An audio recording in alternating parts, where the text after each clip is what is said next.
So, We didn't think there was a gender problem, Steve. Of course, if you're a German, then Maria is a male name anyway. Rainer okay. Maria Rilke. So I think we are now live. So let me go ahead and introduce the colloquium. So welcome everybody to our workshop today, Philosophy Without Foundations. So this is our small colloquium in honor of William Maker, 1949 to 2021, who passed away recently. And this workshop is organized by the Society of Systematic Philosophy. This is a society that is dedicated to promoting and practicing the autonomy of philosophy, philosophy without foundations. And so it's very fitting that we have a workshop in honor of William Maker, who was also dedicated to the practice of philosophy as an autonomous inquiry in science. So let me just say a few words about William Maker very briefly, and then I will introduce our first speaker of the afternoon, evening, or morning, depending on where you are. Okay, so Bill's best known for his book, Philosophy Without Foundations, published with SUNY Press. And this was, I think, 94. This is a series in Hegelian studies. And he wrote a number of other papers, and he was an editor of various volumes, one of which was Hegel on Economics and Freedom. He was the chair of the Philosophy and Religion Department at Clemson for over a decade.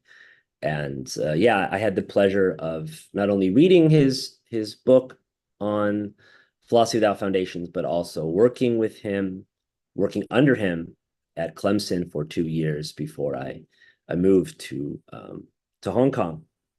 So that was 2014 to 16. I had the pleasure of working with him in the Deep South there on Hegel. Yeah, so Bill was very influential for my reading of phenomenology, also through Richard Winfield, my mentor and teacher.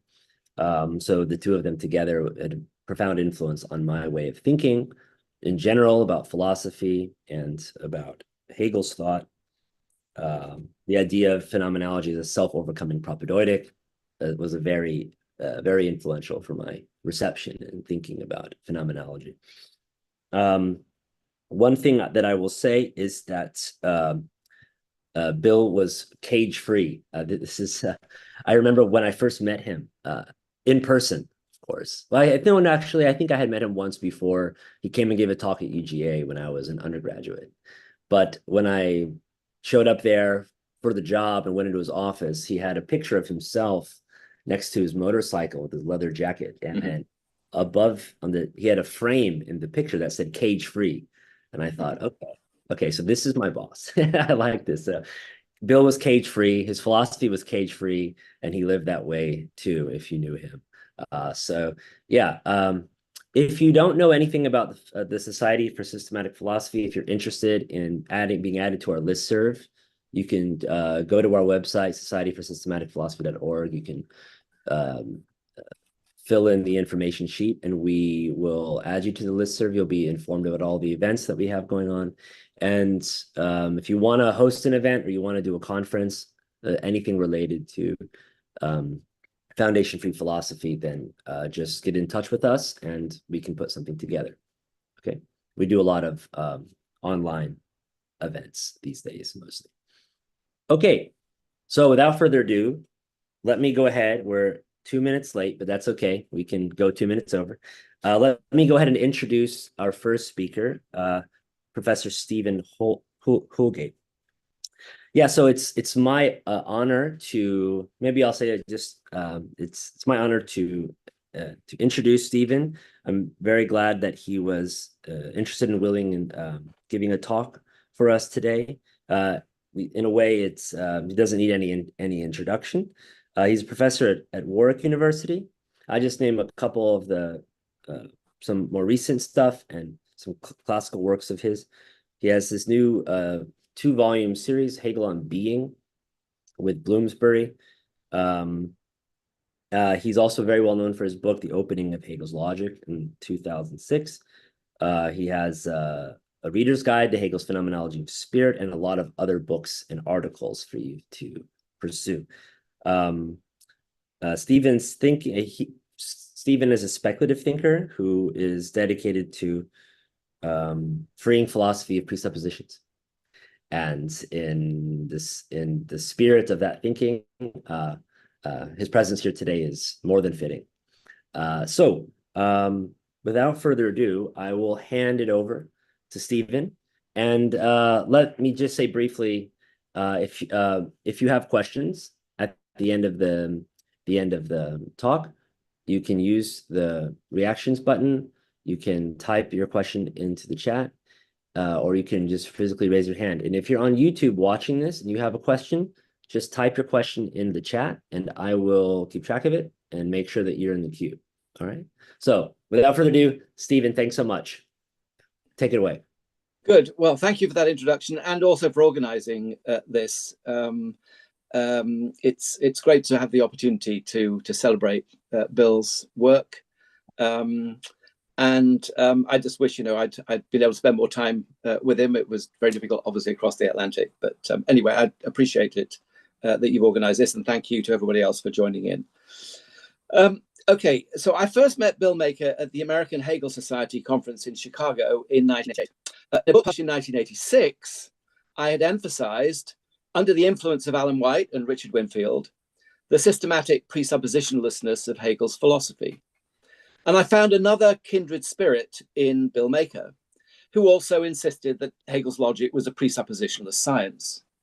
I was struck in particular by Maker's argument that this science presupposes the elimination of a presupposition, the elimination by phenomenology of the presupposition that all cognizing must involve presupposing. Maker's book, Philosophy Without Foundations, in which he explores this idea in more detail, has been on the reading lists for my classes on Hegel ever since, and he became a much valued colleague and friend.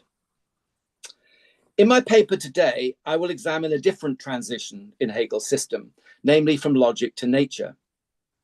I agree with Maker that this transition is made necessary by the imminent development of logic itself, not just by the fact that nature is there. I disagree, however, with Maker's account of that transition. Yet, despite this disagreement, our interpretations of Hegel's philosophy of nature itself are very close. So how exactly do we differ? That's what I want to explore. According to Maker, Hegel's logic sets out the strictly immanent self-determination of thought. What is established in such logic, he writes, and to quote, is unequivocally true because fully self-grounded, not conditionally dependent on anything outside of the system, which stands in need of further legitimation. The logic thus articulates unconditional, universal, and necessary truth. Yet, if thought's self-determination is to be complete, Maker argues, it must become fully determinate by limiting or circumscribing itself. Such self-limitation, in turn, I quote, must involve thought thinking what is radically other than itself. If an other is not conceptualized, therefore, the completeness of logical self-determination cannot guarantee. We can only be sure that such self-determination is truly complete by moving on to something else. This other, Maker explains, is nature. Hegel's system passes from logic to nature, therefore, because thought's self-determination requires it to conceive of that which is other than it. This other, Maker insists, must be radically other, not thought-like, and so must lack all self-determination and inner interconnectedness. It must be characterized, therefore, by always being different from and outside itself, by sheer externality. Such externality is in turn encountered empirically in space and the things in space. Note that the transition from logic to nature for Maker is wholly immanent. Thought is led through its own logic to conceive of a nature that is radically other than thought. Thought, therefore, formulates the concept of nature by itself, and so can determine a priori what belongs to that concept, to the content of nature. The determinations considered in Hegel's philosophy of nature thus, I quote, emerge immanently and with necessity from sheer externality. And yet, thought conceives of nature as wholly other than thought. It insists on the radical non-identity of thought and nature and holds that they quite literally have nothing in common. This means, as we've seen, that nature is characterized by externality rather than self-determination. Yet it also means that there are aspects of nature that are altogether external to thought, aspects that for thought are contingently given. These aspects are thus not determinable a priori by thought, but must be discovered through empirical experience. Hegel's philosophy, therefore, for Maker, combines an a priori understanding of the general features of nature with an empirical anti-a prioristic account of the specific ways in which nature manifests those general features. I agree with this last claim of Maker's. Hegel's philosophy of nature provides a subtle blend of a priori and empirical insights, and it does not simply reconstruct philosophically the scientific understanding of Hegel's day. I do not agree, however, with Maker's account of the transition from logic to nature. In my view, there are two problems with that account. First, by arguing that the logical process of self-determination must complete itself by limiting or circumscribing itself, and that this involves thinking of what is other than thought, Maker turns thought or the idea into something finite, limited by another. In so doing, however, he overlooks the fact that at the end of logic, the idea proves to be simple, infinite relation to self, Beziehung auf sich, the pure concept that relates only to itself. Moreover, it is this infinite self-relation, not any self-imposed limit, that makes the transition from logic to nature necessary, as we'll see later. Note too that the idea continues to relate infinitely to itself in nature. Nature is thus not, I would claim, as Maker contends, other than the idea, but is a further form of the idea. It is the idea in its otherness, die Idee in ihrem Anderssein. The idea itself as other than or the negation of itself. Maker is absolutely right that nature is initially sheer externality, but he doesn't see, I think, that the idea itself takes the form of such externality, an omission reflected in the fact that he calls nature or the real the idea in otherness, but not the idea in its otherness. A further problem, I think, is that Maker understands the idea as fully self-determined thought, rather than, I quote Hegel, the logos, the reason of that which is. Thought, as a form of spirit, can indeed be conceived, in some respect, as other than nature. Accordingly, in the logic, Hegel describes nature in turn as the other of spirit. Yet the idea as logos cannot be conceived as other than nature, since it is precisely the reason inherent in being itself, and thus inherent in nature. Yet, if Maker and I have such different conceptions of the move from logic to nature, how is it that we share much the same understanding of Hegel's philosophy of nature itself? And we do. I agree with an awful lot of what Bill says about the philosophy of nature itself. So how do we agree so much when we differ in this really important respect? This is due, I think, to the fact that Maker's conception of nature is not wholly consistent. He insists on the radical non-identity of thought and nature, on the idea that they quite literally have nothing in common. Yet this insistence seems to me to be at odds with other things that Bill says about nature itself. What Maker has in mind, above all, is that nature as other than self-determining thought must itself be not at all self-determining. For this reason, nature is initially sheer externality. Yet Maker also argues that in the philosophy of nature, the determinations of nature emerge immanently. which suggests to me that nature's externality or space determines itself to take further forms that can be coordinated with time, matter, gravity, and so on. In this respect, nature does have something in common with thought, namely its own distinctive pattern of self-determination, even if, as I think Maker rightly says, no natural entities exhibit real self-determination in the way that human beings do. Nature, as Maker conceives it, also has something in common with thought in another respect. For logical categories structure to some degree the distinctive determinacy of nature. Nature for Maker is other than thought, is sheer externality, is shot through with contingency. But otherness, externality, and contingency are all logical, and I would say ontological categories.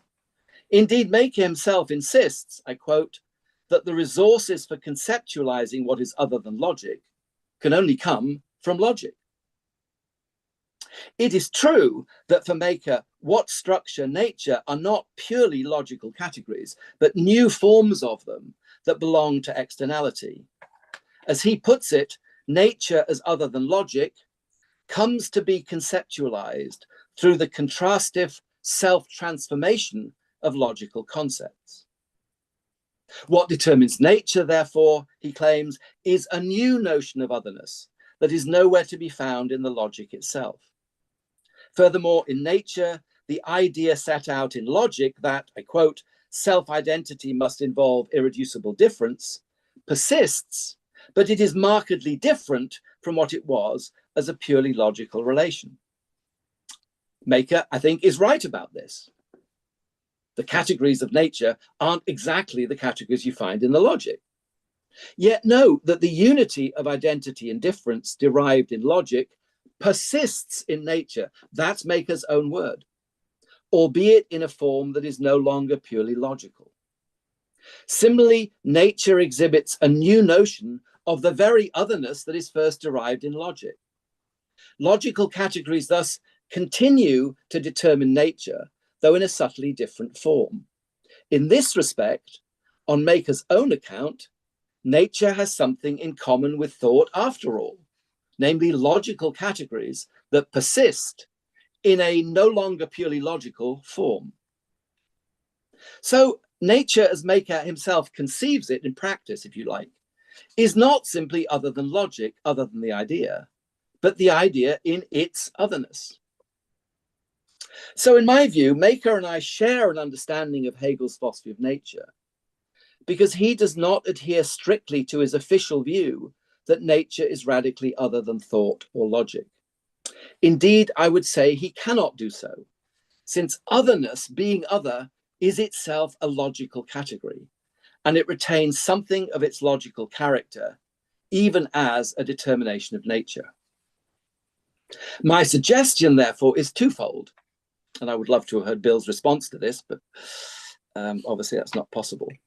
First, we should preserve Maker's insight that the categories of nature are no longer purely logical, but belong distinctively to nature. And we should also preserve his vitally important insight, I think, that Hegel's philosophy of nature offers a subtle blend of a priori and empirical insights. But second, I think we should abandon Maker's thesis that nature is other than an idea that limits itself in order to be complete.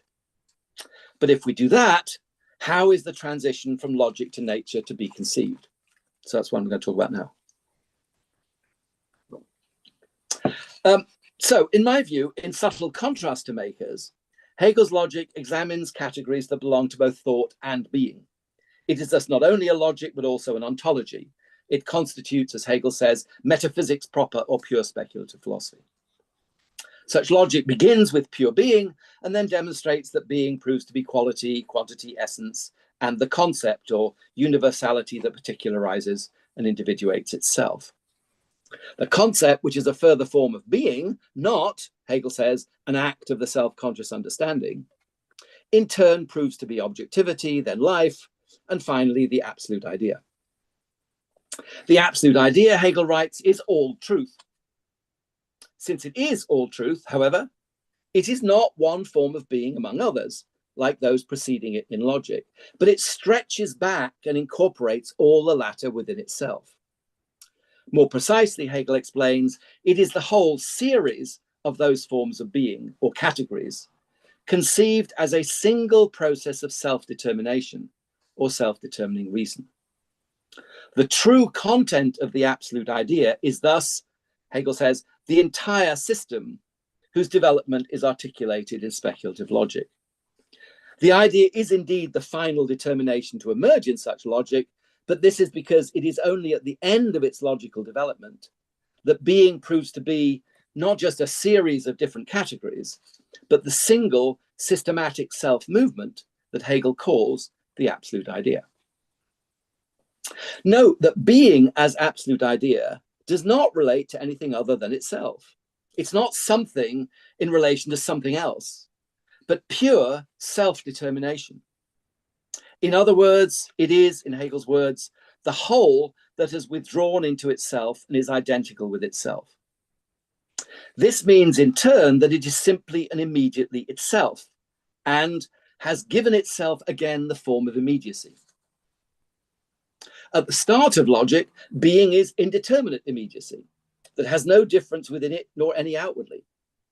At the end of logic, Hegel contends, being as absolute idea proves once again to be simple unrelated immediacy. Logic, he writes, has returned in the absolute idea to this simple unity which is its beginning, the simple relation to self which is being.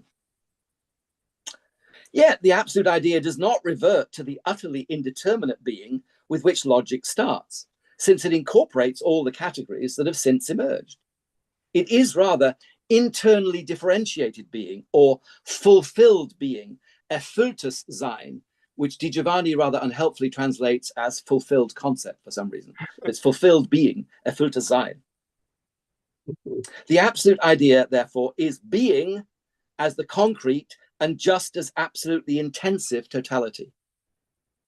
So in speculative logic, being develops from its initial indeterminate immediacy through the different categories it makes necessary to the point at which it proves to be a single process of self-determination, the absolute idea.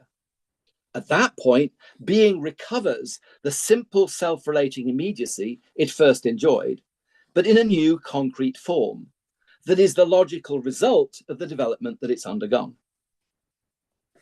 There is, however, an ambiguity in the absolute idea. This ambiguity is not explicitly highlighted by Hegel, but it's evident in a change of emphasis in the last two paragraphs of the Science of Logic.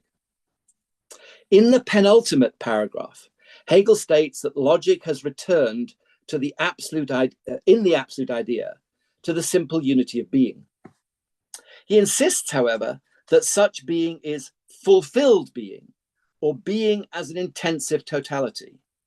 And by emphasizing the words fulfilled and intensive, he indicates that what has emerged is not just pure being, but the internally differentiated idea in the form of immediacy or being.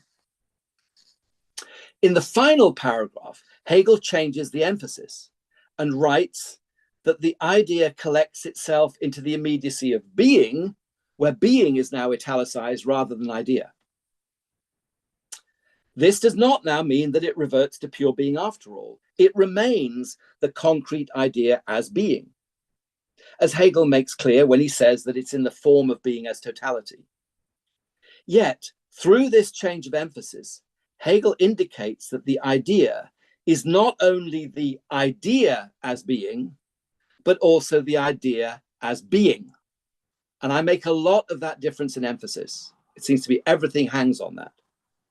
So through the change of emphasis, Hegel's indicating that the idea is not just the idea as being, but the idea as being. This change of emphasis is not arbitrary, but renders explicit what is implicit in the absolute idea itself. The fact that the idea, through being wholly self-relating, not only is the systematic unity of all the categories, but also constitutes simple immediacy, simple being. Furthermore, Hegel's change of emphasis has a significant consequence. For Insofar as the totality is in the form of being, italicized, it's no longer just the idea, but nature. At the end of Hegel's logic, therefore, being proves not only to be the absolute idea or rational self-determination, but in being the latter also to be nature. Nature, in turn, I would say, pace maker, is not something other than the absolute idea, but is itself, in Hegel's phrases, the immediate idea, the idea as being, or this idea that is, diese seiende Idee. Now, the transition in Hegel's system from logic to nature has been severely criticized by Schelling and others, but it is in fact relatively simple. The idea that takes the form of nature, insofar as it's not just the idea as such, but the idea in the immediacy of being. Note, however, that the transition from logic to nature doesn't take us into the sphere of being for the first time in Hegel's system. Hegel writes that the idea as idea is still logical and is enclosed in pure thought, so one might think that the transition to nature takes us from within thought out into being. Yet, in my reading, Hegel's logic is the study of thought and being throughout its course. In such logic, Hegel states, I quote, being is known to be itself pure concept and the pure concept to be true being. So the transition from logic to nature is in fact the transition from being to being, from being qua absolute idea to being qua nature. So what distinguishes nature from being as conceived in speculative logic? Well, being in logic takes many forms, culminating in the idea, but it doesn't take the form of space, time, and matter, and is intelligible without reference to the latter. So becoming, for example, is not becoming in time, but simply the vanishing of being and nothing into one another. All such forms of being are thus purely ontological rather than spatio-temporal, and in that sense remain enclosed in thought, as Hegel puts it. Nature, by contrast, is being as the externality of space and time, and of matter in space-time. So what now needs to be explained is why the absolute idea, in collecting itself into the immediacy of being, as Hegel puts it, also takes the form of externality. Why is it that the idea, in gathering itself together into a single immediacy, then, as it were, disseminates itself as externality? Note first, and I'll say this a lot, nature is not something external to and other than the idea. Hegel's explicit about this. What is recognized in nature, Hegel writes, is not something other than the idea, but nature is the idea itself in the form of otherness. Nature is thus a further form of the idea, and the latter consequently remains visible in nature. As Hegel puts it, the simple being nature, to which the idea determines itself, remains perfectly transparent to it. So the idea does not pass over into nature or give way to nature, but it, famous phrase, freely releases itself as nature or discloses itself to be nature. Such release of itself is free because the idea proves to be nature through itself alone, through being what it is, and remains itself in the process. Yet there's a further aspect to the idea's freedom that needs to be highlighted. For in freely releasing itself, the idea lets itself go free. And this means in turn that it lets itself be free in its immediacy. It is this aspect of the idea, I think, that explains why it takes the form of externality or nature. As Hegel himself writes, I quote, on account of this freedom, the form of it, the idea's determinateness, is just as absolutely free. The externality of space and time, absolutely existing for itself without subjectivity. More precisely, because that quotation didn't explain a great deal, the idea as being takes the form of externality because it is in two respects free of the form of the idea as such. I think that's really crucial. As the idea proves to be the idea as being, it proves therefore to be free of or from the form of the idea as such, and that issues in externality, Hegel's claiming. So the idea qua idea comprises the system of the logical conceived as a self-determining of being. And it has two sides to it. It's the logical interconnectedness of all the categories, but secondly, conceived as a whole that is identical with itself, or a simple unity. As this unity, the idea is the simple relation to self, which is being, yet initially, before, as it were, it proves to be nature, it retains its character as idea, and so is the idea italicized as being. This is what Hegel calls fulfilled being, intensive being, and so on. But in collecting itself into the immediacy of being, italicized, the idea releases itself as nature, and in so doing, releases itself from itself as idea. It thus releases itself from being the logical interconnectedness of categories and from being an explicit unity. So nature certainly remains a further form of the idea, yet its moments are no longer logically interconnected, and so must be external to one another. Now, Maker understands this absolutely when he says that inextricable interconnectedness is precisely what is not found in nature. So this is where, despite our disagreements, Maker's view and my view seem to come together completely. Furthermore, the moments of nature no longer constitute an explicit unity, and so must lack the subjectivity or self-determining unity that characterizes the idea as such. The idea must therefore be externality existing for itself without subjectivity. Note that nature's externality is made necessary by the fact that the idea freely releases itself as nature, as immediate being, and thereby releases itself or sets itself free from itself as idea. The idea in the form of nature is therefore, in Hegel's phrase, the negative of itself.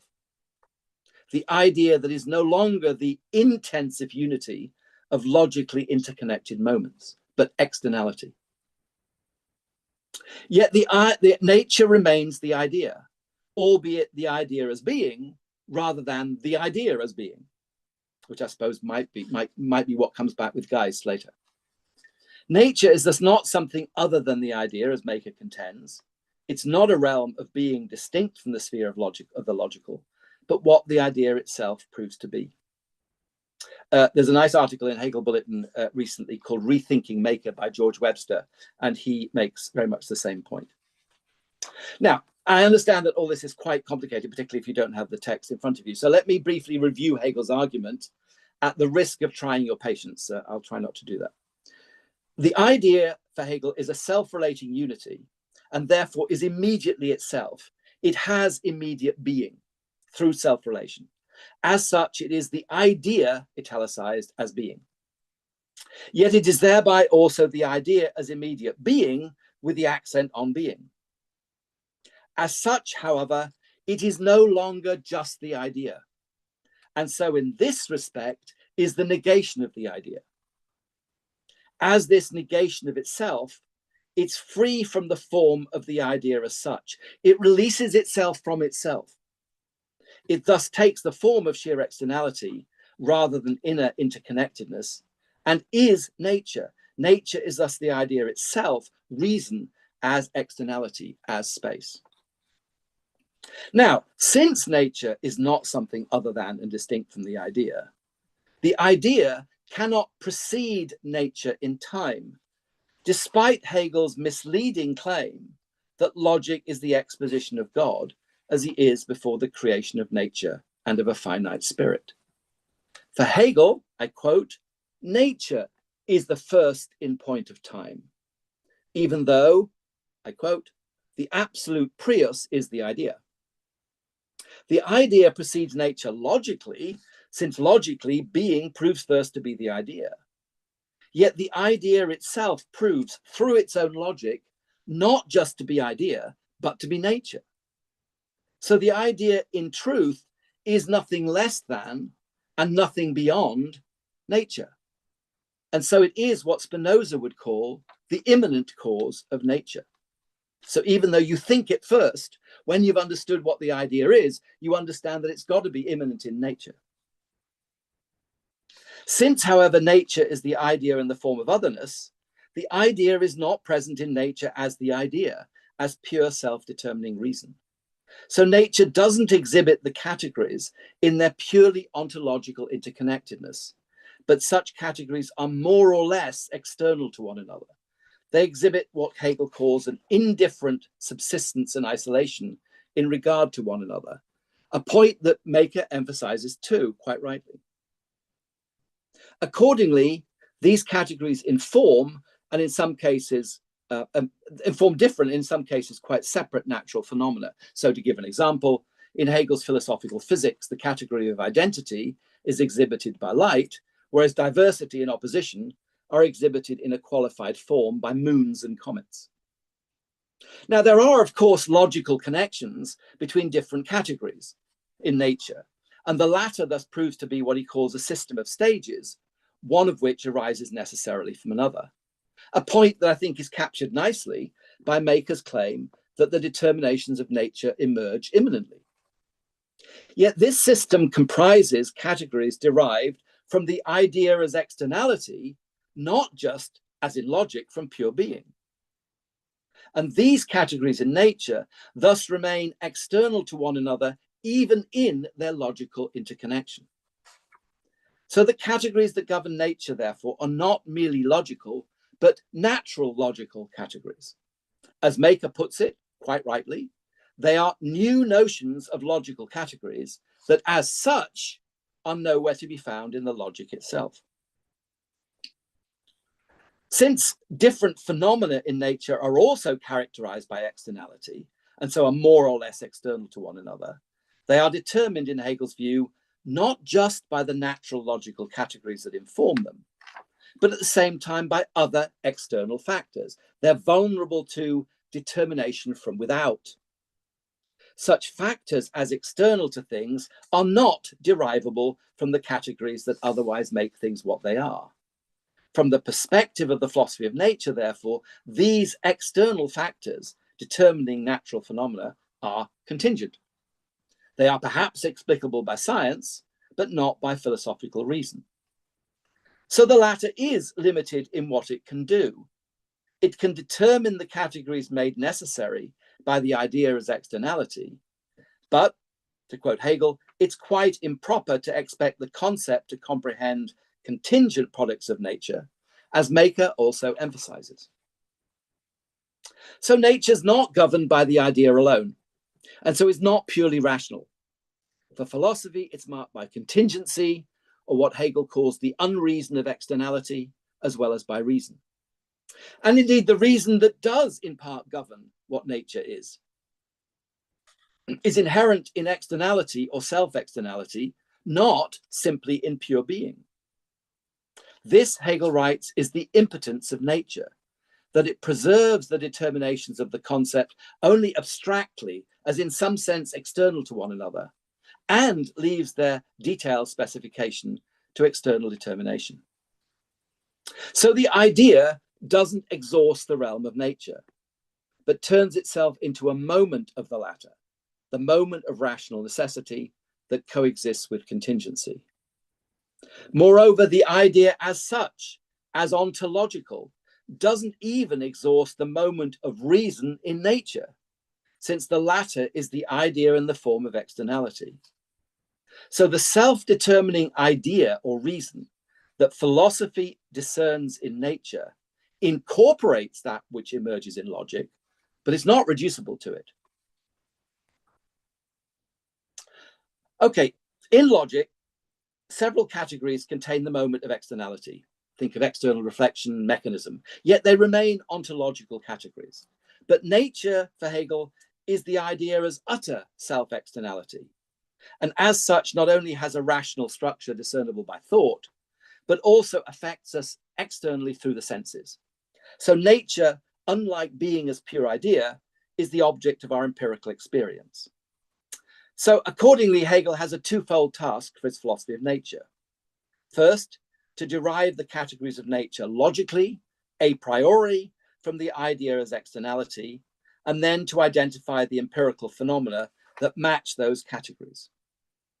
Hegel provides empirical examples in the logic too, but these are not necessary there. They're required in the philosophy of nature, however, because nature is the object of empirical experience as well as pure thought. Note, though, that empirical examples may play no role in the derivation of the categories of nature. The latter are derived logically through simply rendering explicit what's implicit as the idea in the idea as externality. As Maker says, they emerge immanently. Hegel's philosophy of nature does not therefore apply categories from logic to nature. It continues the project of that logic, starting where the latter ends, with the idea as nature, and shows how natural logical categories emerge immanently from nature's sheer externality. Empirical phenomena, of course, can't be derived logically in the same way, but they have to be discovered through empirical experience. So, in the case of light, Hegel says, the immanent philosophical element is the inherent necessity of the conceptual determination, which must then be pointed out as some, as irgendeine natural existence. You derive the category, and then you've got to find some natural existence that corresponds to it. But the proof that the phenomena that corresponds with identity with self is light, that is conducted empirically. It's worth noting, by the way, that for Hegel, empirical observation cannot invalidate the logical derivation of nature's categories. This doesn't mean that that derivation, as Hegel presents it, is beyond criticism, but if it requires revision, this must ultimately be for logical, not empirical reasons. So if a given natural phenomenon turns out not to match a natural category to which Hegel has assigned it, and if that category has been properly derived, then the category shouldn't be changed in Hegel's view, but a different phenomenon must be found. And Hegel's unequivocal about this. In his 1823-24 lectures, for example, he says that self-externality is the first determination in our idea of nature. And if we look for what corresponds to this thought in our representation, we find space. Again, Maker gets this absolutely right. As he puts it, this is Maker, nature's first determination as externality is immanently conceived, but it can also be coordinated with the empirical representation of space. Hegel adds, however, that even if space does not match the thought of externality, I quote, this harms nothing in the thought itself, and the latter remains for that reason true. Similarly, after setting out the thought determination of light, Hegel says that light is the presence, Vorhandensein, of the thought. But, I quote, if by chance it were not this, the thought would still be correct, and something else would have to take the place of light, end of quote. In fact, Hegel doesn't doubt that space and light are the appropriate phenomena in these cases, and that his philosophy of nature thus accords with actuality and experience. It's clear, however, that in his view, the immanent derivation of the natural logical categories comes first, and these categories are then matched with empirical phenomena. And in my view, that's exactly the same view that Bill Maker takes of the philosophy of nature. Note that for Hegel, the task of philosophy is not to explain all aspects of these phenomena. Many aspects, perhaps most, are explained by science. Philosophy's task is to show that natural logical categories are made necessary by nature and are embodied in various natural phenomena. Its task, in other words, is to show that there is reason in nature, reason that science cannot see or can see only dimly.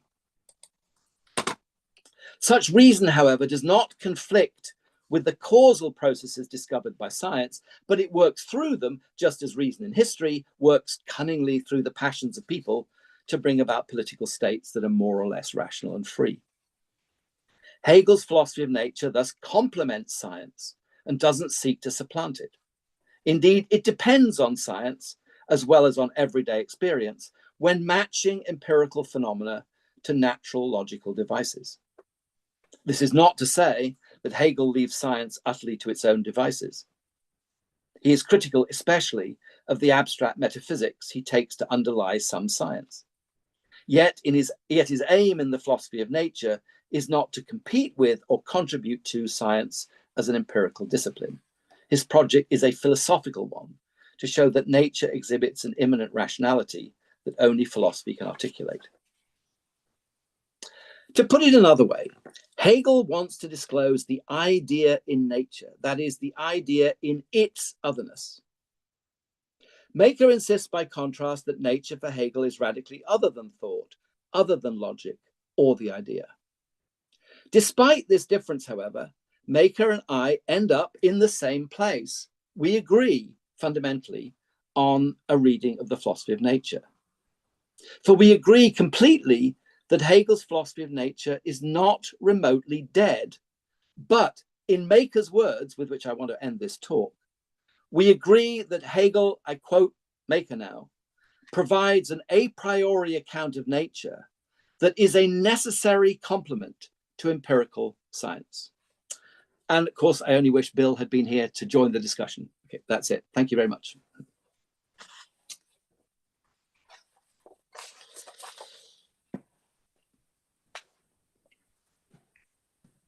Okay, thank you so much, Stephen, for a very inspiring talk, as usual. So we have some time for, questions. We have about 20 minutes or so. So let's go ahead and jump in. I'm sure everyone's ready to go. Okay, so let's start with... Can I just, sorry to interrupt, can I just, Richard may ask this himself, but if he doesn't, I'd like to comment at some point on what appears to be a tension between something I say and something Richard says, but maybe he'll mention that later. Yes. But if there's a little, like a minute at the end to do that, that would be nice. Okay. Go ahead. Yeah. Go ahead. Yeah, sure. So I think Richard has a question, so this can be an opportunity for you to also address that. So let's start with Richard and then go to Rob, and then we'll go from there. Okay, I wanted to suggest a somewhat alternate way of thinking about immanent development as it applies both to logic and to real philosophy, involving both the philosophy of nature and the philosophy of what Hegel calls spirit. And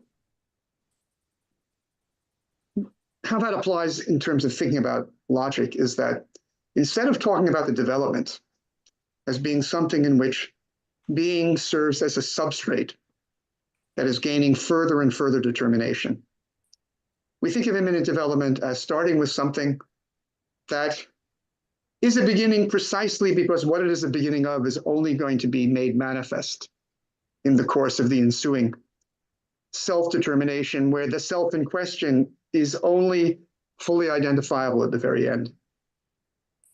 So for that reason, I'm loath to speak about logic as ontology, as being a science of being, qua being, for example, that one might think that one is doing if one thinks about these as further determinations of being as in the logic where being gets further and further qualified. And then the same thing would apply to how one understands the transition from logic to nature, and then the transition from nature to the philosophy of spirit. So accepting that, in a sense, the initial starting point of the philosophy of non-logical subject matter can have no other legitimate content than the self-externality of the totality of logic, which is expressed in terms of the category of the absolute idea, which insofar as it is run through itself and fully mediated everything about itself, it is not in relation to anything else, and thereby it is in the form of being. Being in the form of being is something not reducible to any of the categories within it. So we now have the minimal starting point of a non-logical determinacy. And for me, that signifies that if we consider what follows as itself involving an immanent development, that means that what is developing itself in the course of nature is not a form of the idea, let alone a form of the absolute idea, but something that along the way is always going to be incorporating logical determinacy as an ingredient, but doing so in terms of conceptualizable, call them developments in its exposition, each of which is a philosophical determination. And in that respect, the science is going to be the science of nature, the philosophical science of nature can be characterized by Hegel as, in a sense, something where we're developing the idea of nature, where the idea signifies something that is going to exhibit truth, namely this a completely adequate correspondence between its conceptual determination and its objectivity.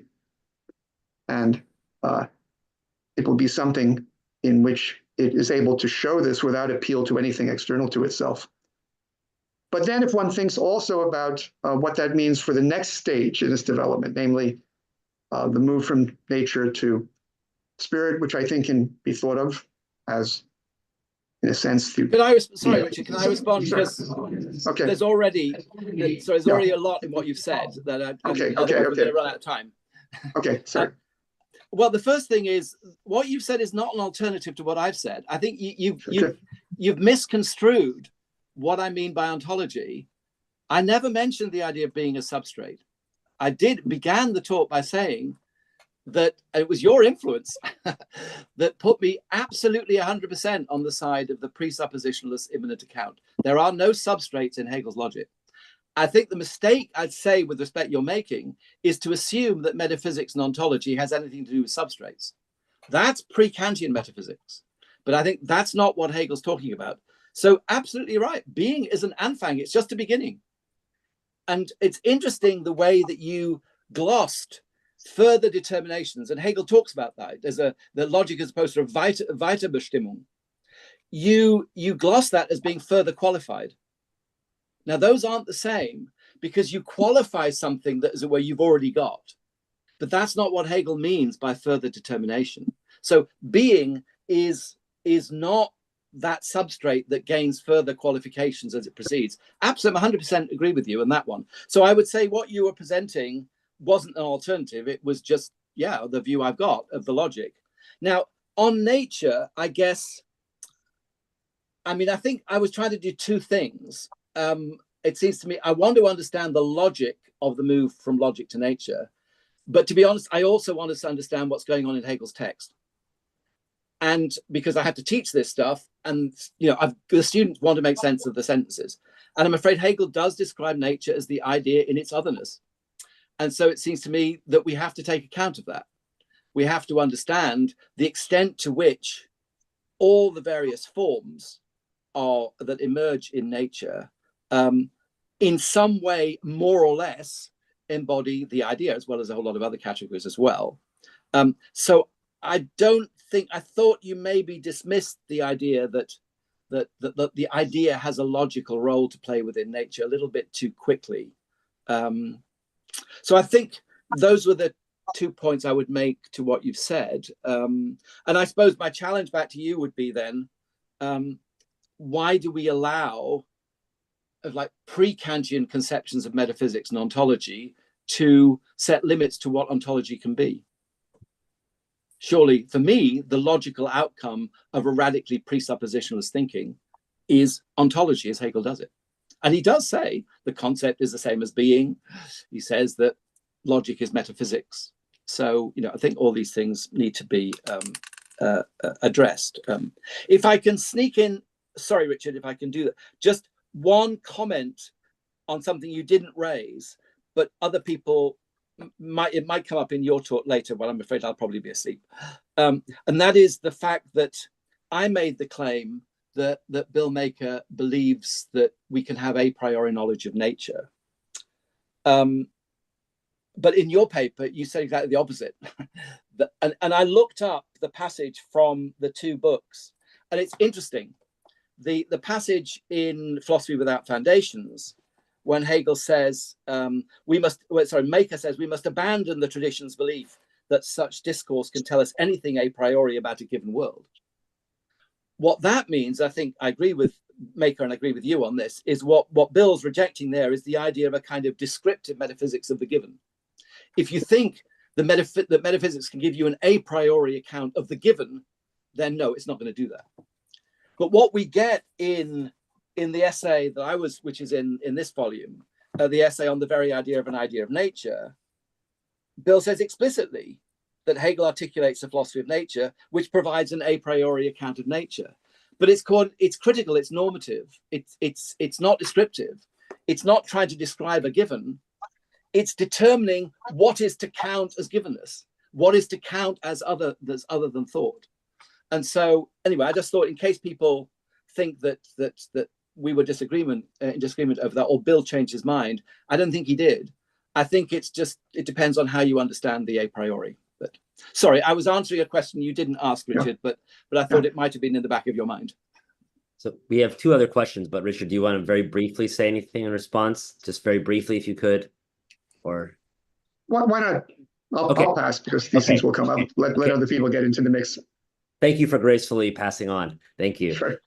Thank you. Rob, you're up next, and then Eric. Yeah. Thanks very much, Stephen. Can you hear me? I can, yes. Yep. Just two, quick clarificatory questions, really. I think, I haven't thought about this topic enough, certainly not as much as you. I think I'm in a broad agreement. I remember a couple of years ago, George Webster, whom you know, put a paper in the Hegel Bulletin, which was a sort of qualified defense of filmmaker on just this topic, but I don't remember the argument of it, and I didn't have time to read it while you were speaking. But I think unfortunately, I think it's Bill Maker's sort of reluctance to endorse a sort of strong idealist reading of Hegel here makes it very difficult to make sense of what he says about the philosophy of nature. But what I wanted to check, just a couple of things. One is the account of what it is for the idea to freely release itself as nature that you sketched quickly there. The freedom involved sounds like it's the type of freedom that's compatible with something being necessary, right? As you explained it. It's a Spinozan idea of something occurring through its own logic. Yeah. So I just wanted to check whether you think nature exists necessarily. You didn't quite go as far as to say that. But, I think absolutely it does. And I think my understanding is that Maker also thinks that, only for different reasons. But absolutely, yes. So I think that's part of the logic that nature exists necessarily. And indeed, when you understand that, you understand that if the idea could never have been prior to nature in the first place. Yes. Ultimately, there's nature and there's spirit, and reason is immanent in both, but we think reason first. Good. So nature exists necessarily, although specific natural phenomena are contingent. Some of them. But the other quick clarificatory question was just in being nature, the idea you said releases itself from being the logical interconnectedness of the categories. So what connections there are in nature are external connections. And that entitles us to use some of the logical concepts. We can say this planet is something and that other planet is other. And I can use even essence logical concepts to talk about some natural phenomena. And what I wanted to check is the thought that throughout the philosophy of nature, what you encounter are external connections that resemble the internal logical connections that you encounter in the logic, such that it's legitimate to use those concepts to talk about them? Or is the idea that some natural things are closer to being interconnected than others, so that what you get in nature is a series of things on the way towards interconnectedness? Okay, so that organic life is more interconnected than a service. There is that, and Maker also addresses that point. But no, this is the difficulty: is that on the one hand, the categories of nature, and by categories of nature, I mean the shorthand is just to name the phenomena that go with them. Matter, gravity, light, heat, etc., etc. But I'm thinking about the naturlogisch categories with which those phenomena are associated. They are, on the one hand, external to one another in that they are embodied in different phenomena. Gravity is different from magnetism. Magnetism is different from electricity, even though they are interconnected, as we know, and that was happening during Hegel's lifetime. However, the categories are also logically connected in a very similar way to the way they are in the logic, in that what takes you through from one category to another is simply the process of making explicit what's implicit in the previous one, which is why Hegel will say bizarre things like, magnetism is the truth of the crystal or whatever. What he means by that is that when you think through the category that's informing the crystal and render it explicit, you get the category that informs magnetism, let's say. So there is an inner logical connection there, but the categories themselves have an independence at the same time.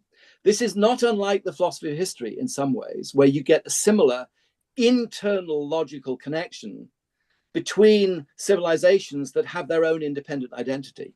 Now, regardless, I'm leaving aside whether Hegel's right about his understanding of these, but he thinks there is a logical sequence that leads, from China to India to Persia and so on. And so there's an internal connectedness. Similarly, there's a logical connection. And I think that's what Bill is getting at when he says the different aspects, categories in nature emerge imminently, and that's his phrase. I think he understands that there's that imminent emergence, but what emerges then has an independence. Now, of course, if you're Hegelian, the idea that something can emerge through an inner connection such that it is external to what it is internally connected to isn't utterly paradoxical. So that was my answer to that. I'd just like to say one thing about idealism. Maker is very critical of a certain form of idealism which reduces the given, and he doesn't deny the given at all, but reduces the given to the thoughts that we have about it. In fact, he thinks that's an inevitable pitfall of all science. I think he's right in saying that that is not what's going on in Hegel's philosophy of nature or any part of his philosophy. So Hegel, as I read him, is not an idealist in the sense in which Maker wants to criticize. He's an idealist in a different sense, I think, in that Hegel thinks that reason inheres in the external world, inheres in nature, inheres in history, inheres in us.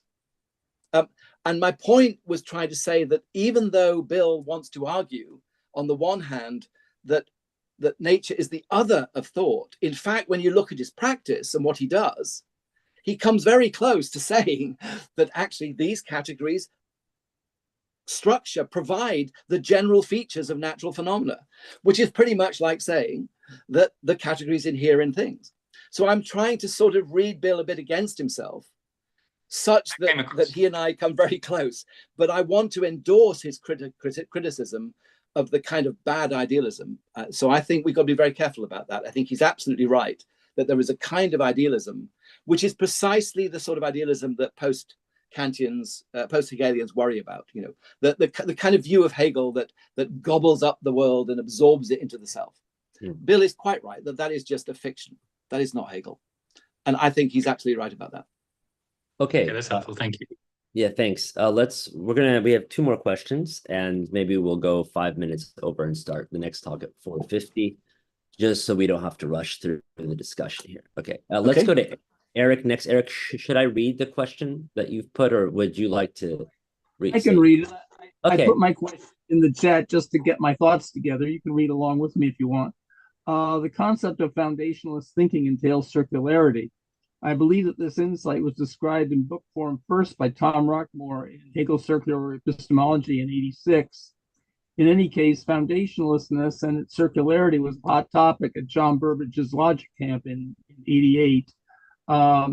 Maker wasn't there, unfortunately. A year before Winfield's Overcoming Foundations, and 6 years before Maker's Philosophy Without Foundations. Sometime in the mid-1990s, over Guinness, I believe this was at Warwick, actually. I asked Bill point blank how circularity is possible for all sciences. It's rather easy to show that it's necessary for logic and other strictly philosophical sciences, but how would it be possible for, say, the philosophy of history, whose subject matter is necessarily linear with a beginning, even though that beginning may be indefinite, unknown, or even inchoate? Steve, you've done a great job today showing how foundationalistness and circularity is possible for the philosophy of nature, but could it also be shown for the philosophy of history? Okay, thank you. Okay, just one comment to begin with on circularity. I think you're right that circularity of some kind plays a role in Hegel's thinking. But the way I like to put it is that no part of the system is always already circular at the beginning. It comes to be a circle in the very movement of returning. And we get that with the logic. You start with being, you go to the absolute idea, which is, if you like, a more concrete form of being. There's a kind of circularity. Now, you might think, well, that's not a very important distinction. I think it's a hugely important distinction. I think the idea that non-foundationalist philosophy, presuppositionalist philosophy, which I think a number of us are strongly wedded to, so no substrates, the idea that that proves to be circular, I've got no problem with. I've got a big problem with the idea that somehow we know always already at the beginning that it is circular, because that's just a presupposition. Now, I just wanted to get that clear to begin with. So why is there circularity? Well, on my reading, the method of Hegel's philosophy, as I understand it, is that of rendering explicit what's implicit. It's the Setzen of what, as he says in paragraph 88, I think, of the encyclopedia. It's the positing, the Setzen of what's already in a concept. So that kind of explains that the sort of circularity that we're dealing with is one in which what we start with becomes ever more explicit. So we end up in a way with what we started with, just with it in a much more explicit form. Now, could we say that about history? In one sense, yes, I think we can. So in that we start, well, if you know, Hegel's story starts with China, as we know, in which one is free, he says the emperor is free, and we go through stages and we end up with the modern state in which in principle everyone's free. And what we have there is a progressive rendering explicit of what freedom is. So we begin with freedom and we end with freedom, and we end with freedom that's become explicit. Now there's a linearity to that, but there's also a kind of circularity to it as well. But on my reading, circularity is always bound up with linearity anyway, because the circle has to emerge. It has to arise. It's not there at the beginning. It comes to be. And so if you think, well, circles emerge, then maybe a certain degree of circularity is possible in the philosophy of history. I understand your worry that if it's going to be very, very linear, as it appears to be, then that's a problem. So the way I would look at this is by accepting the linearity that, by the way, I think is also there in the logic and the philosophy of nature, and looking to the extent to which what we end up with in the philosophy of history in some significant way makes explicit what we begin with. It's not just something else. We haven't just gone from this to something else, to something else, to something else. We've made what we begin with explicit. And if that can be made intelligible, then I think there is an element of circularity in that. But of course, we're dealing with a concrete progression through time in which we don't really have, do we? We don't have that with the philosophy of right. You don't have that with the philosophy of nature. You don't have that with logic. So I take your point that there's a watershed really with the philosophy of history, and indeed perhaps with the aesthetics and the philosophy of religion, that actual historical temporality enters the scene. So simple circularity seems less easy. I'm not sure if that in any way helps, but that's probably what I would try and do. Yes, it does. Thank you very much. Good. Thanks for the question. It's good to see you again. Okay. Maybe I'll take the opportunity to ask a brief question.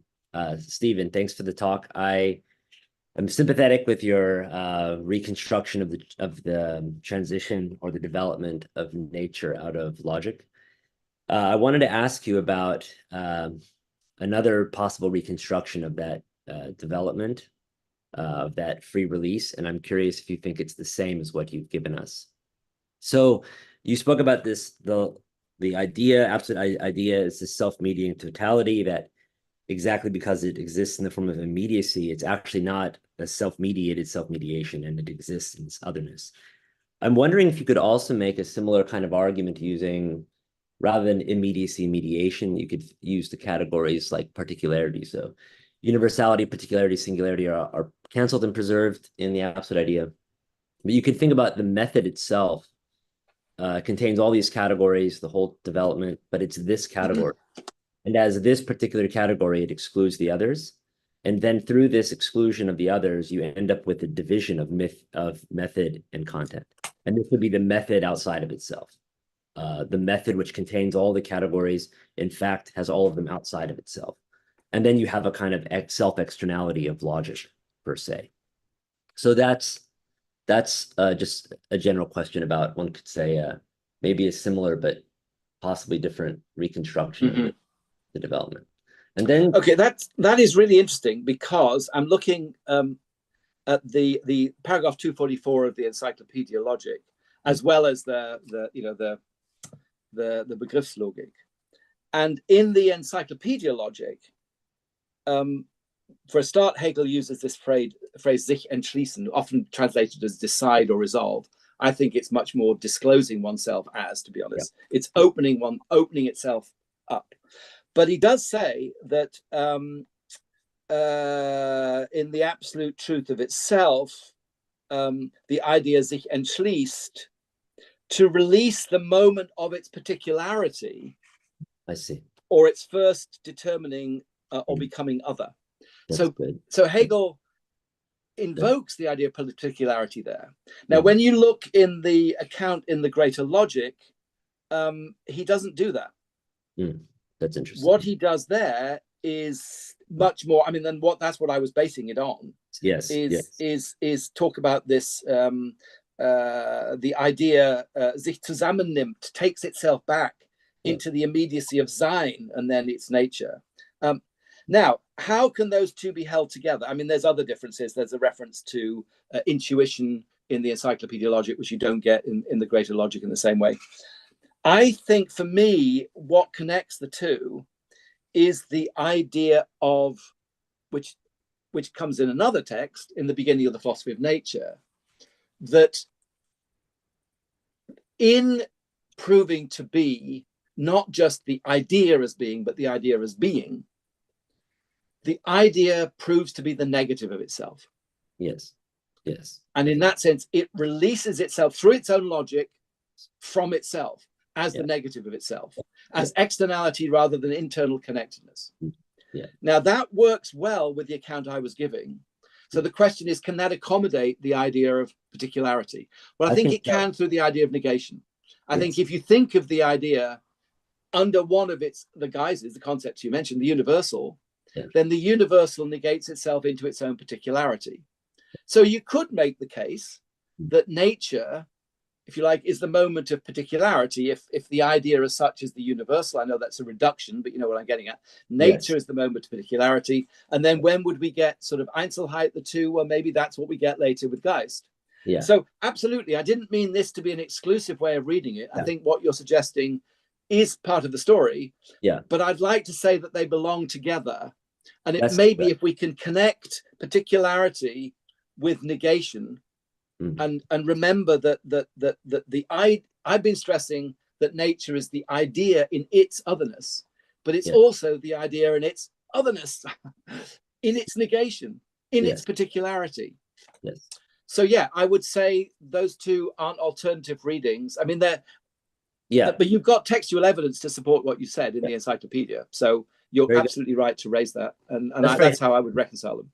That's very helpful. As I thought it through, I decided that it seemed like they were compatible stories. Very briefly, we have one final question, and we've already gone way over, but it's fine. It's okay. We're in control of things here, so we'll let it go. We'll freely release some we're not caged. Remember, we're not caged.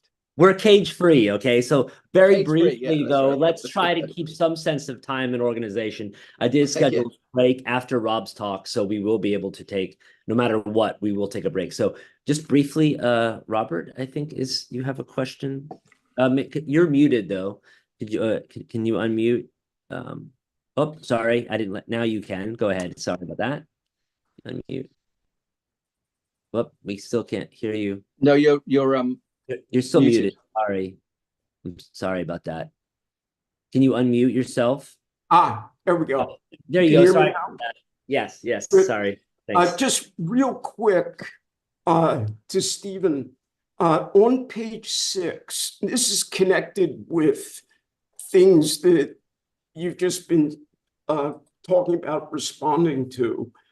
In the last few lines before the beginning of the last paragraph on your page 6, you've got, at the end of the logic, Hegel contends being as absolute idea proves once again to be simple, unrelated immediacy, and then you cite him has returned to the absolute idea in the simple unity, which is its beginning, the simple relation to itself. And so I'm wondering, is the self-relation, are you taking that as another way of saying unrelated immediacy? Yes, actually, yes, I am. I'm Okay. saying that.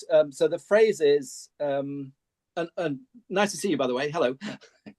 Hi. Die Methode ist der reine Begriff, der sich nur zu sich selbst verhält. Sie ist daher die einfache Beziehung auf sich, welcher Sein ist.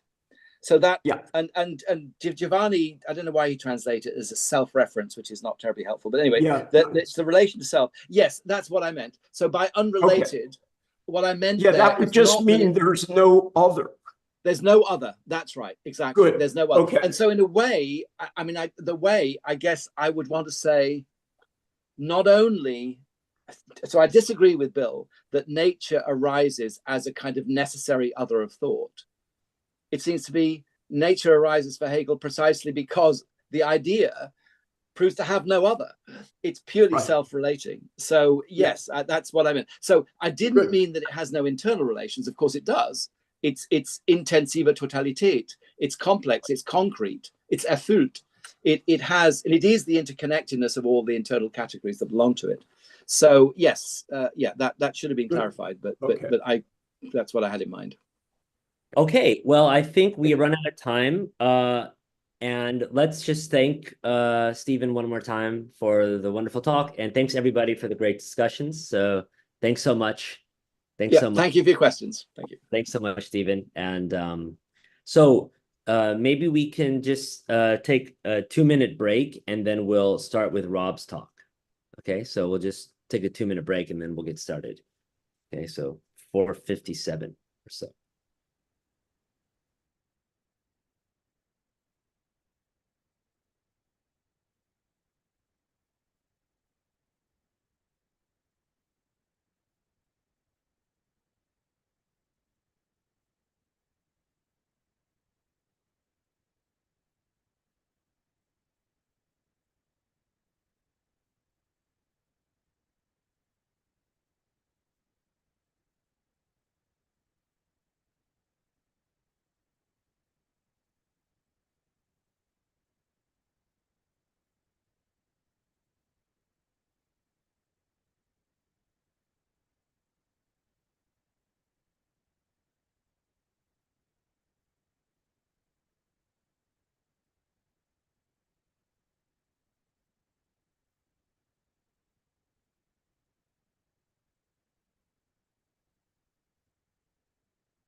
Okay, so let's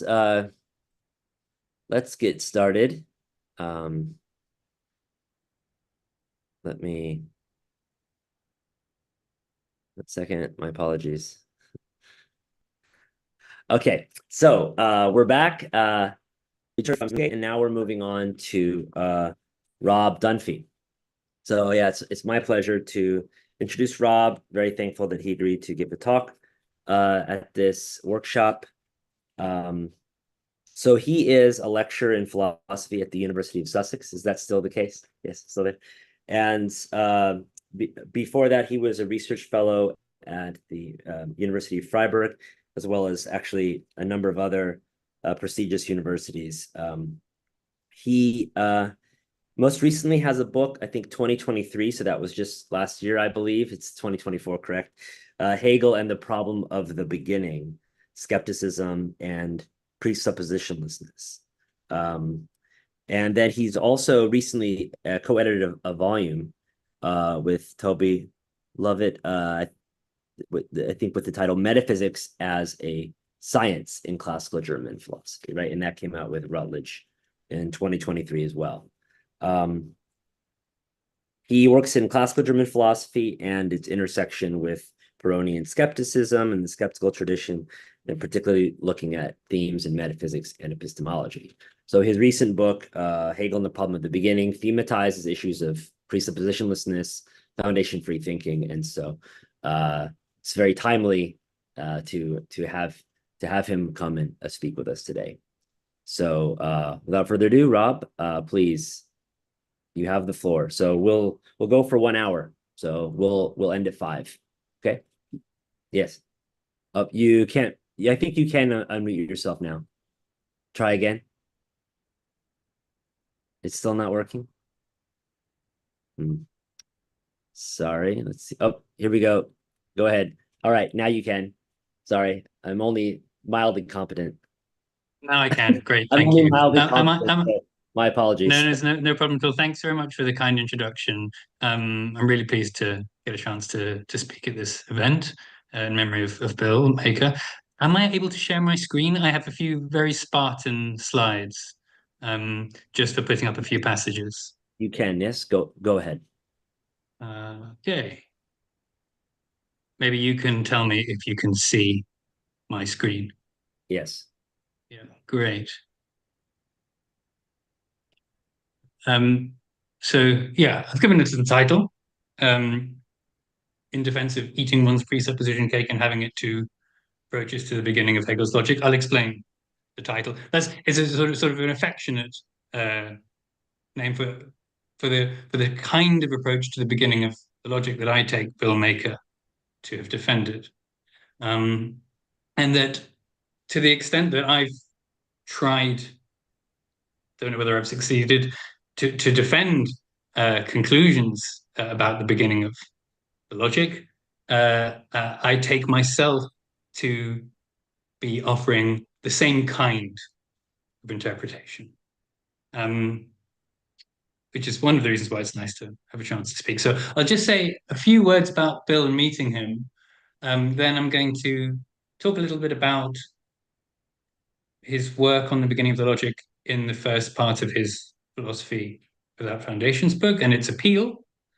And then I'll say something about alternative approaches to thinking about the beginning of the logic.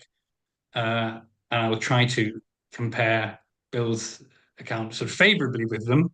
And then at the end, I'll say something about one criticism or one kind of criticism of his reading that I think does cause real problems for him, but I think perhaps doesn't necessarily cause problems for every kind of account, for every instance of this kind of account of thinking about the logic that I'm interested in.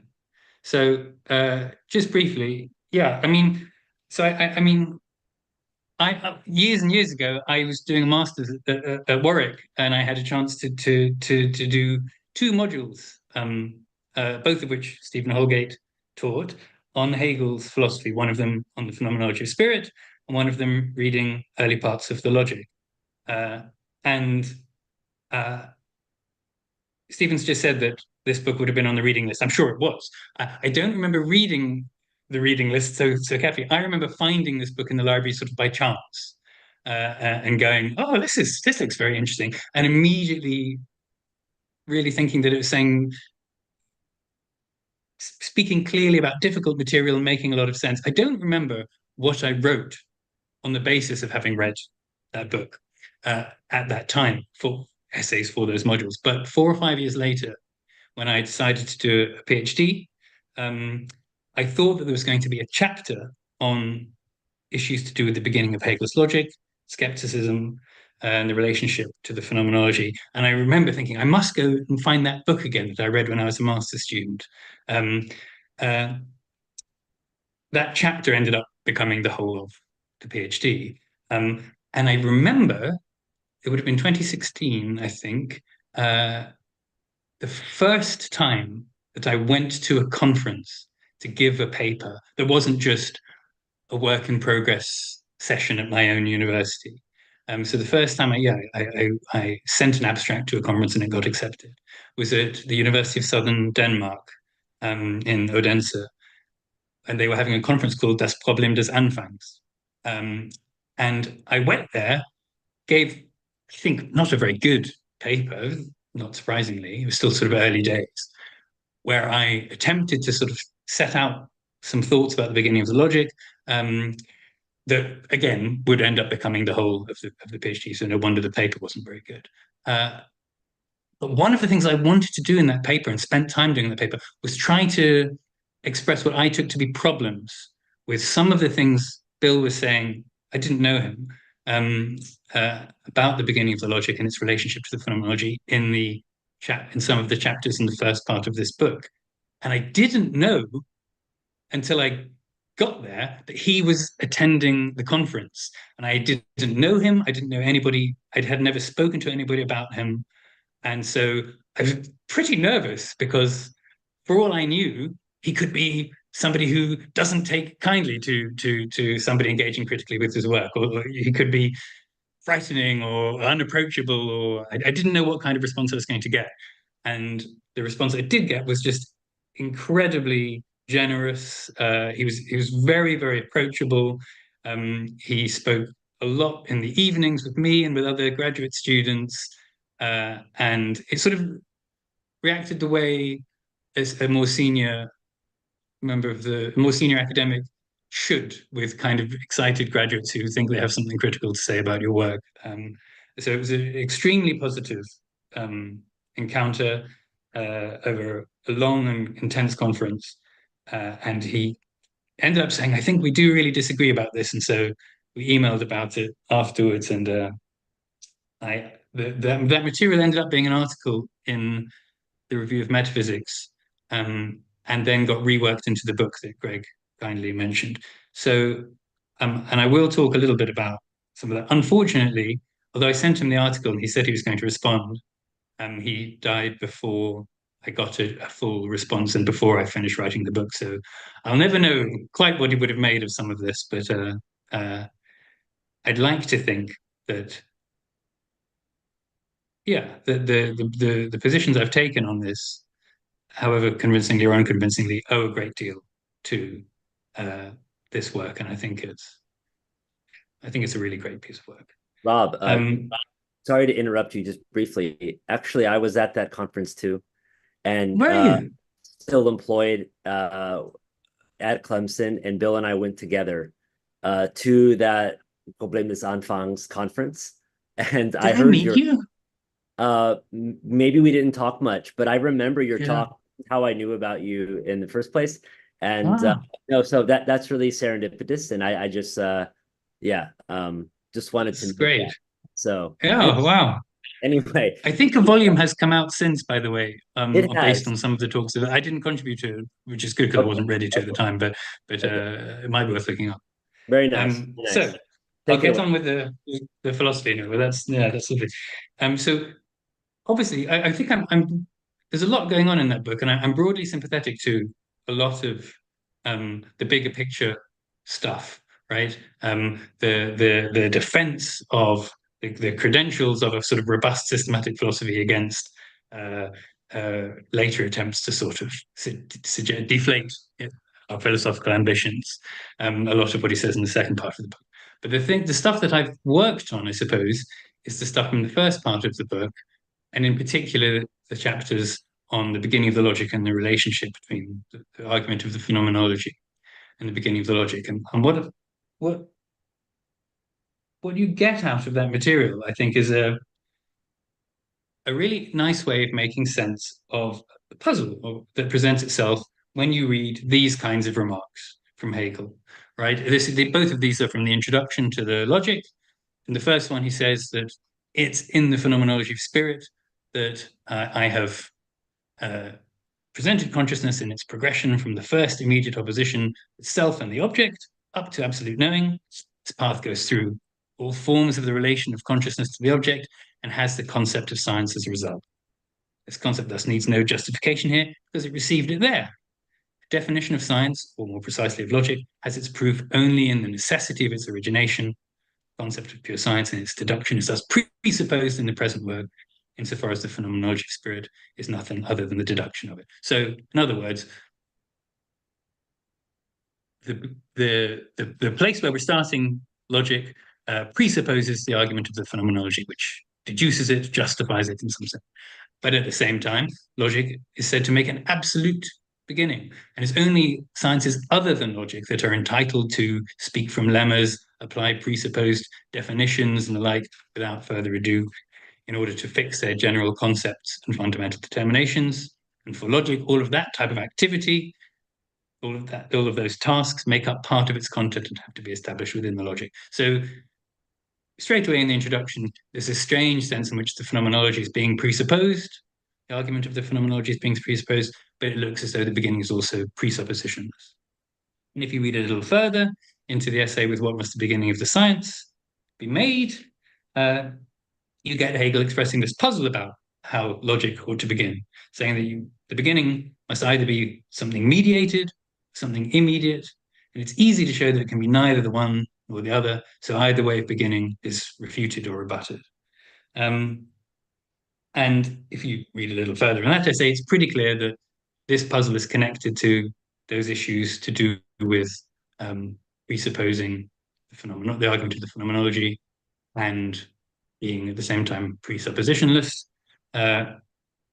because he goes on immediately to say, well, logic has the science of spirit in its appearance, in other words, the phenomenology, for its presupposition, that contains and demonstrates the necessity and thereby the proof of the truth of the standpoint that is pure knowing and of its mediation. At the same time, however, if no presupposition is made and beginning is taken immediately, and it's only determined that it should be the beginning of logic, of thought itself. So there's a connection being drawn here between what the logic presupposes and its presuppositionless status, and this puzzle about beginning with something mediated and beginning with something immediate. And I think what comes across really nicely in Philosophy Without Foundations is a way of making sense of these apparently incompatible claims, that logic be presuppositionless and that it presuppose the argument of the phenomenology, that it be mediated and immediate at its beginning, and a way of making sense of how this material solves that puzzle with which that essay begins. Here's Bill, I'll say Maker now because we're in the essay part. Here's Maker expressing that puzzle, right? How are we to understand the phenomenology as the presupposition for presuppositionless science, as the necessary mediation which brings us to the point of an immediate beginning? And I think that the basic form that solution takes, according to Maker, is, well, you can have both. If you understand it properly, you can have both. The beginning with being can be understood as both mediated and immediate, as both presupposing the argument of the phenomenology and as being presuppositionless. And the way that you can have both of those things is because the argument of the phenomenology, as Maker reads it, is a kind of self-eliminating presupposition, right? The argument of the phenomenology begins with the presuppositions of neutral consciousness, which Maker refers to as foundationalism. I'll say something about that in a minute. And shows that these presuppositions come to eliminate themselves under sustained, imminent, critical investigation, leaving us with the indeterminate thinking of being at the beginning of the logic. So here's Maker expressing that thought, that the task of the phenomenology, as the introduction to the science of logic, is the critical task of showing that natural consciousness, as a determinate and presupposed structure, comes to eliminate itself, or even more explicitly, that the argument of the phenomenology amounts to a self-sublating or self-eliminating mediation, a presupposition whose own elimination is just that which is presupposed for the beginning of science. And this is why I think of it as a eating one's presupposition cake and having it too approach to the beginning of the logic, right? Because the presuppositions of natural consciousness are eaten up and vanished, but that itself amounts to a kind of presupposition, that vanishing, for pure thinking. And what's neat about it, I think, is that it not only offers a way of making sense of what look like peculiarly contradictory claims about logic presupposing phenomenology and presupposing nothing at all, but also that it lends itself to an account of why there's something convincing about the beginning of Hegel's logic that is both mediated and immediate, because it derives from the elimination, the self-elimination of the presuppositions of ordinary consciousness. It's not something that's just been arbitrarily posited or asserted, but nor is it in some sense on the hook for claims that have been developed in some prior science that would constrain it or decide in advance the course that thinking and the logic is going to take. Instead, it is radically presuppositionless, since what the argument of the phenomenology gives rise to, as Maker understands it, is just pure empty thinking without any presuppositions. And that has always struck me as a really elegant way to think about the beginning of the logic. And of course, right, that kind of reading doesn't originate with Bill Maker. It's versions of it are there in Kennedy Dove's work, the late Kennedy Dove. But I think that the account you get in Maker's Philosophy Without Foundations book is really, it's the clearest and most elegant expression of that thought that I've come across. And for Maker, this account of the beginning of the logic is a central part of the broader project of reading and defending Hegel as having developed a systematic scientific philosophy without foundations.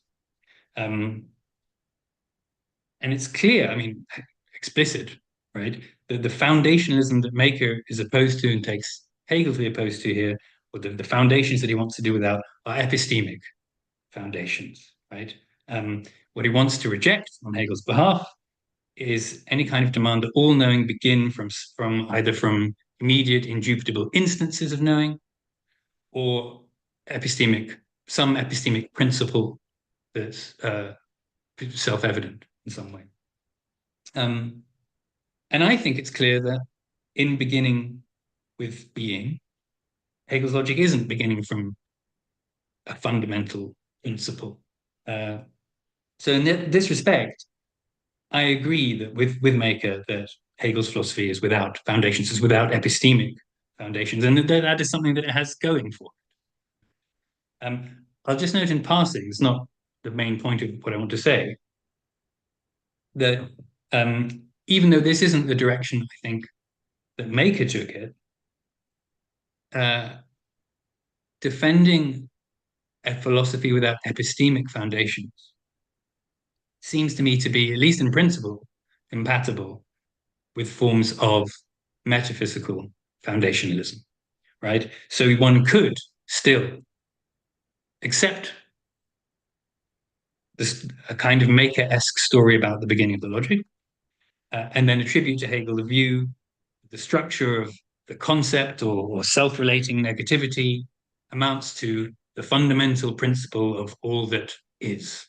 As long as this foundation or this absolute ground isn't understood as some distinct fundamental layer of reality, some substrate. We've already talked about this a little bit, right? Which is a view that Hegel seems to reject, right?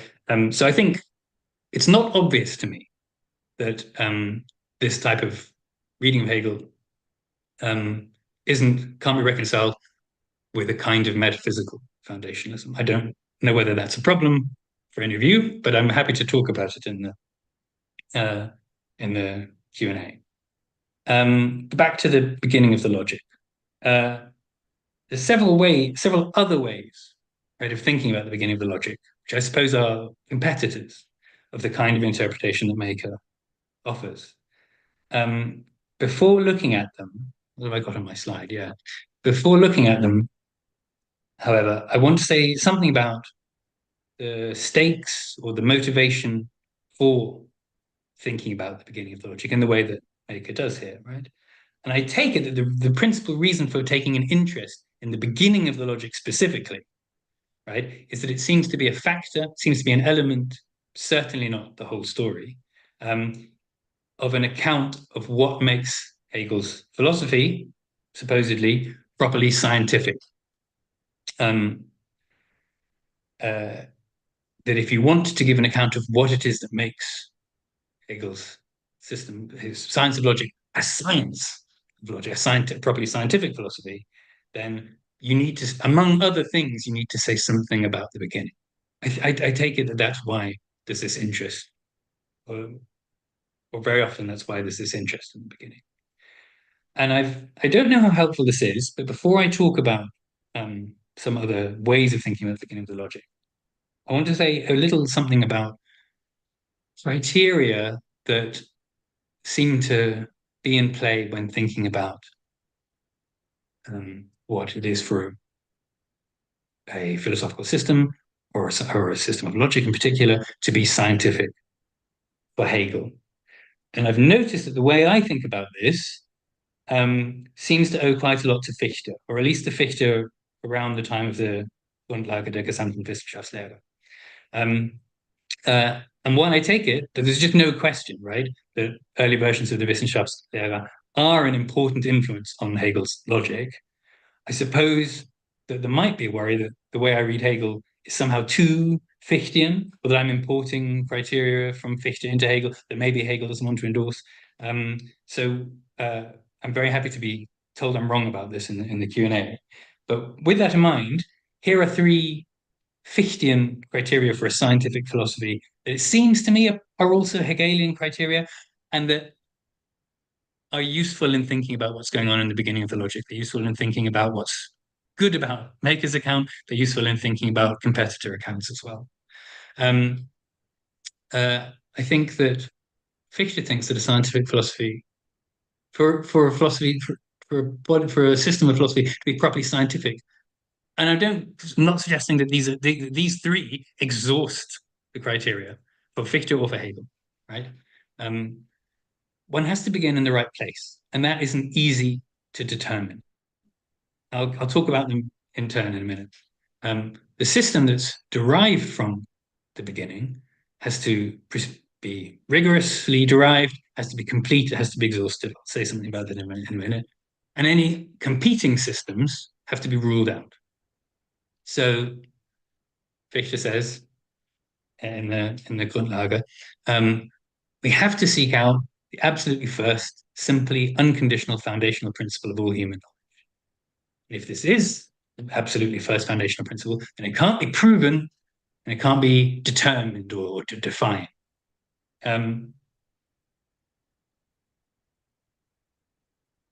Fichte here, I think, pretty clearly, I know that there are readings of Fichte that try to steer him away from being a foundationalist.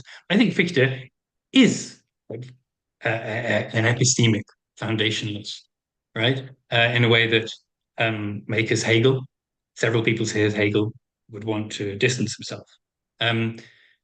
But despite the fact that Fichte is a philosophy with a foundation in a way that perhaps Hegel's isn't, I think it's clear that the puzzle about beginning that Hegel expresses in the essay with what must the beginning of the science be made is of a similar form, right? That Fichte is saying, well, the principle from which we're going to derive our system can't be proven from elsewhere, because then there's questions about what you're deriving, the content that you're deriving it from, nor can you just simply assert it, define it, determine it. It's this, and there's Brooks, no question. And I think Hegel's, for all that Hegel isn't, I think, trying to establish fundamental principle at the beginning of the logic, right?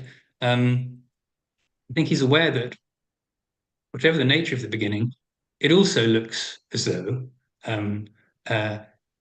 it's going to invite challenges if you say, oh, it's mediated by something else, it presupposes something else. And it's also going to invite challenges if you say it's just immediate, it's just this. I've got nothing, got nothing behind it.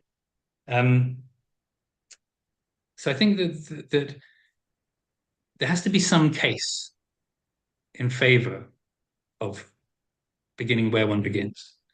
And for Fichte, obviously, the answer is there's something to do with a peculiarly practical notion of intellectual intuition. For Hegel, as Maker reads him, suggested it's to do with the way in which mediation and immediacy can actually be seen to coincide at the beginning of the logic, such that those challenges that might be directed at beginning merely with something immediate or merely with something mediated don't bite. The system has to be rigorous, complete, exhaustive. I haven't put any passages about it being rigorous, but Hegel and Fichte are both very clear that it has to be, the determinations of the system have to be derived very rigorously from one another. Fichte says, well, where you begin with your foundational principle, that's been exhausted when a complete system has been erected on its basis. That is, when the principle in question leads to all the propositions or all the determinations that are asserted within the system, and when they all lead back to that foundational principle. When the system turns in a circle, that's what demonstrates the completeness of it. I suppose it also needs to be exhaustive in the sense that there are no fundamental determinations that once you've turned in that circle haven't been treated in the system. And Hegel seems to say similar sounding things, right? The essential thing for the science of logic is that the science is a circle in which the first becomes last and the last also first. I take it that Hegel is also interested in saying this is part of showing that you have exhausted the system of autonomous pure thinking. All of its determinations have been derived, and you're not going to get any more, right? At least you're not going to get any more pure logical categories. Might have stuff to say about natural and geistige things.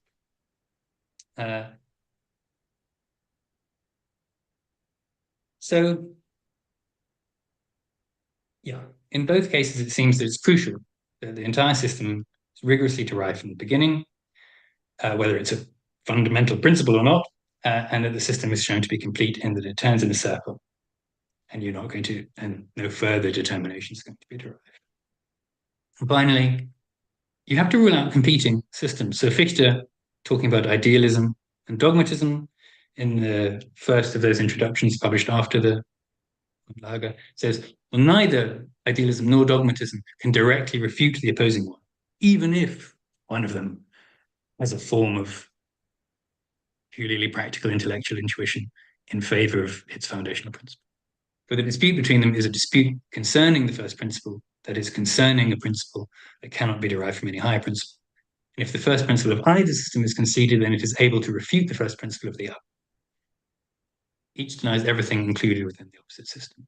And it seems to me that Hegel wants to defend the idealism that he endorses, for example, against approaches that claim that the beginning is made from empirical sensuous consciousness, that consciousness is immediate knowledge. In other words, positions that Hegel files under natural consciousness that suppose that whatever being is, it's over there and thought's over here, right? And the way to get at it is not through pure thinking, but in the first instance, through empirical experience.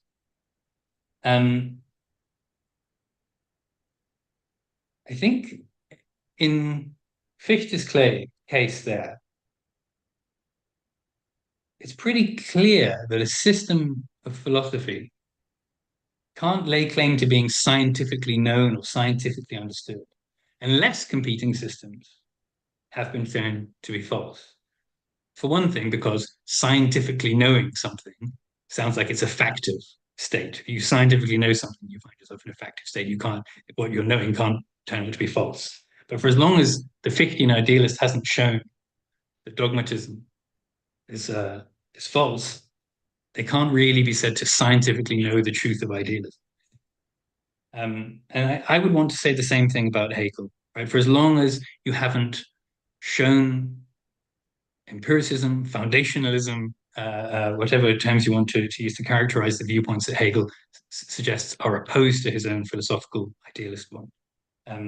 For as long as you haven't shown them to be false, or you haven't exhibited how they show themselves to be false, it seems that you wouldn't be entitled, even if you had done the work of deriving the entire, let's say, science of logic, you wouldn't be entitled to say, this now constitutes scientific knowledge or scientific understanding, because for all you know, there could be another system that is in fact true. And I suppose Fichte's, and there's a similarity in the way they go about it here as well, right? And that Fichte seems, at least, to want to say that ultimately dogmatism is turns out to be a self-refuting position, right? Because the positing of its first principle and the endorsing of its first principle is an act of intellectual freedom of the kind that dogmatism wants to say doesn't exist. And it seems that what's going on in the phenomenology is similarly taking an empirical non-idealist point of view and showing it ultimately to be self-refuting, so that what you're left with is Hegel's alternative.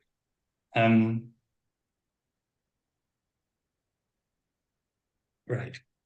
And I'll just say that it looks to me as though what Maker has to say about the beginning of the logic, which is the focus of the material on systematic philosophy in the first part of that book,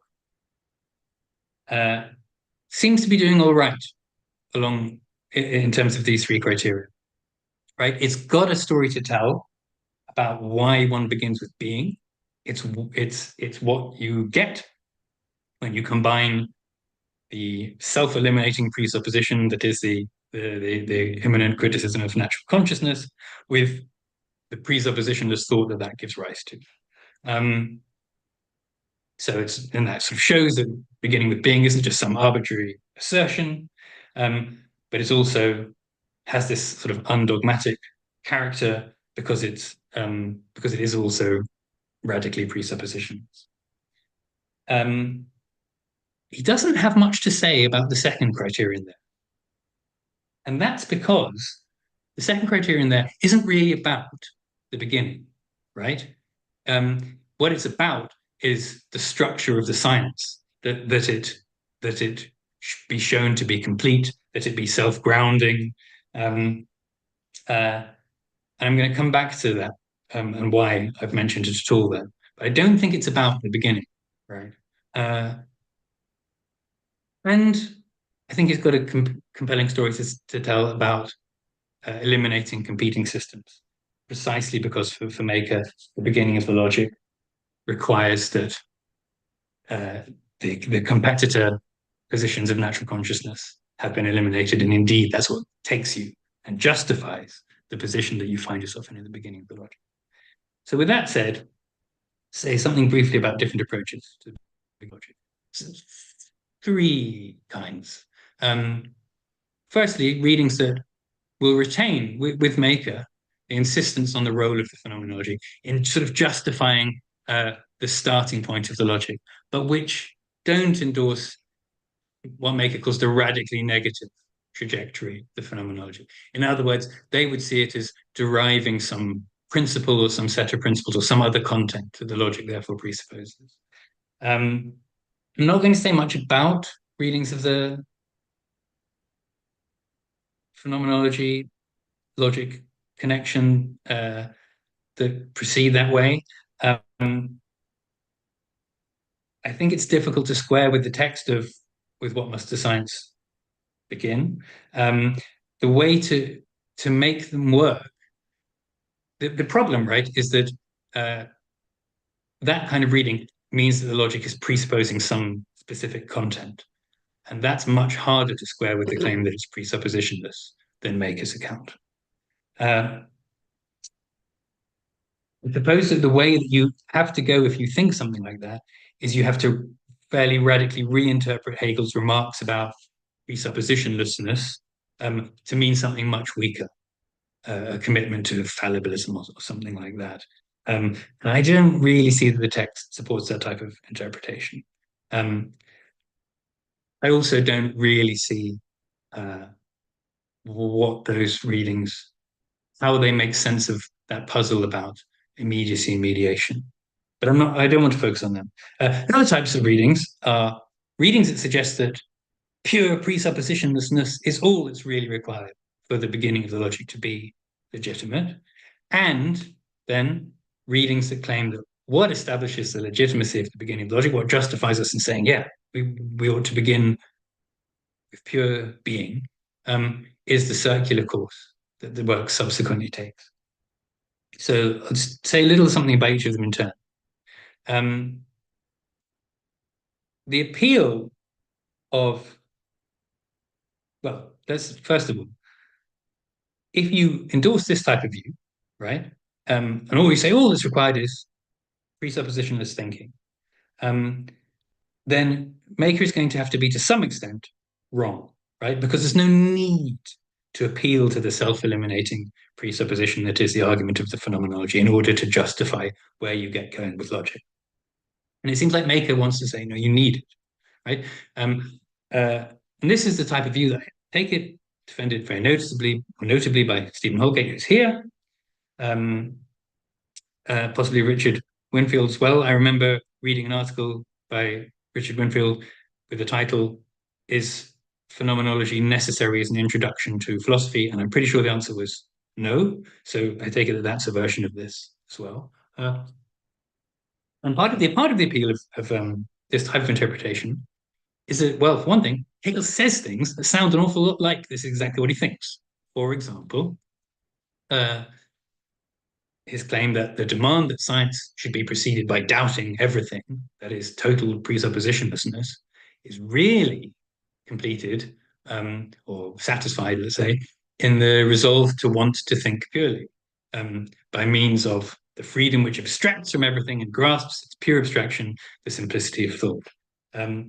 That bit from the remark, it's from the remark in section 78, sort of sounds like, even if you could do something like go through all the forms of consciousness and show that they ultimately collapse into empty thinking, it's not required. But it seems to me that there are potential worries when it comes to some of those Fichtian criteria that I mentioned in the context of these kinds of readings. And you can tell me why this is wrong in a minute. In the case of what I call criterion A, which is the claim that you have to begin in the right place, and it's not easy to figure out what that is. This type of approach seems to sort of avoid the way in which Hegel sets up the problem about where to begin at the opening of the second edition of With What Must the Beginning of the Science Be Made, where Hegel seems to say it's problematic to begin merely with something mediated or merely with something immediate. But to say pure presuppositionlessness, just abstracting from all content, will do the job. I mean, in one sense, it will do the job, right? Because it will get you to empty thinking. I'm happy to concede that. But I don't think it shows that that's where one ought to begin. And I don't think it shows, well, say that in a minute. So it looks as though this type of interpretation seems to me like it's sort of doubling down on, well, I'm just going to begin with something immediate. And it seems to me that invites worries about arbitrariness that Hegel is clearly alert to. and tell me that this is completely unfair, but it makes me think of the opening of the reason chapter of the Phenomenology, where Hegel says, well, reason is the certainty of being all reality. And this, but in completely abstract way, right? Thought has been identified with being, but there's no sort of concrete content to it yet, right? And there he says, but this kind of idealism that identifies thought with being, if it doesn't present the path taken by consciousness in the consciousness and self-consciousness chapters of the Phenomenology, it doesn't make that explicit, that that's where it's come from, but which begins with this assertion of being, I suppose, is itself only a pure assurance, which neither comprehends itself nor can make itself comprehensible to others. It expresses an immediate certainty against which other immediate certainties stand in contrast. One bare assertion is just as valid as another. And it still seems to me that saying just presuppositionlessness will do is too close to the type of thing that Hegel's objecting to here. It doesn't show that that's where one ought to begin. In terms of criterion C as well, I don't see how this type of view shows that you've eliminated possible competing systems of philosophy, right? And it seems to me, for as long as you haven't done that, there's something odd about saying this is a scientific philosophy.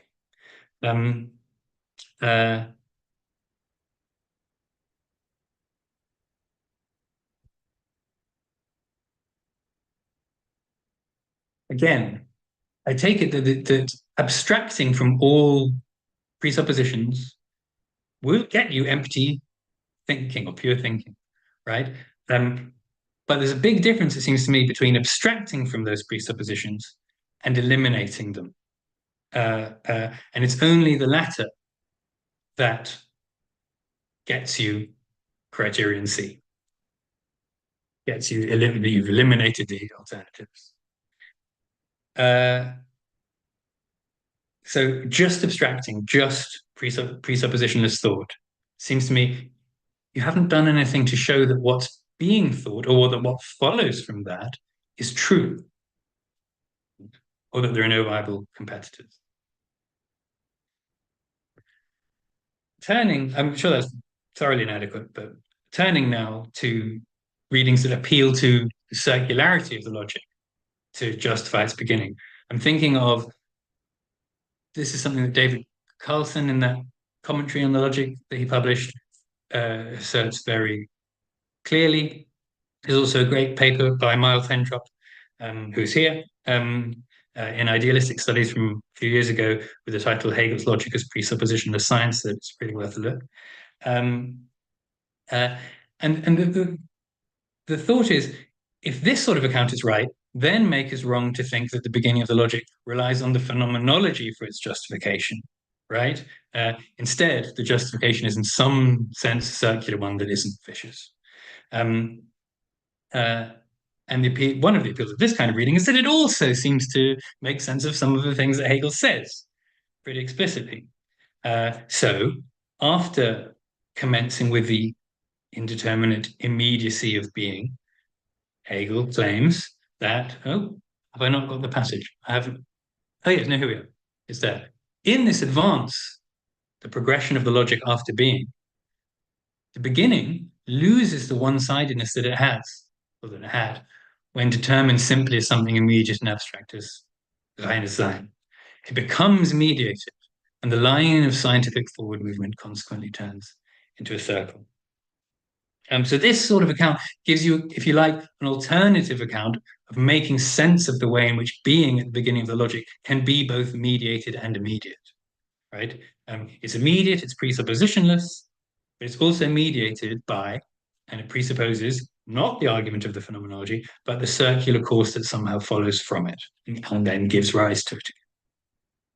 And what I want to say is there is no doubt right? That the course of the logic is very importantly one whereby the immediacy with which thinking begins gets mediated in various ways and ultimately returns to itself. And Hegel has a great deal to say about this, and it's essential to understanding the position he's developing in the logic, right?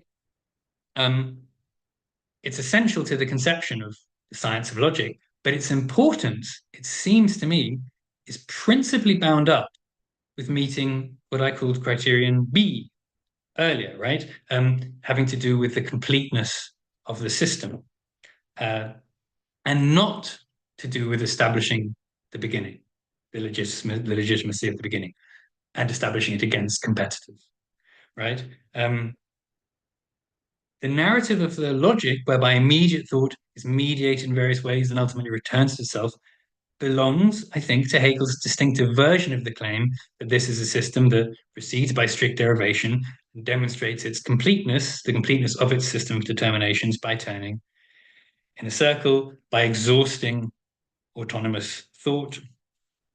But I said earlier, and I still think that that is a criterion that belongs to establishing a properly scientific philosophical system, but it's not really about identifying the beginning or justifying the beginning of the system.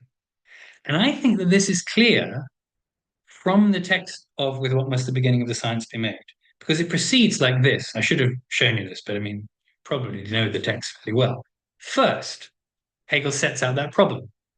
It can't just be mediated, it can't be just immediate. Both of those ways are going to be refuted or rebutted. Then sort of historical interlude. Then he says it's both at once, it's mediated and immediate. Then he says it's mediated in that it presupposes the examination of consciousness carried out in the phenomenology, and it's immediate in that it is at the same time presuppositionless, in a way that Baker's account, I think, allows us to make sense of, right? Then, before going on to say anything about, where's my piece of paper? Before going on to say anything about the importance that logic turns in a circle, before saying anything about the way in which the immediacy at the beginning subsequently gets mediated, before saying anything about that, which of course he does say, right? Before saying anything about that, he says, after this simple exposition, the account thus far of what belongs to the logical beginning, the following further reflections can be added. However, they cannot serve as elucidation and confirmation of the exposition. This is finished on its own account. So in other words, it seems to me that Hegel's pretty clearly saying, if you want to know why we're beginning with being, it's because of the coincidence of mediation and immediacy, what's presupposed and presuppositionlessness, in connection explicitly with the phenomenology of spirit. And everything after this passage that has to do with the course, the circular course that logic is going to chart, does not belong to explaining why logic begins with being. It belongs to other really important stuff having to do with the science of logic and what makes it properly scientific. But I don't think it has to do with being. And so that's why I think that those accounts, this is one of the reasons why I think that those accounts that say we should appeal to the circular structure of the logic to understand the beginning are to some extent misguided.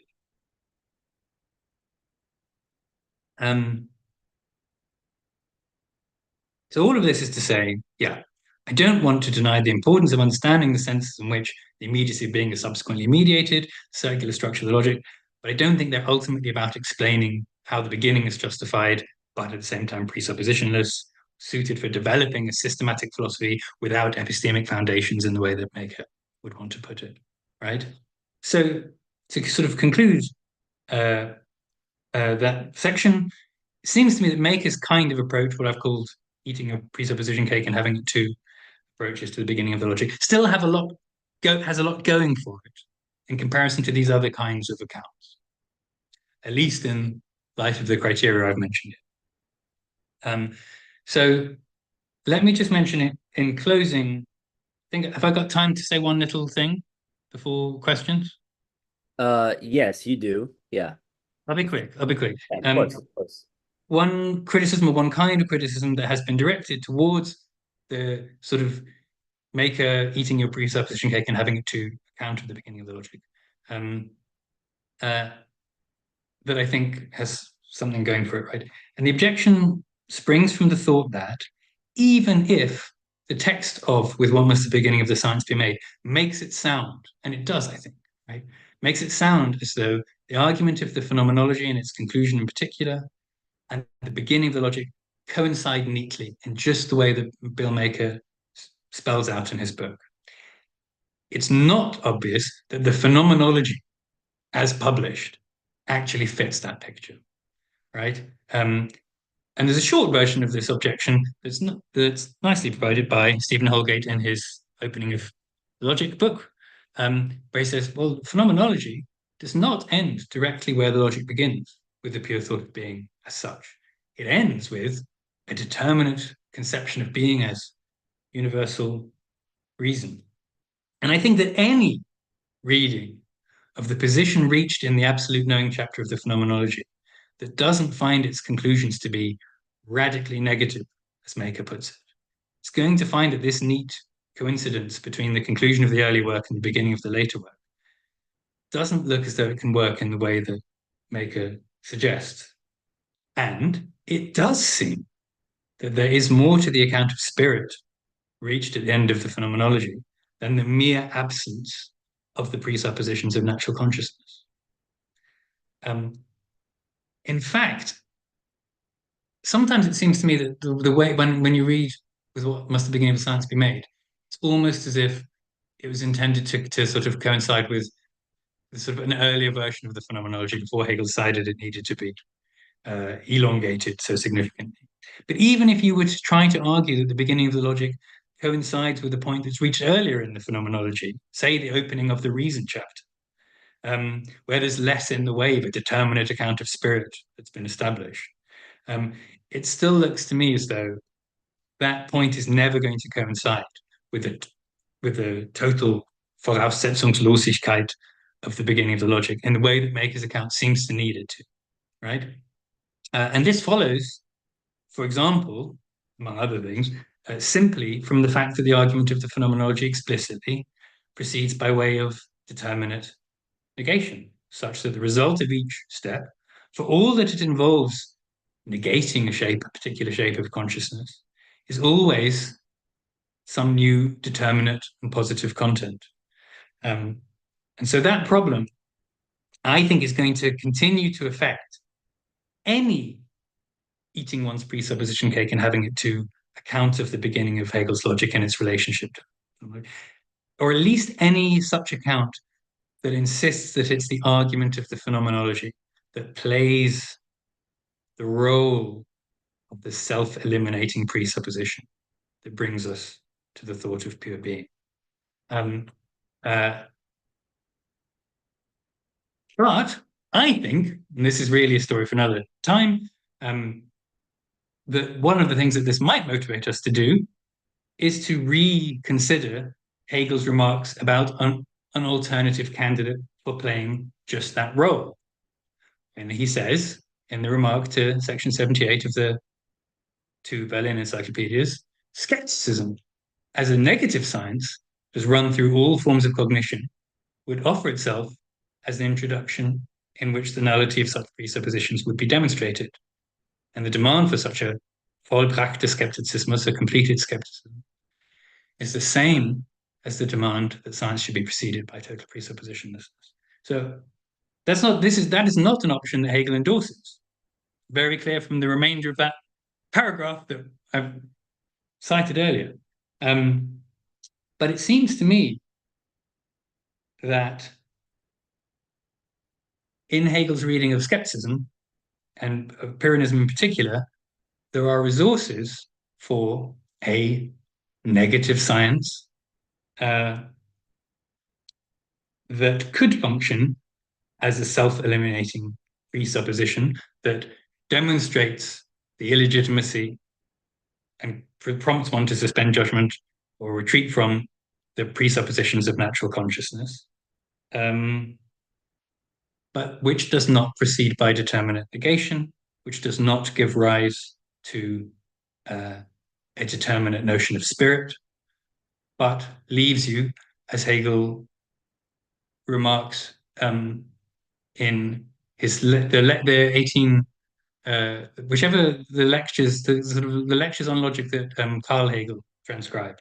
At the opening of the logic there, he explicitly talks about Descartes and then about Beronian skepticism, and says that this kind of completed skepticism gives rise to just empty nothingness.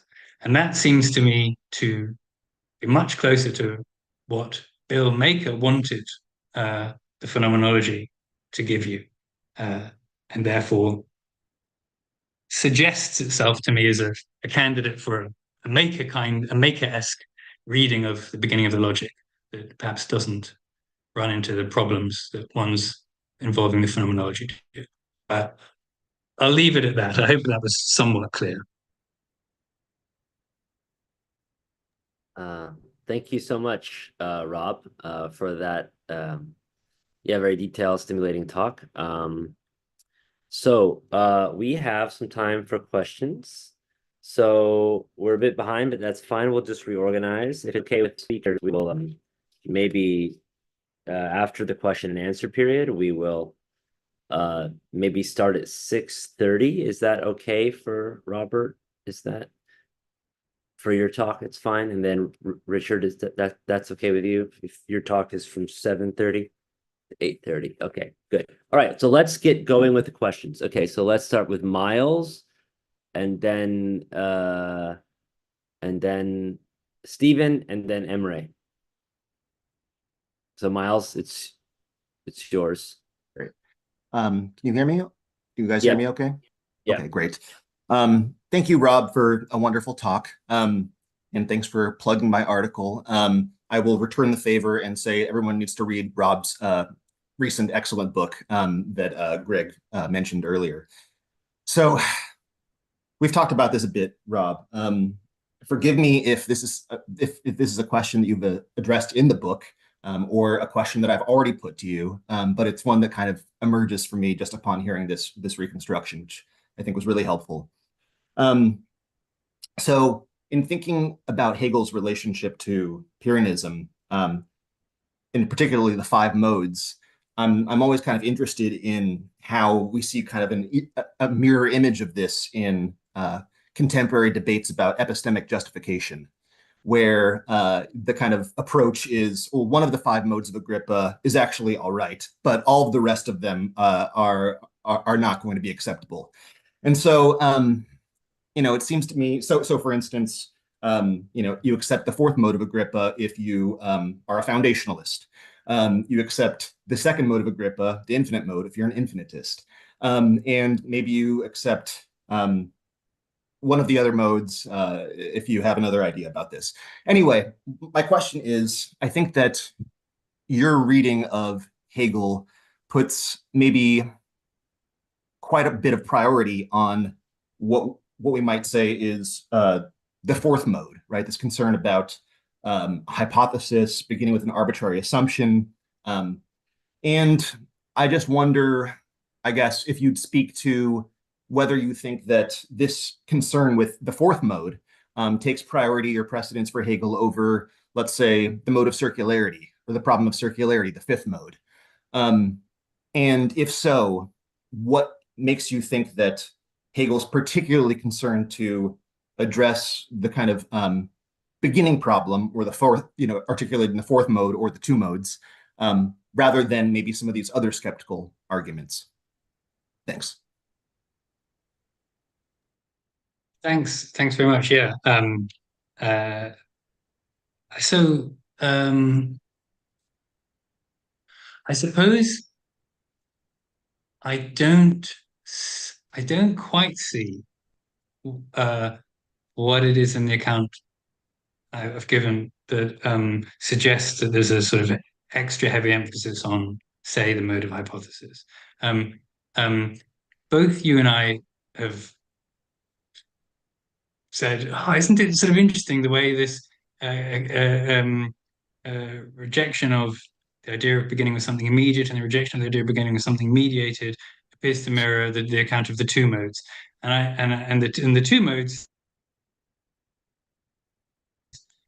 hypothesis, in other words, sort of foundationalism, and on the other hand, a more general account of whether it be circular, whether it be linearly infinite, a succession of supporting reasons. And so to the extent that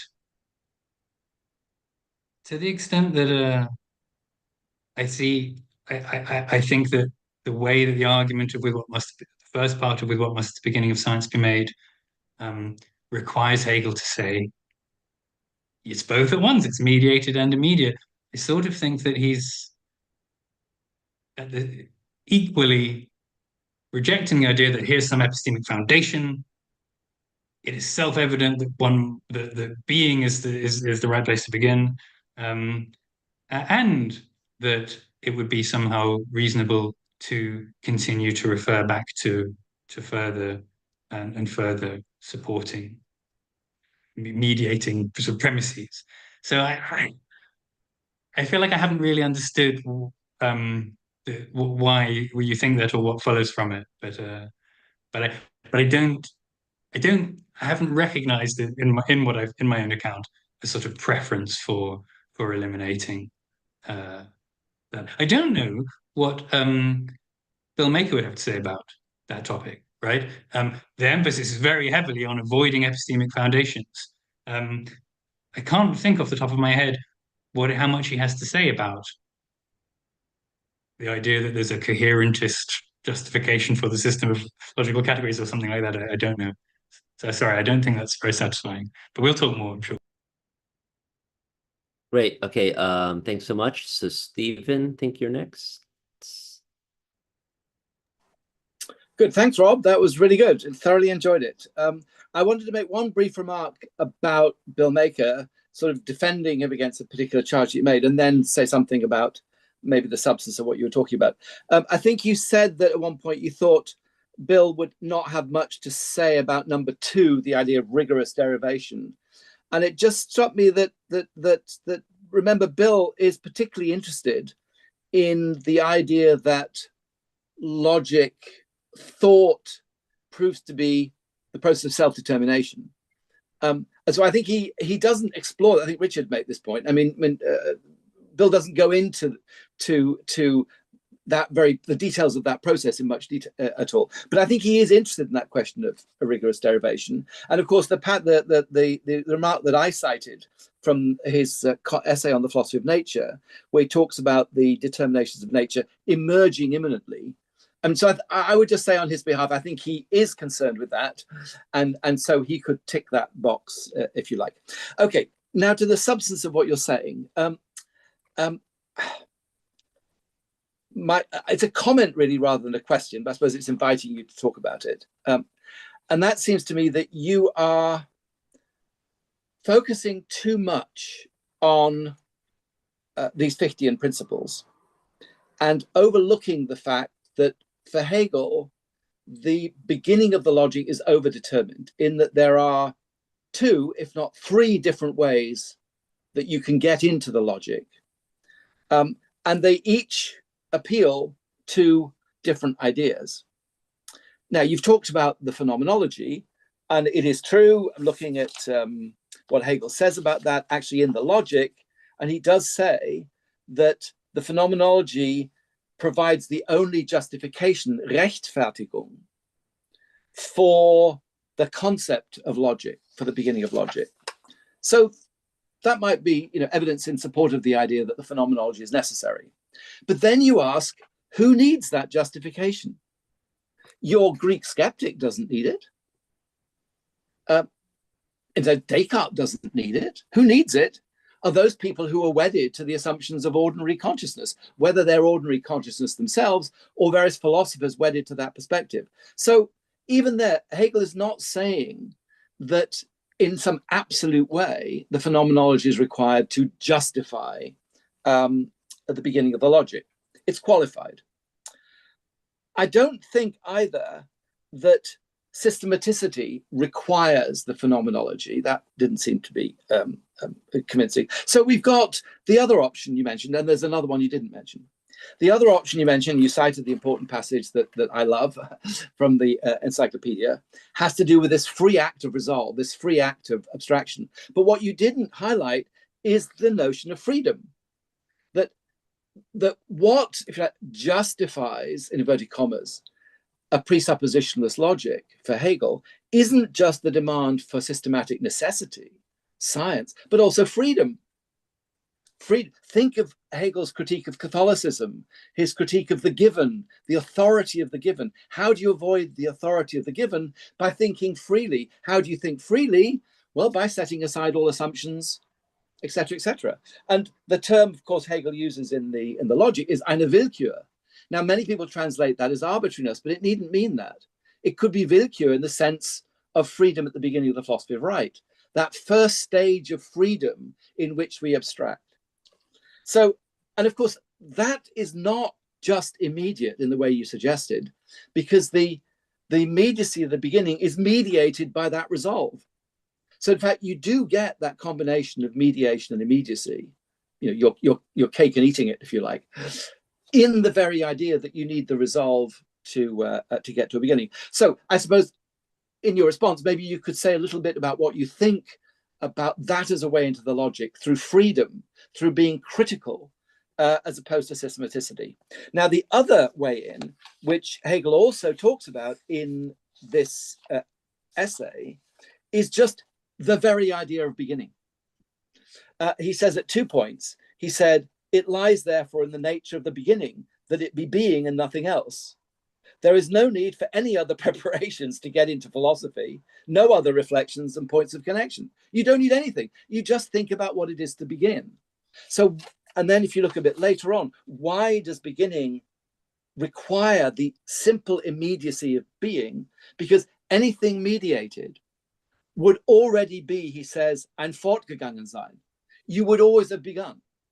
So yes, you can begin with mediation, but then you've always already begun. So you're not beginning. The only way to coherently begin is to begin with utter immediacy. Now you could say that beginning is also mediated by that very argument. The very nature of beginning and what it would do, what it would mean to begin with some mediation, requires that beginning be with being. So I think in each of those three, we get the fusion of mediation and immediacy you want. But I would want to say there are two other possible ways in, and the phenomenology is only one of those. So if Richard said, you know, is the phenomenology necessary? And he said, no, I think he's right. No, it's not necessary. It's necessary if you adopt a certain perspective and you want some justification from that perspective.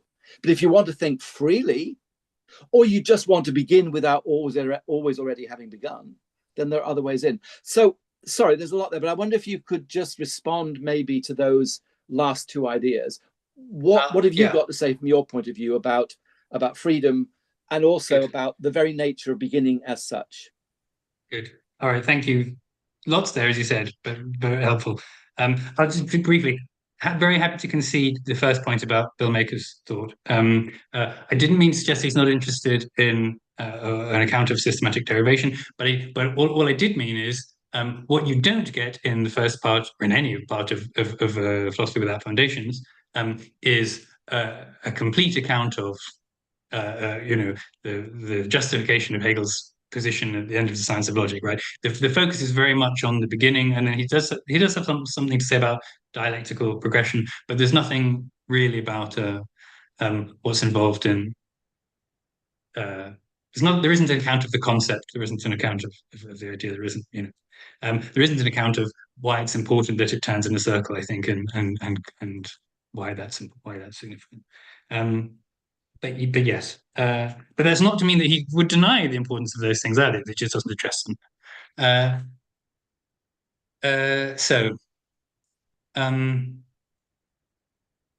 don't think that the phenomenology is essential for systematicity, if systematicity means something like the coherence of all of the determinations. But I do think that something like the phenomenology that eliminates potential competitor systems is required for scientificity, right, if you like, for the reason I gave, that I don't think that you could claim to know the content of all of this is true for as long as you hadn't eliminated the alternative, what the kind of Schultzian empiricist or someone else is maintaining against this idealist position.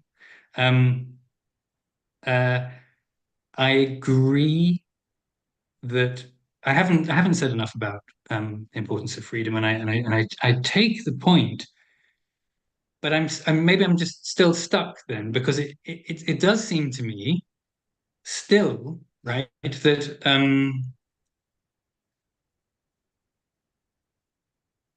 that a willkürlicher act of abstracting and just allowing thought to think itself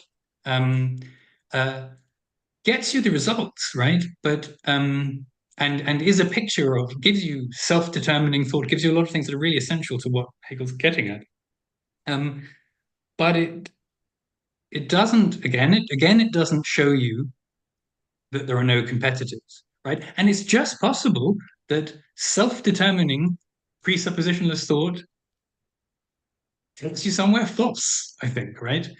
There's nothing about presuppositionlessness that guarantees truth, I think. I know you don't accept just that. To say on that one, I think Bill, sorry, just to interject there, that's specifically what Bill denies. Yeah. I think he's right about that. He says, in fact, I quoted at the beginning, that the presuppositionalist science is unconditional truth. So, I don't want to argue the toss with you about that now, but I think it's worth noting that is quite a significant difference between your position and Bill's. But anyway, just thought I'd interject that. That's helpful, thank you. But I think it does seem to me that presuppositionlessness, if you like, what it has to do with is, has something to do with justification. But not necessarily, but it doesn't, it seems to me, guarantee the truth of what's thought. At least not for as long as it's possible, right? That could you say something very brief, because I can see Greg wants to come in with other people on the notion of what it means to begin. Just on that, because I think that's a crucial thought that often gets neglected. What is it to begin? Yeah. So briefly, so the two quick things I would want to say in response to what you said, and they might not be adequate, right, is firstly, I think that he sort of overstates at that point that towards the end of with what must the beginning of science be made, that the beginning is just obviously being, and that's all that there is to it, and no further, because by that point he's already given an argument as to why it need be being.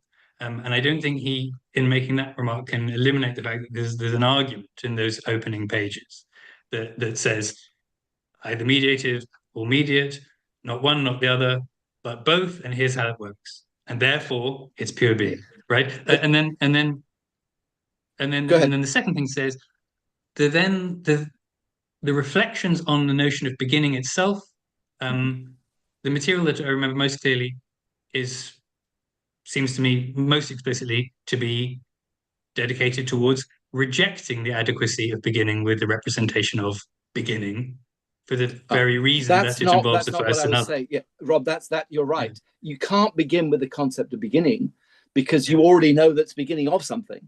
So yeah, that's right. But the point is, he's arguing that to begin is to begin with being, with immediacy. Because to begin with anything else is always already to have begun, so you can't begin. It's a very clever argument, and it's a powerful one. It's a powerful one. For as long as you haven't refuted the person who says, I begin immediately too, with a sensible this, then I don't see that what follows can lay claim to being science. We'll talk about that on another occasion. Thank you. Wonderful exchange. Thank you. Emre, Thank you. The floor is yours. All right, thank you, Rob. It was very inspiring and stimulating. And thank you for also all your work about the problem of the beginning. I think my question is along the same lines with Stephen. I mean, at least the last point he made. And I'm pretty sure the subtlety of your argument in your broader work maybe already addresses these worries.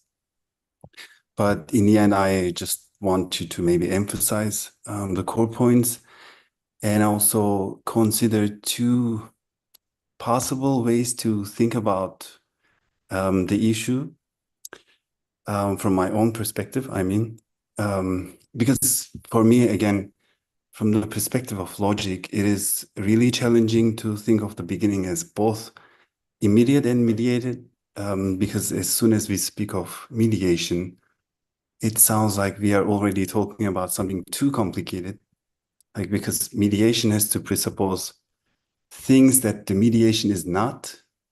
And also we are bound to ask what is doing the mediation. And if the answer is some kind of self, because I assume we're talking about some form of self-mediation, this is also not quite helpful as the self is itself quite complicated. And furthermore, it feels, just as Stephen said, as though the science of philosophy has already begun, but it's not aware of it. So I think, I mean, I understand the claims being made and then can see the textual evidence. And I'm wondering about two things, whether they could be helpful in resolving this seeming contradiction. First, is it possible that there might be a difference between what the philosophical system presupposes and what the activity of doing philosophy presupposes? What one might perhaps call the science of philosophy, although this term could also be controversial because the science of philosophy is actually the system of philosophy, but there's also the doing of the science of philosophy, which is something a mind does, right? Or cognition, or you can say consciousness. But it's not what the system of philosophy is, because the doing of the science of philosophy must be carried through something particular, right? Some particular knowing, rather than the system itself. And the second possibility we can consider. So when Hegel talks about the beginning being both immediate and mediated, is it possible that he's referring to the logic in its entirety as the beginning of philosophy, rather than the particular beginning of the logic itself?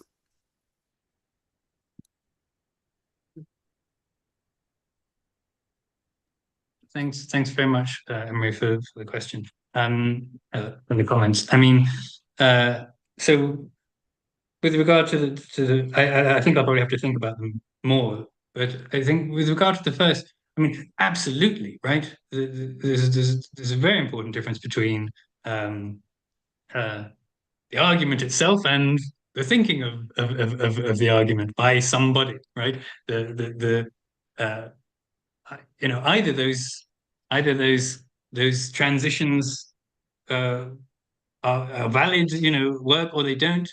And that really has nothing to do with whether anybody is picking up Hegel's logic and reading it.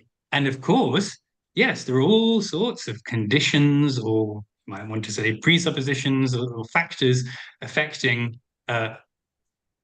when, why, how somebody engages in this line of thought. And if you haven't read Stephen Houlgate's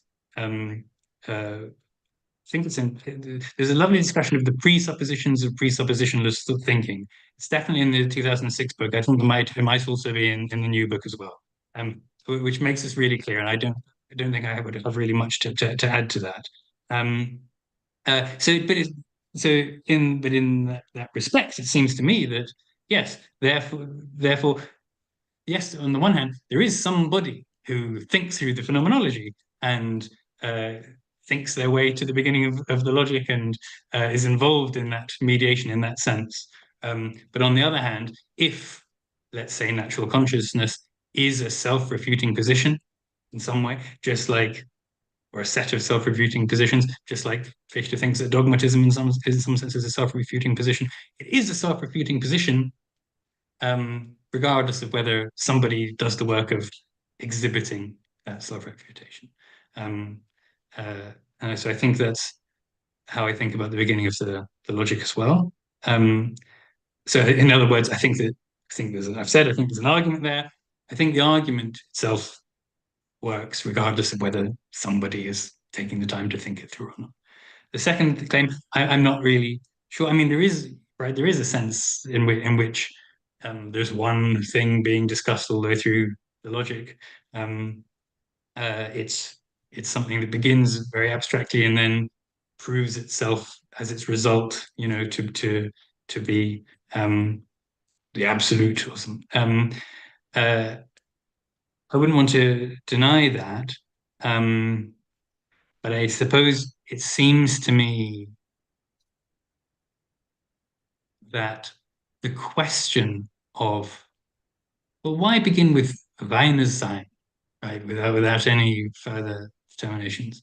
What I sort of want to do is, in a sense, separate that question from the broader question of Hegel's ultimate picture of the nature of being, or the nature of reality as concept, as idea, as nature, as spirit, right? And say it's important. The question of beginning with Sein is important if the account of it is to be a scientific one.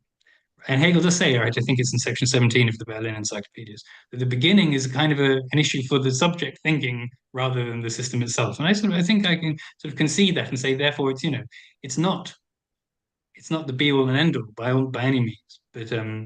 But I think it is important that we figure out why we ought to begin with being. And then the question of the identity of being at the beginning with idea at the end can then be addressed. But I don't really know what it would mean to say that the whole thing is the beginning. But maybe we can talk more about that at some point. Okay. Sorry. Rob, maybe I'll sneak in a really brief question and then we'll take a 10-minute break before the next talk. So thanks for the talk. I wanted to ask you, I've very clearly presented, and I'm sympathetic with a lot of the arguments and the concerns you have, and especially the concern you have about the critique that you offered of Maker. So I said in my introductory remarks that I'm very influenced by his reading of phenomenology, but then as I returned to it, teaching my own graduate seminars, I also noticed that Hegel speaks about phenomenology as not just preparation for science, because he does talk about it that way in the phenomenology, but also as science. It's a science, that's preparation for science. So if we think about the phenomenology merely as self-removing propaedeutic, we think of it as then the question as self-removing propaedeutic, or if we think of phenomenology merely that way, then the question is whether we've really grasped it as science or whether we've only understood it as preparation for science. So the question is, one of my concerns is actually whether this view of phenomenology as a self-removing propaedeutic really misses the scientific character of phenomenology. Is phenomenology both functioning as self-removing propaedeutic, and does that content of phenomenology itself get scientifically justified by logic, nature, spirit, that, does it come back again at another point as something justified by a presupposition of discipline? So generally, my question is about how phenomenology is science and preparation for science, or propaedeutic for science, right? Because it's not just one or the other, right? And how do we think both together? That invokes the circularity that you were discussing, but it's not clear exactly how. And I think it also speaks to the concern you raised about Maker's reading, that it seems right, but maybe there's also something missing, or maybe phenomenology is doing more than just that. So that great. Thanks, Greg. I mean, in there somewhere. that's great. That's great. I mean, so I agree. I agree. Could there be a scientific? It's going to depend on. You have to again cash out the notion of science, right? But could it be a scientific discipline that does what makes as the phenomenology does? Maybe. For what it's worth, it's not clear. I think on Hegel's grounds, and I think here he's probably right that any reading of Hegelian skepticism gives you that. I don't think he's very clear. Skepticism, as practiced by the skeptics, is never going to amount to what he understands as a scientific discipline. But your point, yeah, right.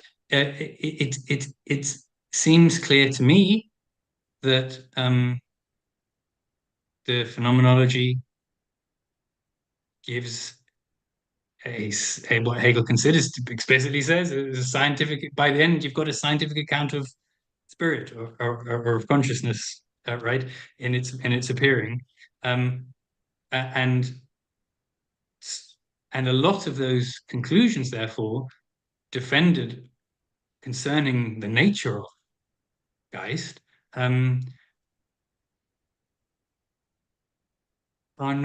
cannot be understood as merely or radically negative, right? There's something positive and contentful being said about spirit, and Hegel is pretty clear, right? I don't know, is it 24, the remark to 24 in the later encyclopedias, or 25, where he says, in the phenomenology, I showed this progression from natural consciousness to absolute thinking, but it became necessary in setting this material out to include philosophical content in the introduction, and in a way, the way it's written suggests to me that he said, and that wasn't what originally I hoped was going to happen, but it proved necessary.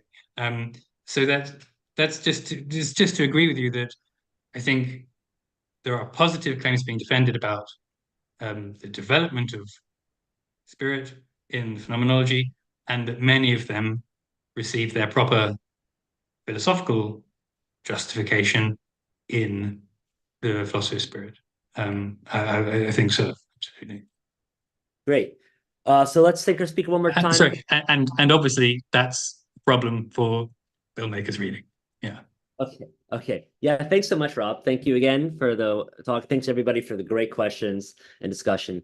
So if I don't see some of you who are in the UK or elsewhere after the break, thanks so much for participating and coming. Part 2 will start, I guess, in about 10 minutes. So get yourself a coffee or something. And we'll start at 6:35, if that's okay. Good. Thank you very much, Greg. You won't see me. Richard, do you have 2 minutes for a quick chat, or do you have to dash? Sure. No, I can chat with you. Sure. Yeah, it doesn't have to be private. I don't mean everybody else has to go away. Yeah, it's just I wanted to catch Richard before he went. Yeah. So bye, Stephen. Yeah. So and thanks, Greg, and thanks, Rob. That was great. I just wanted to see how things are going, and how's life? Well, I'm still teaching, and I good. intend to do so for the indefinite future. I'm not sure when I might just devote myself to writing and other things.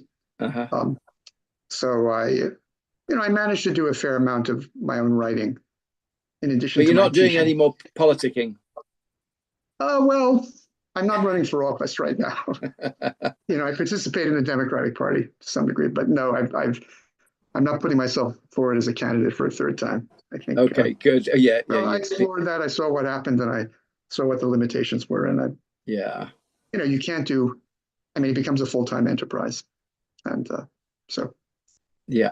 No, I appreciate that. It doesn't seem like anyone is that concerned to have me run either. So I'm not gonna do it. I'll have to rely on my ideas and the propagation of those too. Yeah, absolutely. That's right. I did write a book in between of a kind of. It has a philosophical grounding, but it's sort of applied philosophy. This book, Democracy Unchained. But I'm currently sort of in the midst of working on 2 book projects. One would be a sequel to that book, The Intelligent Mind. We'll be focusing on the practical mind, drawing, of course, heavily on Hegel, but trying to elaborate things further. And I had hoped to finish that this fall if I were not teaching, but my head is not allowing me to take off from teaching in the fall and put all my courses in the spring for some reason. Oh gosh, but you've always done that, haven't you? I've almost always done that, but this year I can't do that. So I decided instead I would write a book based upon writing up transcripts of my lectures on the philosophy of right, as I've done on the science of logic. So I'm going to do that and try to knock that off by the end of next year, let's say, maybe even by the end of the summer. And Sujata's continuing working as a immigration attorney, and our 3 children are the family's all right. Things. They're okay, a little unsettled, but they're okay. And now, do you face something like mandatory retirement in the UK? Well, it depends. I think Cambridge does. We don't necessarily know. So I've gone down to 40%, 0.4 they call it, but that just means I get paid 60% less of my salary than I did, and then the department works out. Basically means I'm teaching my MA class on a Monday morning, and I have my PhD students. I have no undergraduates, and I have no admin jobs for the minute either as well.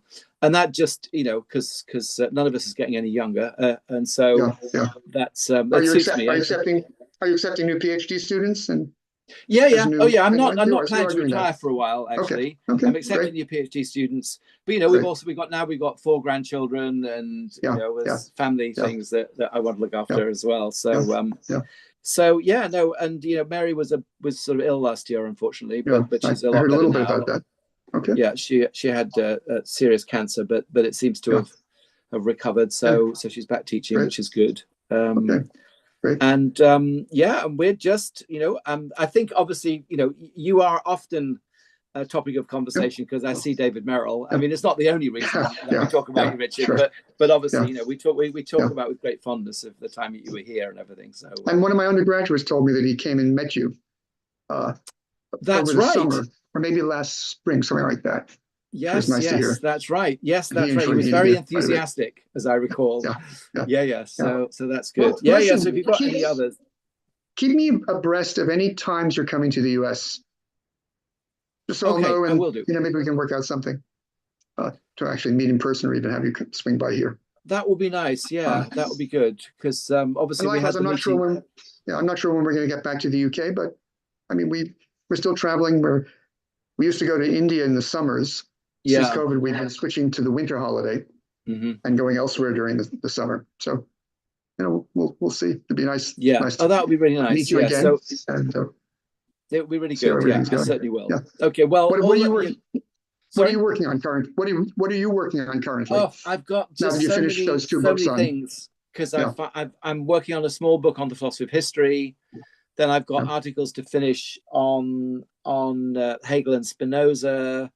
And Bob Stern, there's been, obviously with Bob dying, there's been a lot going on. So I've got an article on his work and partly concerning the idea of Willkür and what that means at the beginning of the logic of the philosophy of right.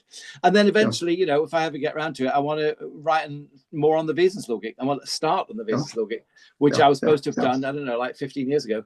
But I am teaching it this year. I've decided I'm going to actually teach the logic of essence, and eventually, get stuck into that. So, the Hegel on Being's out in paperback, so people can actually afford it now, which is nice. So anyway, good. All right, it was great to see you. You better go and have your break. And I'm going to have a very long break, I'm afraid, which is going to involve closing my eyes and lying down. Okay. So I'm really sorry. Apologies to both of you that I won't be able to hear the papers, but it'll be online, so you can see it all. It's on YouTube after this, so anyone can see it, including yours as well. Okay. Good. Well, great seeing you. Very good to see you all. Hopefully not too far. Bye, Rob. Bye. Thanks, Stephen, for your questions. Good to see you. Okay. Bye.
So now it is 6:30 my time. So I think I'm awake now after getting up at 3 a.m. and doing some hardcore Hegel systematic philosophy for the last 3 hours. So actually, I feel perfectly awake now. So instead of a cold shower, you just have some systematic philosophy, you know? Get yourself moving in the morning. I'm glad we were able to cover. I had completely forgotten how early it is for you. Gosh, that's good dedication. The important thing is that we get these people in the room together. So this is the important thing, right? The individuality as such doesn't matter. It's the singularity of spirit that is the most important thing. Right? So just well, I'm glad to see that some of you more in the dark of night, like Emre, Hikmet, and Edward are, and Michael for that matter. Well, Michael is earlier, but that you're still hanging on. So very good. Very laudable for those of you. Where's Michael? He's in California, right? What? Maybe that's what I thought. As far as I know. Yeah. So 3 hours earlier than now, which is 6:36. So he's in mid-afternoon. Okay.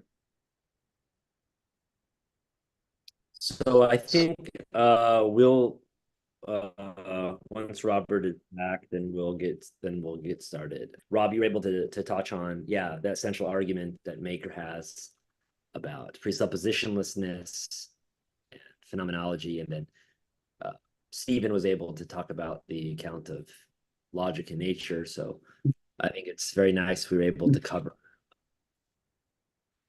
these different aspects of his thinking already in the first half.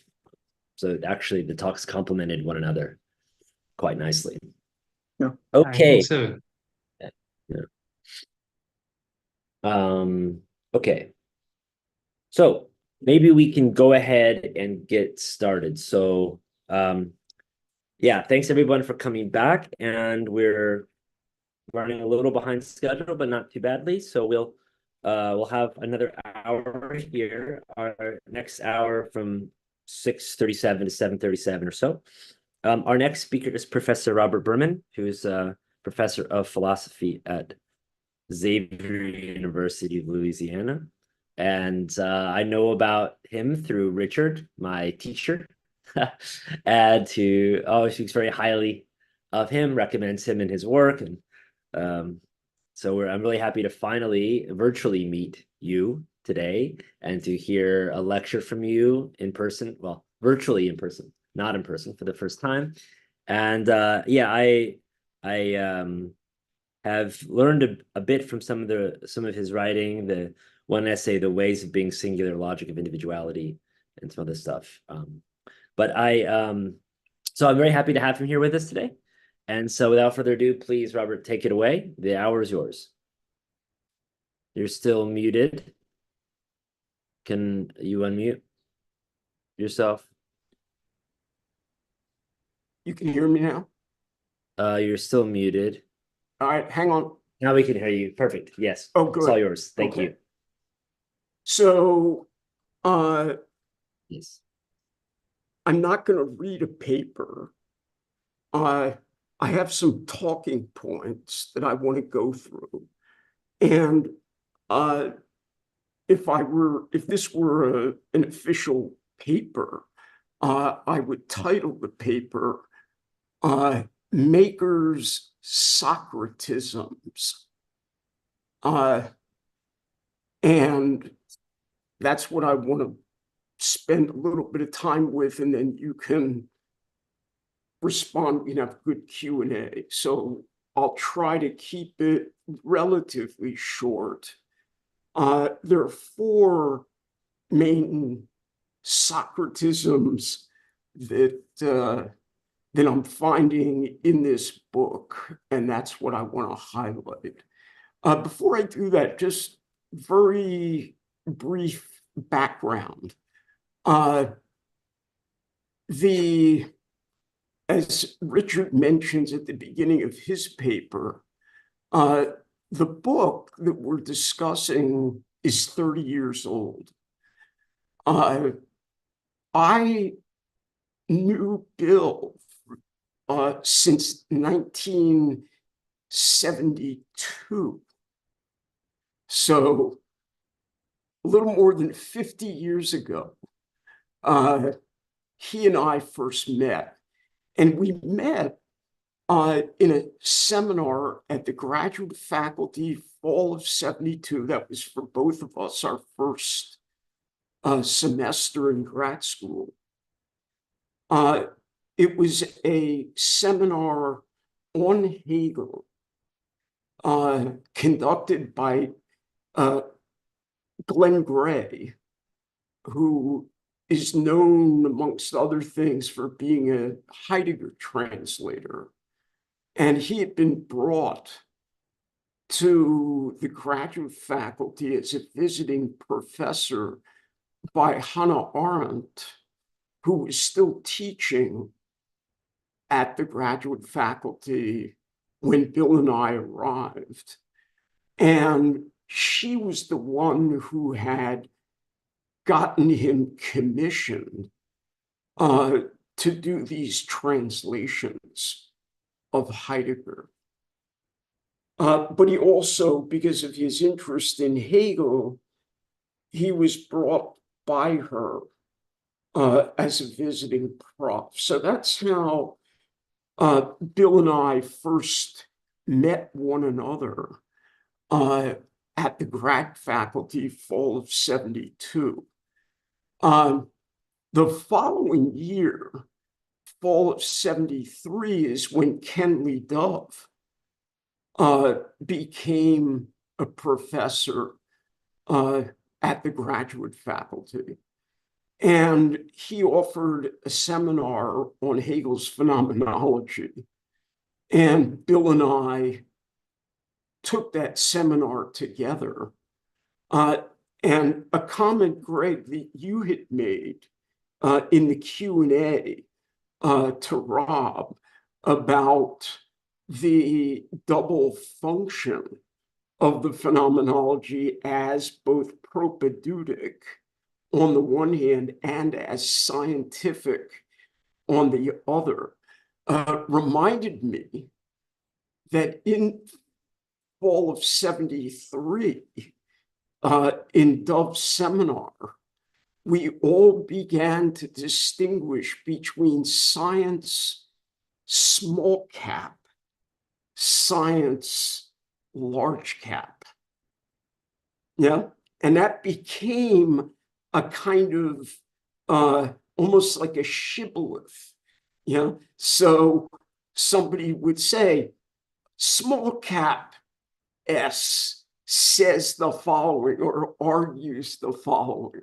So although it's long ago, my memory is still good enough that when you made that comment about how to put together these two, I was immediately sent all the way back to that seminar, which was Kenley Dove's first semester. And it was actually in the spring that I met, spring 74, that I met Richard for the first time, who would come down from New Haven to sit in. So as you can all see, that there are a lot of petite madeleine that come, from being in this workshop. I want to mention one more background point. Bill and I, starting in 1974, fall of 74, he and I met every week to read together Hegel's Logic. And that went on for about a year and a half. And at the time, Bill was living on 12th Street in Manhattan. He had a large black Labrador dog, pretty ferocious dog. But the Labrador would recognize me and treat me very well. So after the first couple times I met with him to discuss the logic, I didn't have to go with any trepidations that I might be attacked by this ferocious animal. But I'm sure that when he would walk his dog in the Lower East Side, he could always feel very confident that no one was going to even attempt to go after him because he would always have his dog. Anyway, all of that as background. So Bill and I spent a lot of time working our way through Hegel's logic using the Miller translation. So I'm rereading his book. He would send me, once we were no longer together at the grad faculty, and he was at Clemson, and I was in Germany for some years and then came back and moved to New Orleans. I would see him very, very infrequently over the years. On a couple occasions when I was in Athens, I would see him at Richard's. But he would send me what he was writing and publishing. But I hadn't, until very recently, reread the entire book.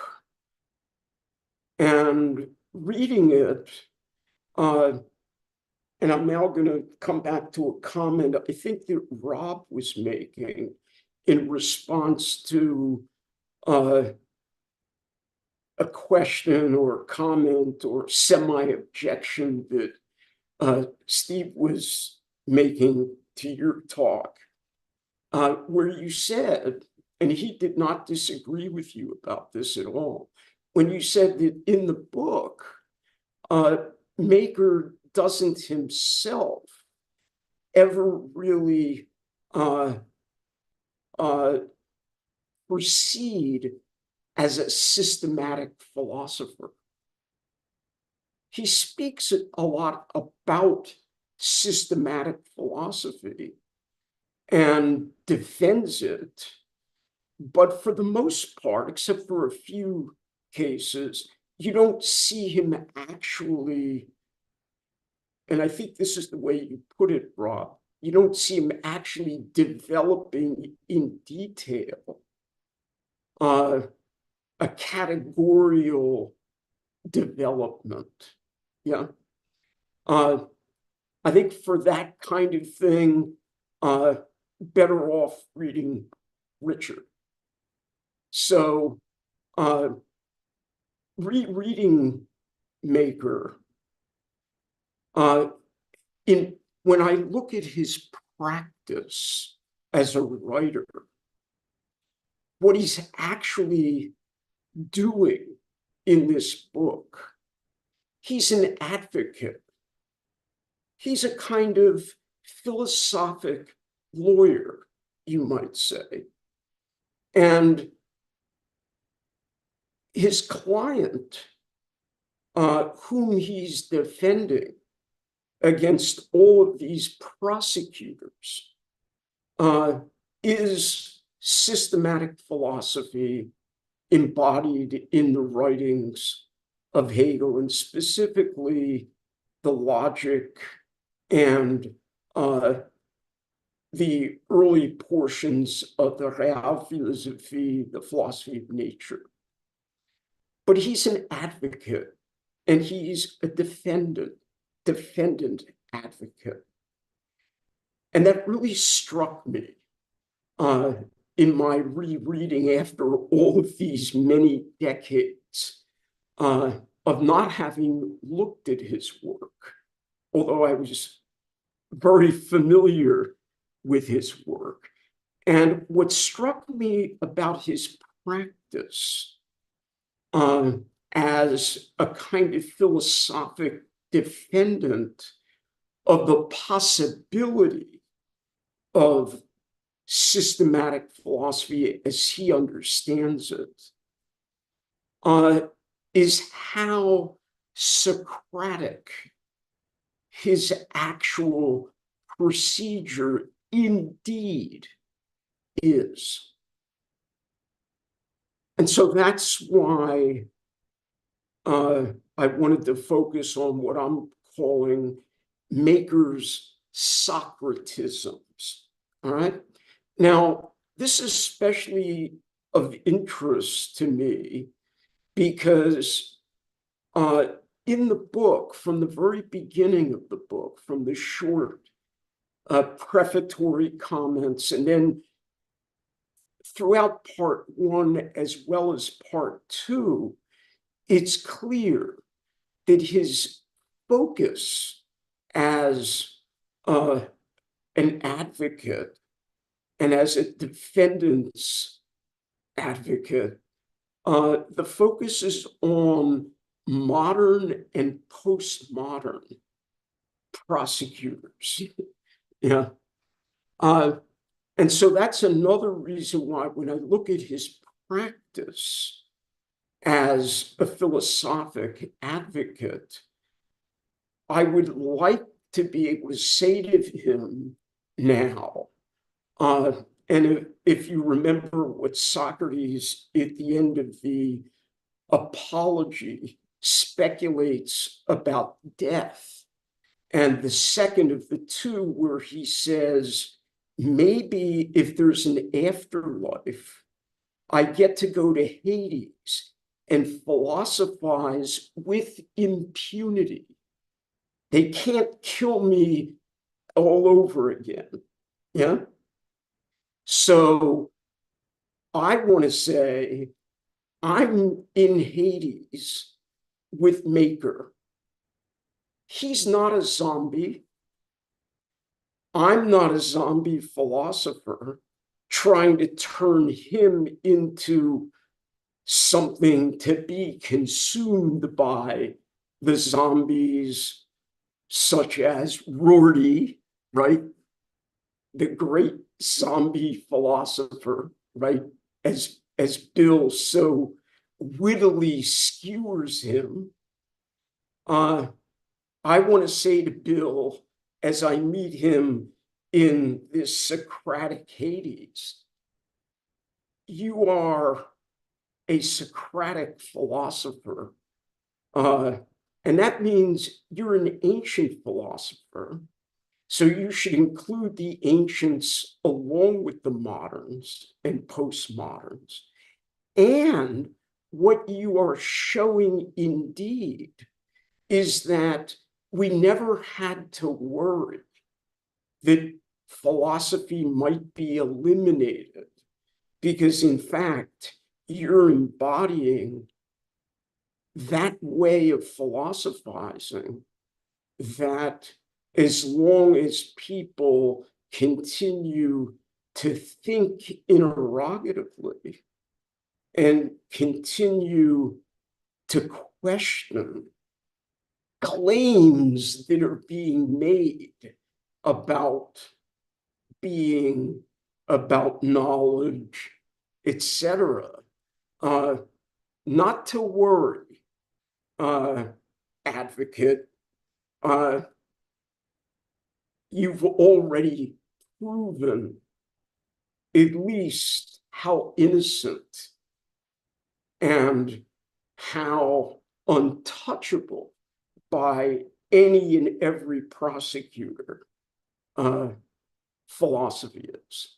So what are these Socratisms that I'm noticing as I reread Maker after 30 years of its publication? First of all, the centrality of Socratic elenchus. And if you recall Aristotle's book Gamma, chapter 4, demonstration by refutation, which is Aristotle exhibiting his Socratic philosophic procedure. This is what Bill is constantly doing.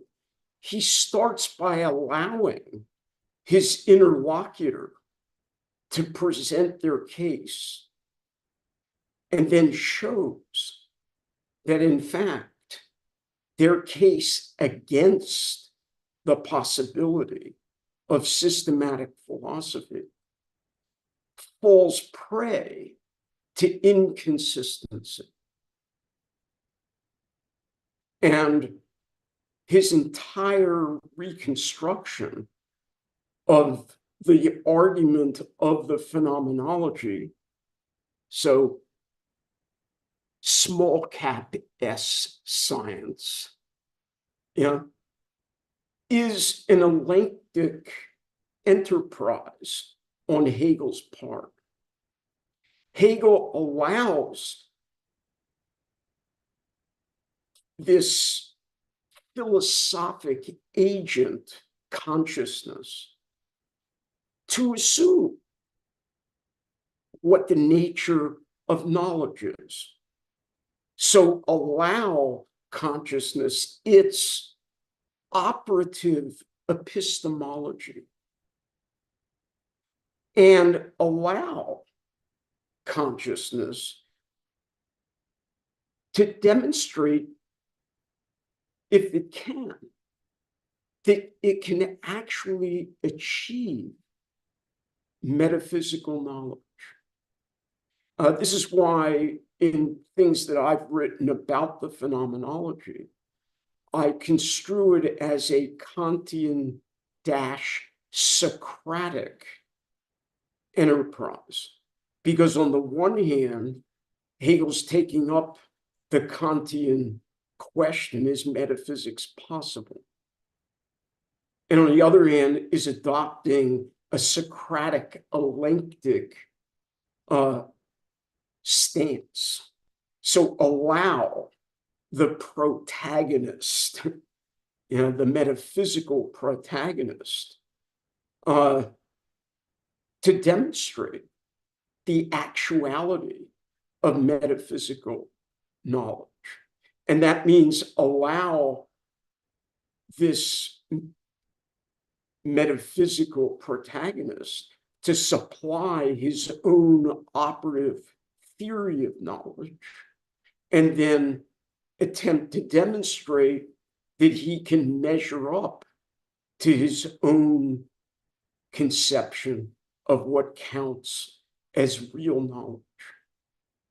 And if that leads to an impossible failure, meaning success is in principle impossible, then the advocate, in good Socratic fashion, can say, well, we can at least conclude, and this is the second Socratism, we can at least conclude, we doing small cap science, we can concede knowledge of ignorance.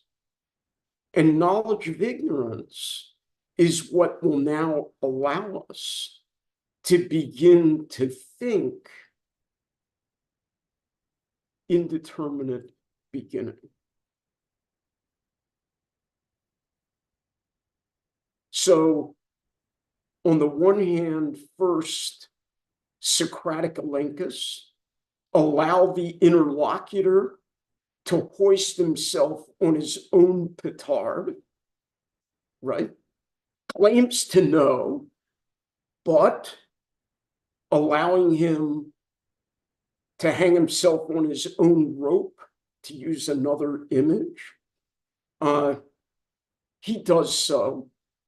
And we, the Socratics, can conclude not that we know based on that conception, but we can begin with this radical beginning where we don't claim to know anything at all and see what happens. Yeah. Now, a third, Socratism. And here, I noted that Bill, in part 2 of the book, where he's discussing several postmodern, anti-foundationalist philosophers. But already at the end of part 1 of the book, on a few occasions, he invokes the Socratic idea of philosopher king. And in the Republic, you have Socrates, on the one hand, conducting his various elenctic exercises with his interlocutors, introduces in response to Glaucon, who is getting impatient with theorizing about justice and wants to know whether it can be brought into being. And the third wave that Socrates says they're going to have to face beyond the equality and the communism is philosopher king. And we readers of the Republic notice very quickly that there's a huge difference between Socratic practice on the one hand, and Socrates characterizes Socratic practice at the end of book 7, when he views it as being like an orphan, where you have found out that what you thought were your true origins, your foundations, are not what you thought them to be. You have knowledge of ignorance, but there's no guarantee that you'll actually gain genuine wisdom.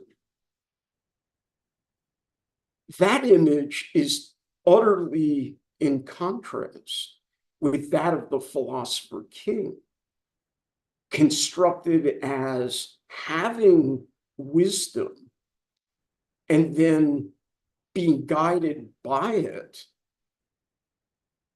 to conduct political rule. Yeah.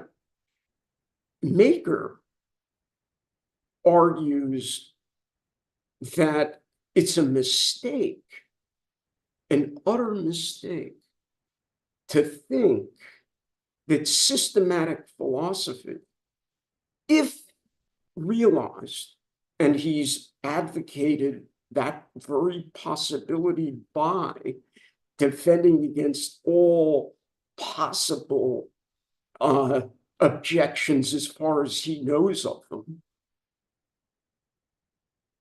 says it follows from the very idea of systematic philosophic thought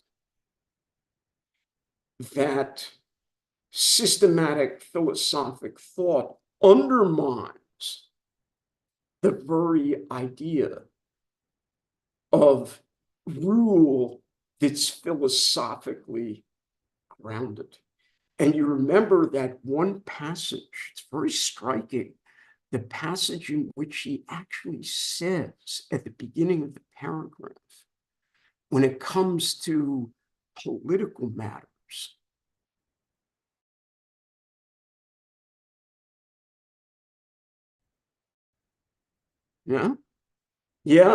has to be silent, or he allows by the end of the paragraph, or if he's going to speak, he cannot speak as a philosopher, but only as someone, let's say a citizen, who has opinions, right? So the use of the construction of the idea of the philosopher king, which is totally at odds with Socratic practice, Maker seems to endorse. And so as a Socratic, the idea of the philosopher king, he's now put it very much at arm's length. Finally, the fourth Socratism that I'm noticing as I reread after all these years, this fine piece of writing of his. And he needn't worry, I would say to him, down there in Hades or up there in Hades, wherever Hades is. I would want to say to him, you don't need to worry that either the Quinians are going to dismiss you. You know, if you want to read Maker, that's just history of philosophy. Yeah, don't worry about that. But also don't worry about the antiquarian doxographers who have nothing else to do but try to simply leave it at accurately reported what so-and-so once said. Yeah, because in fact, he's showing that, as Machiavelli once said, you know, when I go home and put on my smoking and commune with those ancient writers, yeah, and what Nietzsche said about communing with those writers, and as Maker himself is saying, you know, they remain alive forever as long as there are those amongst us who are reading because, like those we're reading, we share in common wanting to get things right. Yeah, that's Maker. Yeah, so I want to say to him, you're trying to get it right. You're proceeding as a Socratic. Yeah. And so finally, fourth Socratism, you're not dismissing the anti-foundationalists. You're not dismissing the empiricists. You're not even dismissing altogether those who take for granted what everyone more or less naturally takes for granted, namely that cognition is a matter of consciousness. You're simply pointing out to think that that's the only possible framework for thinking philosophically is your mistake. And so, yes, we're all, as it were, starting from within the cave, but there's an outside the cave. And a Socratic is able to maintain an understanding of that difference. So yeah, on the one hand, thought to that extent that it's governed by consciousness is conditioned.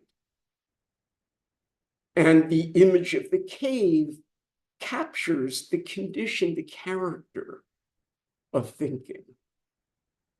But not all thinking is confined to the cave. Yeah. And so I want to say to Maker, as we sit here together in Hades, I want to remind him that in the Phaedo, Plato's book about Socrates' death day, yeah, when he finally, his body went cold, he says, Socrates says in the Phaedo, philosophy is the practice of dying and being dead. I'm here with Maker, practicing dying and being dead by appreciating his Socratisms. What do you all think? Thank you so much, Robert. That was really touching and inspiring. Somehow you somehow spoke to the content and the spirit of Bill in a way that I don't think anybody has yet. So wow. So yeah, thanks so much. What do you all think? As he asked, what do you think? Rob, what do you think? Well, first of all, yeah, thanks so much for lovely, wonderful talk. I I wanted to say one thing and then ask a question. I haven't really formulated it properly.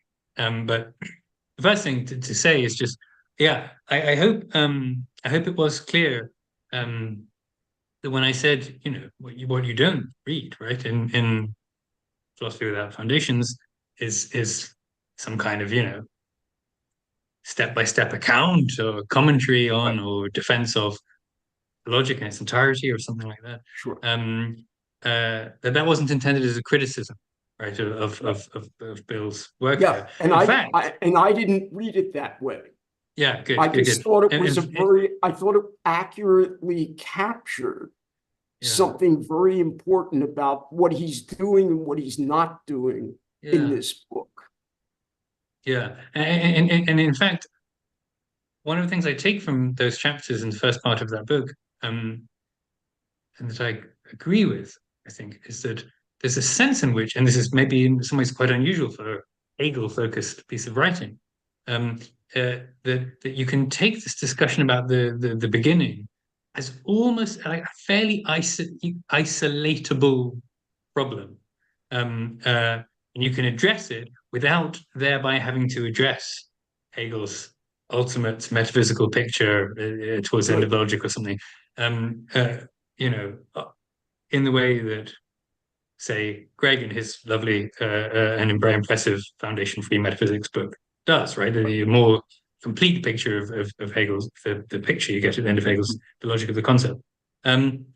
So then the question is, I completely agree with you that there's really something of the elenchus to the way that Bill Maker read the phenomenology. Absolutely, and you Good. expressed it wonderfully. I suppose how to phrase this as a question. Is it? I mean, I won't pretend to be a Plato scholar, but it seems to me that there's different ways that people read the elenchus, and there's different ways that people read the influence of the elenchus on subsequent Western philosophy. And sometimes, it goes all sorts of different ways across Plato's dialogue. Sometimes it just takes you somewhere really aphoretic. Sometimes it seems to hit some kind of bedrock, and you can kind of build up a system of knowledge on the other side of it. And I suppose one of the things that occurred to me is that sometimes people will reach for Descartes and the method of doubt in the first meditation, as if that has something to do with the elenchus. But if it does, then it's perfect example of a foundationalist model of the elenchus, right? Whereby you in a dialogical context or not, you demolish a bunch of assumptions, but sooner or later you hit your principle, your bedrock, your indubitable foundations, and then you build up on top of that. And it seems to me that what's interesting about Bill Maker's reading of the phenomenology in particular, and I don't know how this corresponds to different episodes in Plato, right?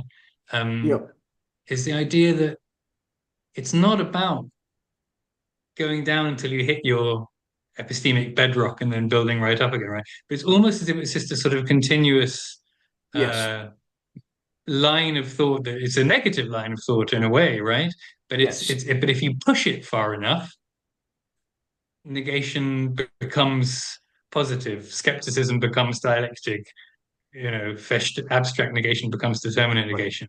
And I don't really know quite what the question is, but I wondered what you thought about that model of the elenchus, whether it has, whether it's there in Plato or I don't. Right.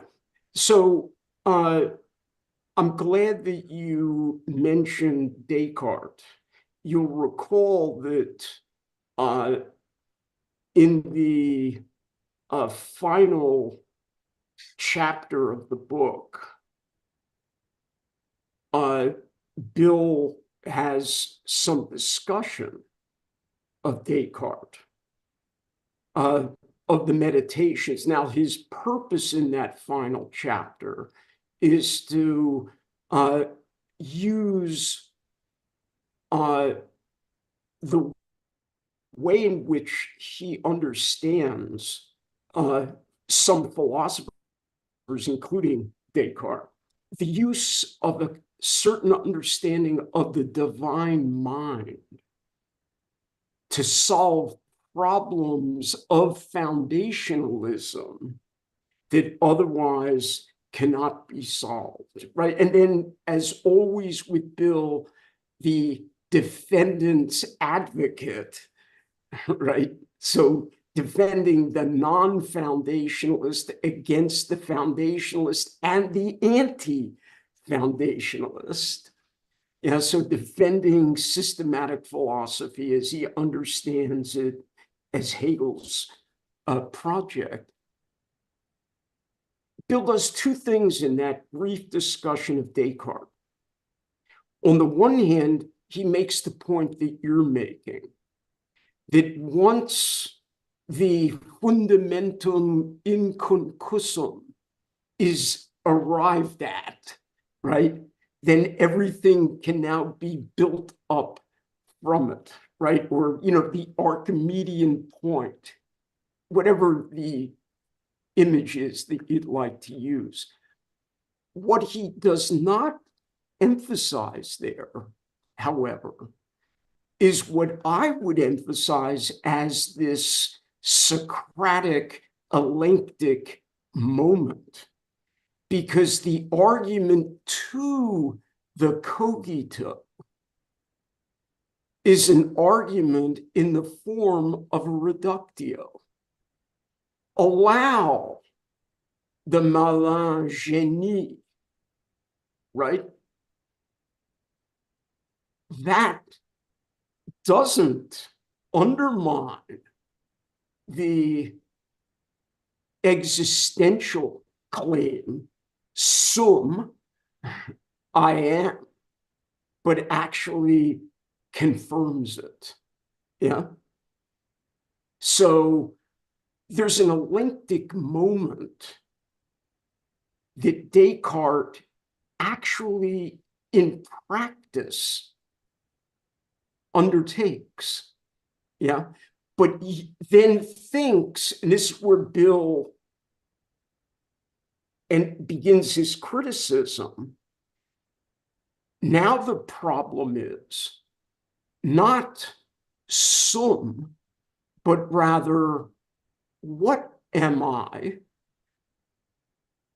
right? And how do I get beyond this internal mind, trapped, to the external world, right? And so now the divine mind has to be invoked to solve, as the Deus ex machina, this otherwise insoluble problem that you've arrived at a certainty that you cannot exploit. Whereas in the case of the phenomenological small s science, the propedeutic, you conduct an elenchus, right? You allow the analog of the malin génie, namely consciousness with its operative epistemology, to try to carry out its project of demonstrating that it can answer affirmatively Kant's question, is metaphysics possible? Well, if it's actual, then it is possible. So if I show that it's actual, I've shown that it's possible. Kant, I've answered your question. Consciousness claims to be able to do. But the elenchus is designed to answer Kant's question in the negative without running into the difficulty that Kant runs into, namely begging the question, smuggling in metaphysical premises in order to show the impossibility of metaphysics. And what is that ultimate metaphysical assumption that he smuggles in?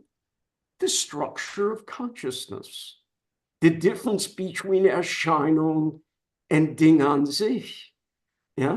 So Hegel, as a good Socratic, says, all right, allow this perspective metaphysician his assumption that this is the nature of cognition. Here's my epistemology, right? Accurate representation of what is in itself. And I'm an internalist, so I will demonstrate that my representation of reality corresponds to reality. And in doing that, I'll demonstrate the actuality of metaphysical knowledge. And of course, as Bill points out again and again, the problem is that when knowing itself is presumed finally to be what is known, it's not possible to distinguish knowing as what is to be known from knowing as the activity of knowing that presumed object in itself. And so you get this collapse, right? So instead of elenchus being put into the service of a foundationalist project a la Descartes, instead, the Socratic procedure is put into the service of eliminating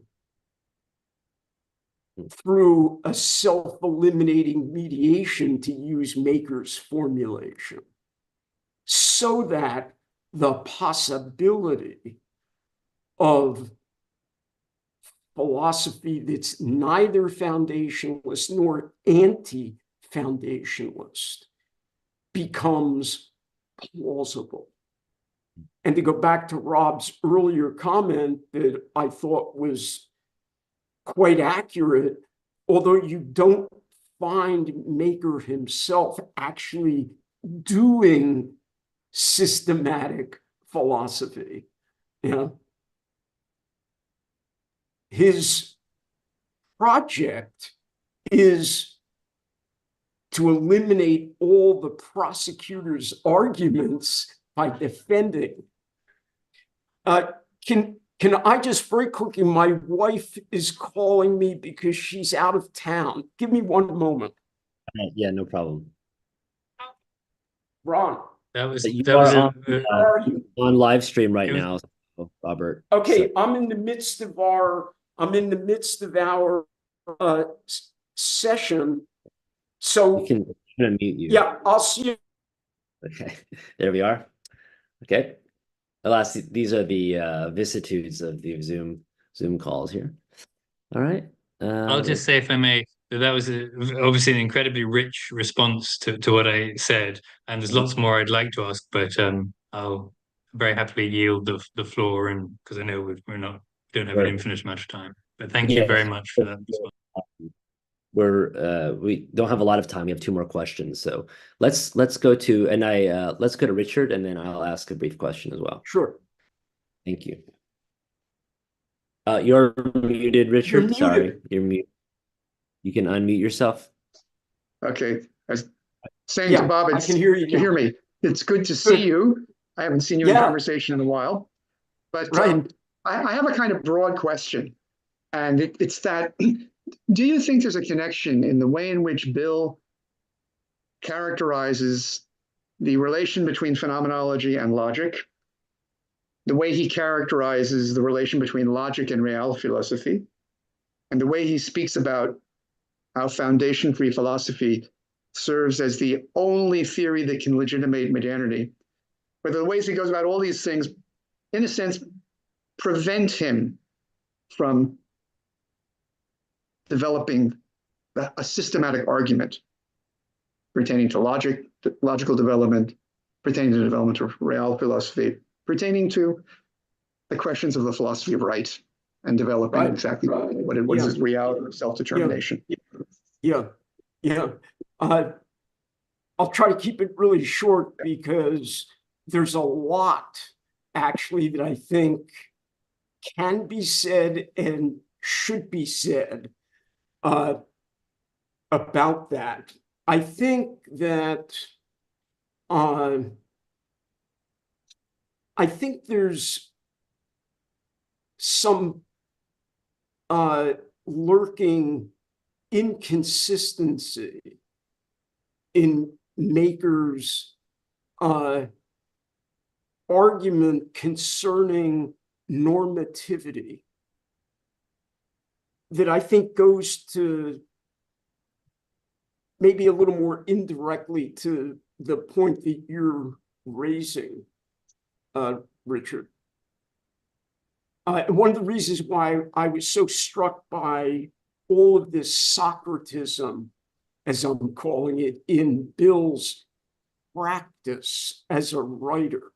So his deed, what he's actually doing, shows that we shouldn't restrict ourselves to modernity only or post-modernity.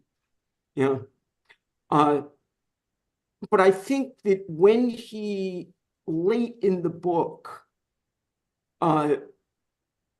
introduces questions of normativity, he's allowing that, for example, a systematic account of right would provide a basis for an ought, as he puts it, a sollen, to which appeal could be made for purpose of criticism of what is given. Now, if he allows that, then why should he then say that when it comes to matters of the given, the philosopher as a systematic philosopher, and that's the only kind of philosophy that's possible, given the goal, right? Objective knowledge of truth, the philosopher has to either remain quiet or has to simply leave it at offering his opinions, but not as a philosopher. Yeah.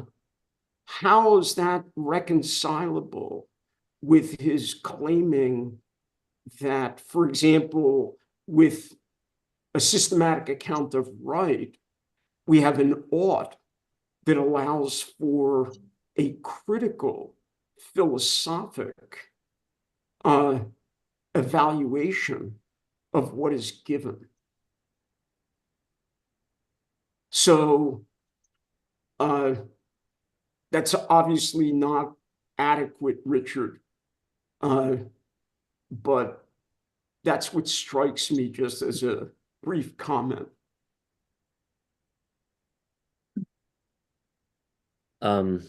Any brief response, Richard, or should I go on to the next? We can move on. I mean, my paper will to some degree deal with these issues a bit. Good. So, yeah, thank you so much, Robert. And yeah, you're really, in a way, showing the obvious, but by showing the something that is so obvious, we don't see it. So that's very helpful for me. But now I want to address the Socratic dimension of Bill's thought, which I see more clearly now after your discussion. It also speaks to the sense of freedom that he has, this age free, this liberating, that shackle, this shackle. He's then basking in the pure liberation as a result, having liberated from all these presuppositions, and he has this experience of liberation as a liberation thinker. And the Socratic. And by the way, that's interesting that you're putting it that way, because if you think about the image of the cave, right? Yeah, exactly. Prisoners, right? Yeah. Yes. Yeah. And what's beautiful, I taught this recently, and I noticed that the philosopher actually they actually force them out. It's not like they're asking consent. I mean, it's kind of a violent thing. He kind of pulls them out of the thing. So Maker and you could really liberating us even if we don't want it. And most of us don't want it. And that's why it can feel very uncomfortable to entertain these ideas that everyone's been talking about. But I want to talk about maybe also to enter into a Socratic attitude towards the Socratic attitude, if you will, if you'll allow me to do a Socrates. Because Socrates seems to be dogmatic in the end. And I know that sounds like that seems very controversial thing to say. But one of the dogmatisms that seems to be underlying the Elenchus is this principle of non-contradiction. And what I mean is that we show that someone's view is contradictory, and so we claim that what they say is false. That may work out as an immanent critique when someone takes the PNC as given in their own system, and then one can show from within that it doesn't live up to its very claim. And so that's very effective when someone has taken the PNC on as a foundation. But when we've used the Elenchus to undermine the foundational thinking, then we've discovered that in fact the PNC itself is no longer available as a normative principle that will enable us to beat up our opponents anymore. Yeah. And what's interesting then is that often we all fall into this because it's the tradition where we raise an inconsistency as a problem. We all talk this way. We fall into this language as though it were obvious.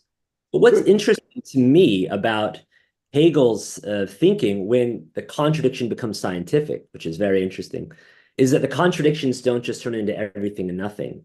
They don't just explode into meaninglessness, but they produce specific results, right? So we all know there is a difference, of course, between Hegel's dialectic and the Socratic one, even though there are similarities, but the contradiction becomes scientific when it produces specific results. And of course, we were just all talking about how Bill's practice as a writer doesn't exactly perform that. The contradiction isn't producing, being, nothing, nothing, being, becoming Dasein, term of being, right? You're not using the contradiction to produce the content of science. Right. You're using the contradiction to eliminate presupposition. So what's interesting is there is definitely a systematic way of doing systematic philosophy and then a non-systematic way of doing systematic philosophy. There is a way of engaging with Socratic elenchus, which is assuming the PNC, and then there's a way of doing it which not only, even in destroying the foundation, all foundations, destroys even the PNC as the foundation of the elenchus. And therefore, is actually open to the idea that maybe contradictions turn out to be true. So then when you read Hegel, you find out actually, he says every concept is contradictory. He says, you have the principle of non-contradiction, but then you also find a principle, he says, that everything contradicts itself. And this is one of the truths of the logic. And then you think, wow. Okay, so there is a so let me put my question. I've just been going on way too long. My question is whether if we really take up, one could say, the Hegelian, the kind of spirit of Hegelian thinking, shouldn't we in the end take a deeply skeptical attitude towards the Socratic process, the Socratic method? Yeah. That's what I wanted to ask. So whether there's so maybe I asked that, but there's a question in there somewhere. No, that's very good. That's very good.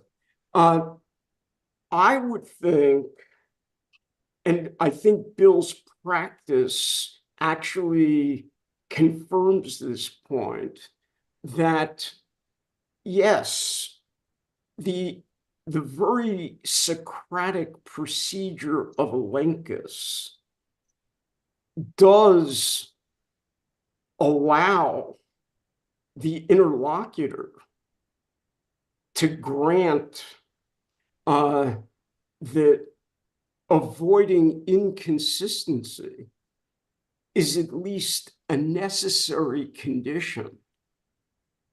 At least a necessary condition.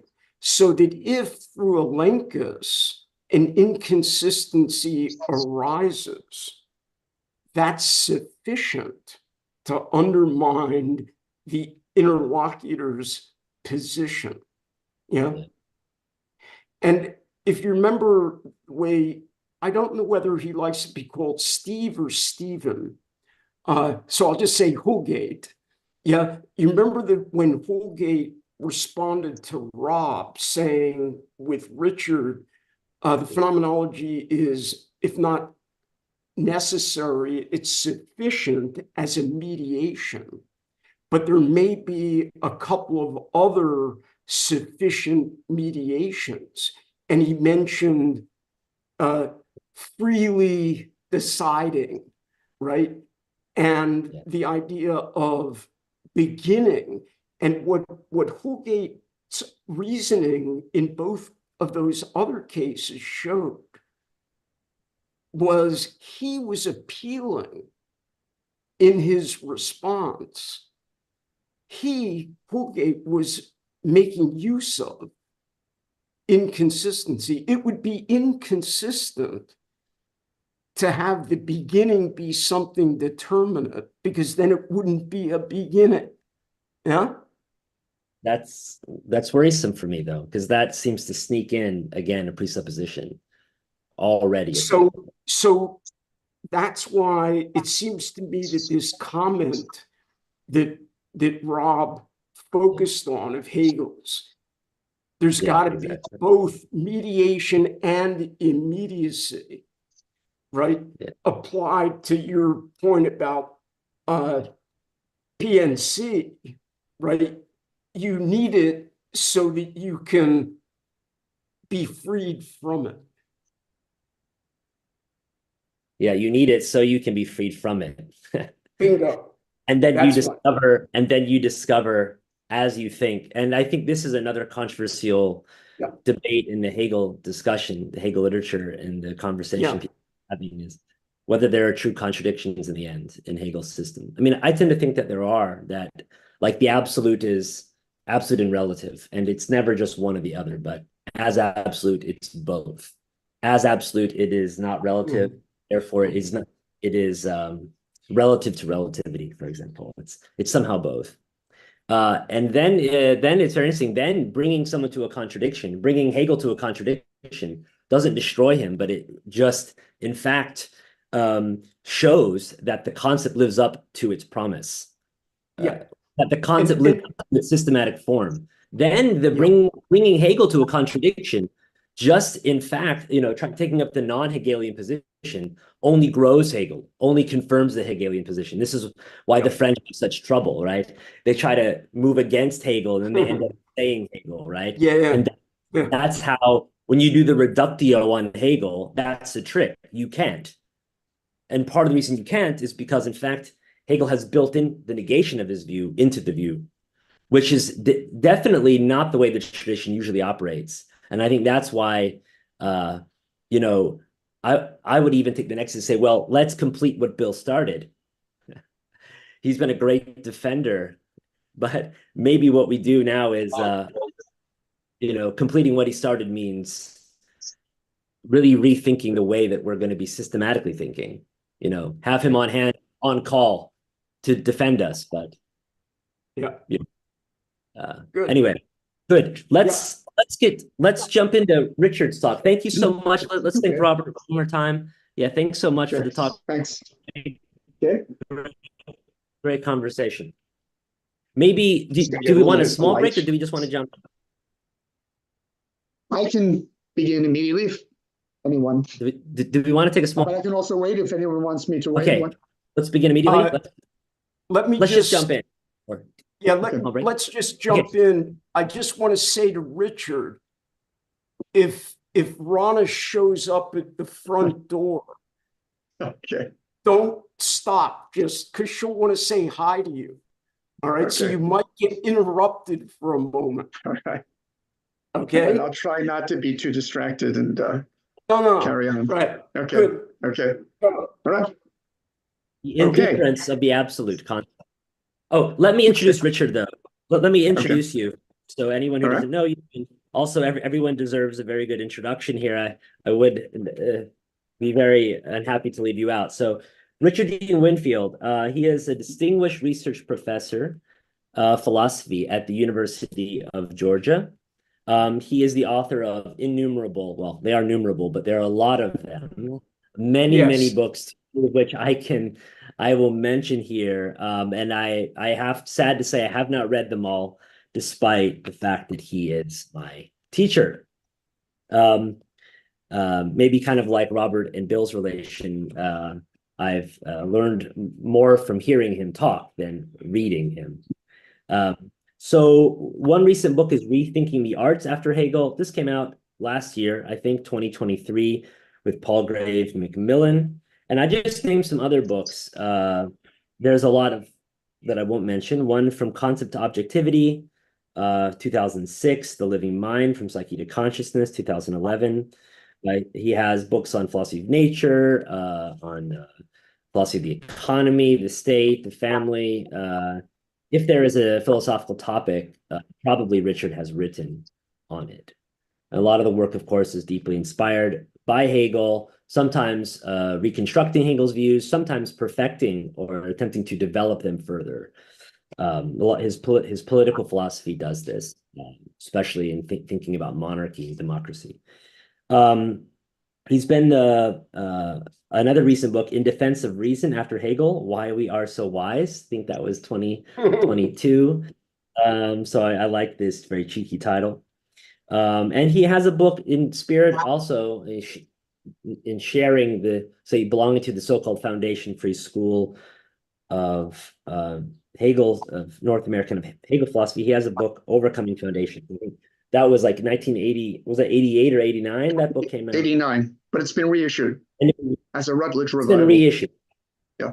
Good, yeah, so I would recommend people take a look at that in conjunction with Bill's work, and you can read them together as companion pieces.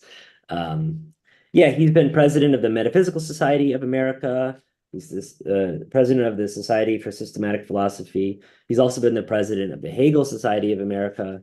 And yeah, he really is one of the not only most brilliant Hegel commentators, but in his own right, he's one of the, I would say, best living philosophers on the planet. So everybody, I think you should be grateful that you get to hear this talk today.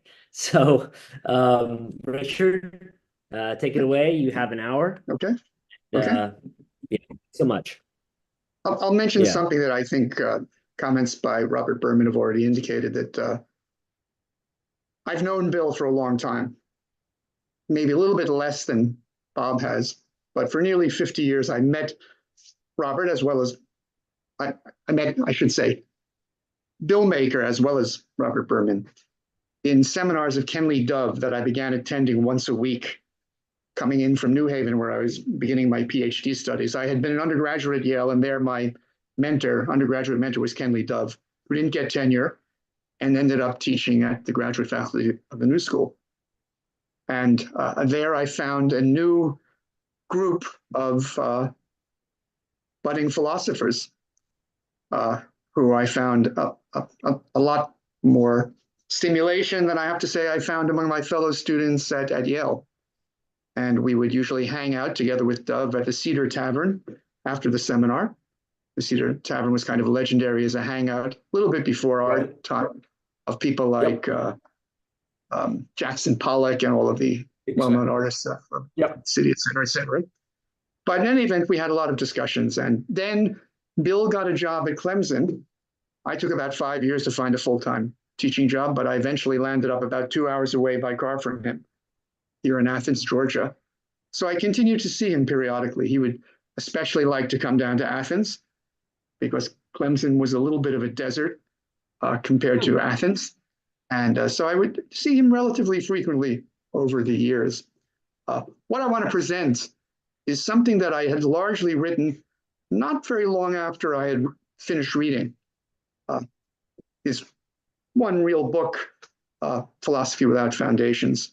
And at that time, I sort of ended it with a call to Bill to go on and now sort of deliver the goods, go beyond the programmatic analyses, and let's see what you can do.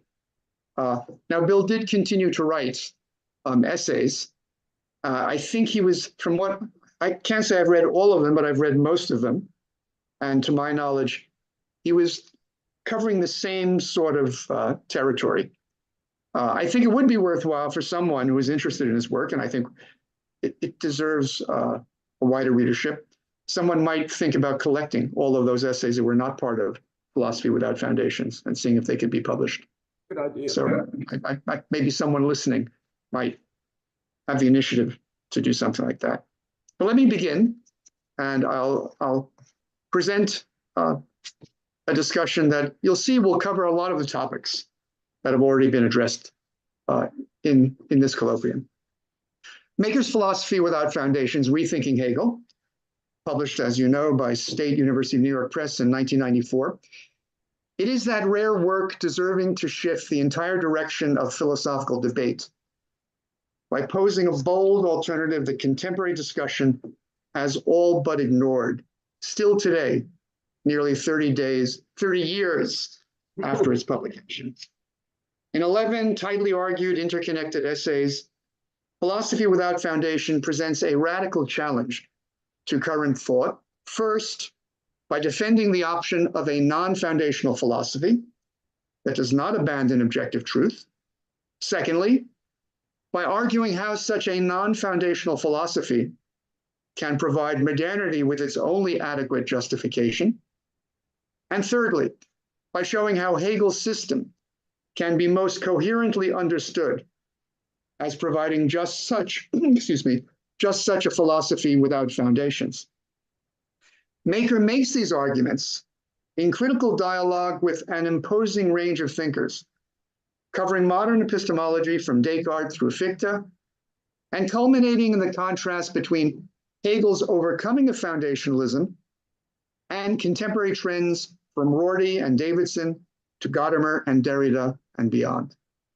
If Maker's arguments succeed, He has not only refuted the still prevailing directions in Hegel interpretation, more importantly, he has rehabilitated the project of systematic yet foundation-free philosophy, breaking the back of the emerging consensus of analytical and continental theory, and undermining the philosophical basis of the traditional and postmodern opposition to modernity from which a resurgent fascism draws ideological support.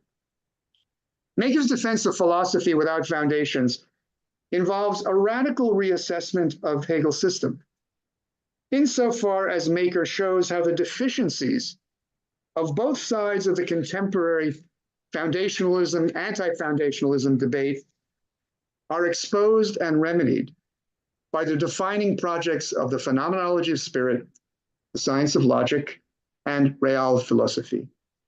Hence, at one and the same time, philosophy without foundations decisively contributes to Hegel's scholarship and to reestablishing Hegel as a living option for philosophy today.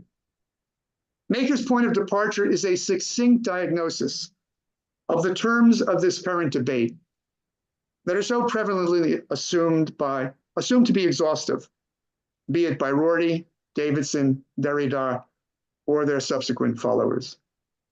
The modern foundationalism, denounced by contemporary anti-foundationalists, pursues a Cartesian project of a foundational epistemology, employing self-reflection to gain privileged access to conditions of cognition by which knowing can establish the truth of its certainty. Anti-foundationalism repudiates this enterprise on the basis that knowing has an opacity, resisting any self-grounding self-knowledge, due to the ineliminable finitude of cognition's conditioned, perspectival, contextual standpoint. As Maker observes, anti-foundationalists here ascribe a twofold embeddedness to knowing. First, a captivity to the particular givens of culturally defined practices. And second, a captivity to the general framework of givenness endemic to finite subjectivity. Although this characterization allows knowers to free themselves from the particular conventions of a style of reasoning, it leaves them condemned to some foundations of knowing that always remain opaque and unjustified. Hence, when anti-foundationalists expose the myth of the given, they're merely repudiating the foundationalist privileging of certain particular givens. The anti-foundationalists still affirm as an unassailable truth that knowing always founds its claims upon some givens that cannot be rendered fully transparent. By so absolutizing the finitude of knowing, anti-foundationalism condemns itself to a self-referential inconsistency that it cannot diffuse.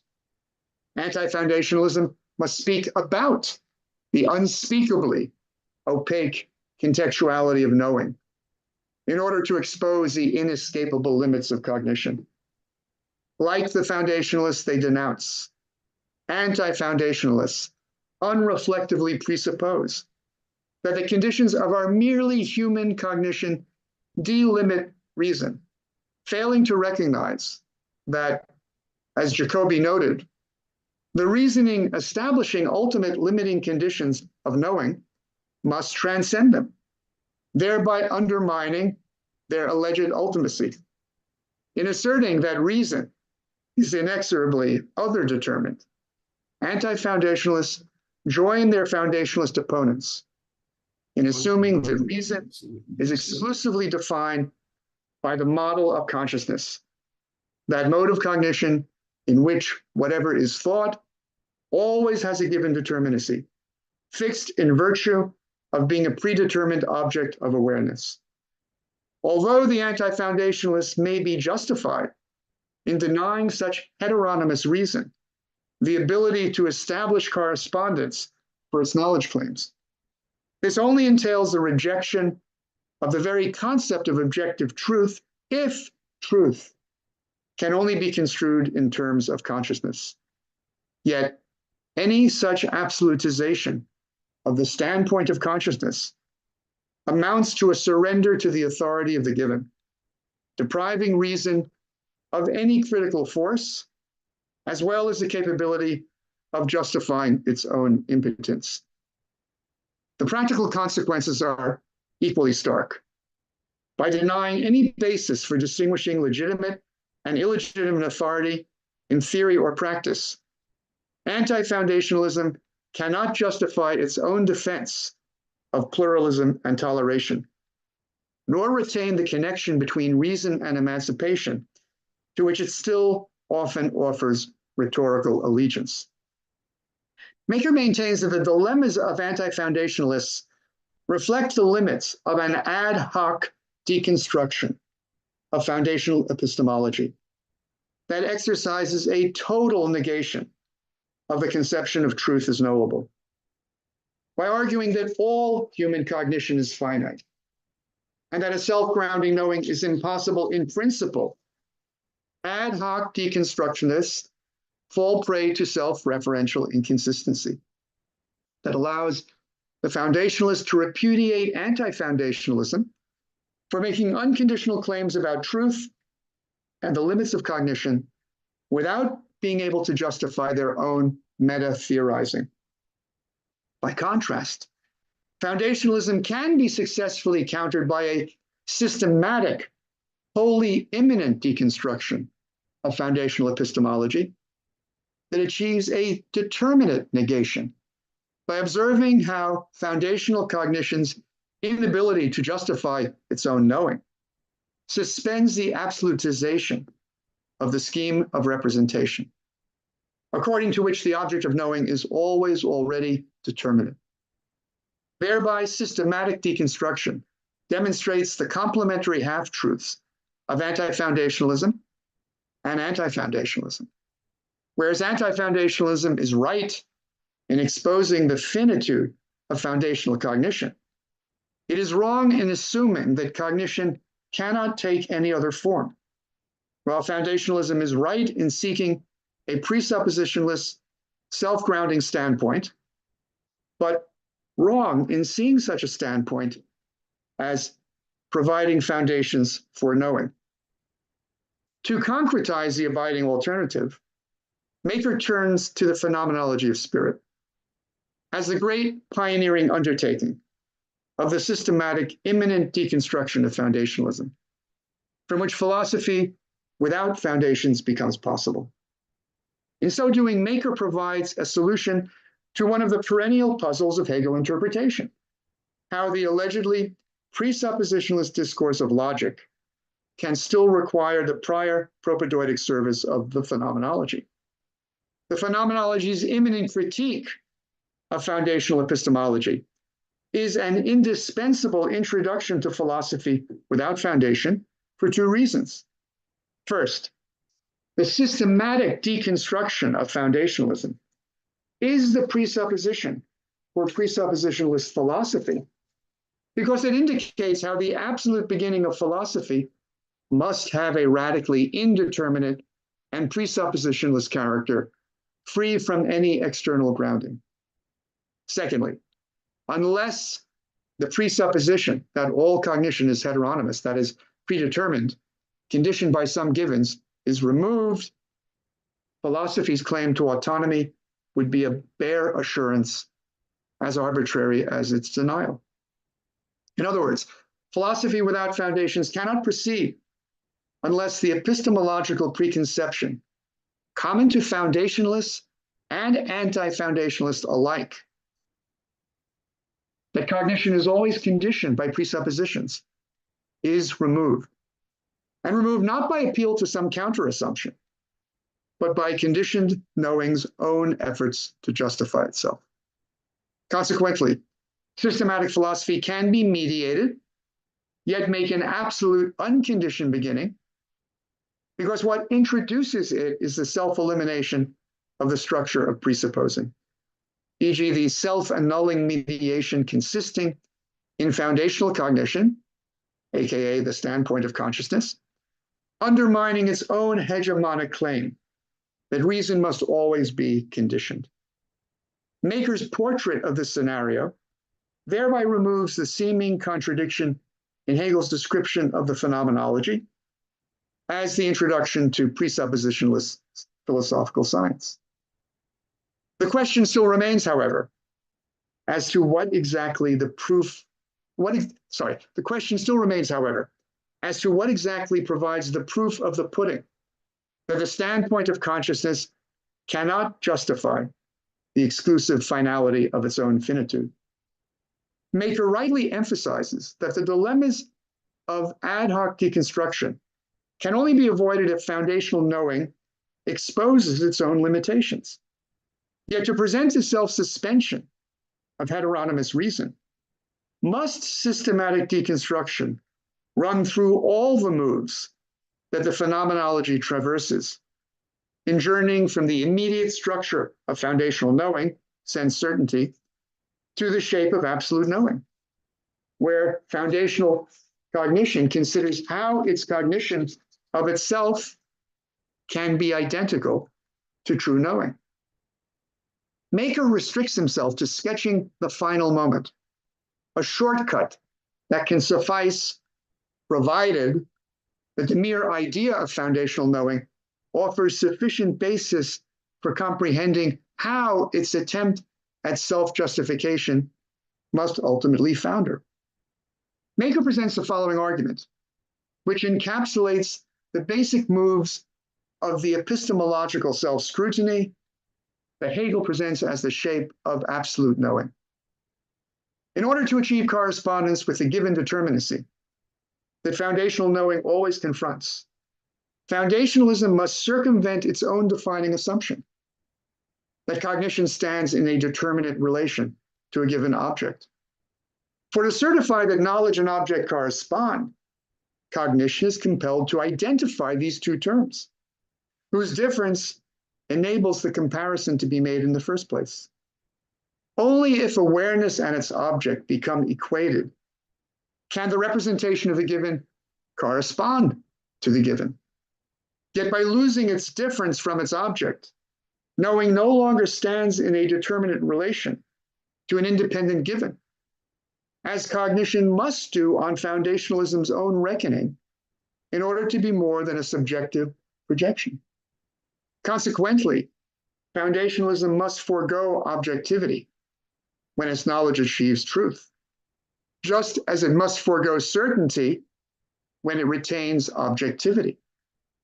For when, to adopt the phenomenology's terminology, consciousness achieves correspondence by knowing its object as itself and itself as its object, that is, by engaging in a pure knowing of knowing, the opposition of consciousness collapses, eliminating its own defining determinate difference between subject and object. Significantly, Maker can make these points without having to concern himself with detailing how cognition arrives at equating knowing and its object. No matter what route leads to the attainment of this identity, Maker's argument shows how foundational knowing founders when it thereby meets its own standard for true cognition. The results of systematic deconstruction thus seem to be available without having to follow out the full development of the phenomenology. Maker himself acknowledges that the outcome of the phenomenology's systematic deconstruction can be understood, but not demonstrated, by considering what consciousness must do to prove that its own structure is definitive of cognition. Strictly speaking, this is achieved by examining not simply how consciousness achieves correspondence, but more specifically, how consciousness can succeed in knowing its own structure to be determinative of knowable objectivity. Success on this score requires that the knowing of knowing be identical to the object of knowing. The shape of consciousness, absolute knowing, with which Hegel concludes the phenomenology, presents just this denouement, where the knowing of knowing takes on the character of what is in itself for consciousness, and the object in itself becomes determined as the knowing of knowing. The result fits Maker's diagnosis. Knowing and object cease to be distinguishable. and consciousness forfeits its defining opposition. If this outcome makes intelligible the critical success of systematic deconstruction, it still leaves to be developed the positive alternative by which the immanent critique, by which the immanent critique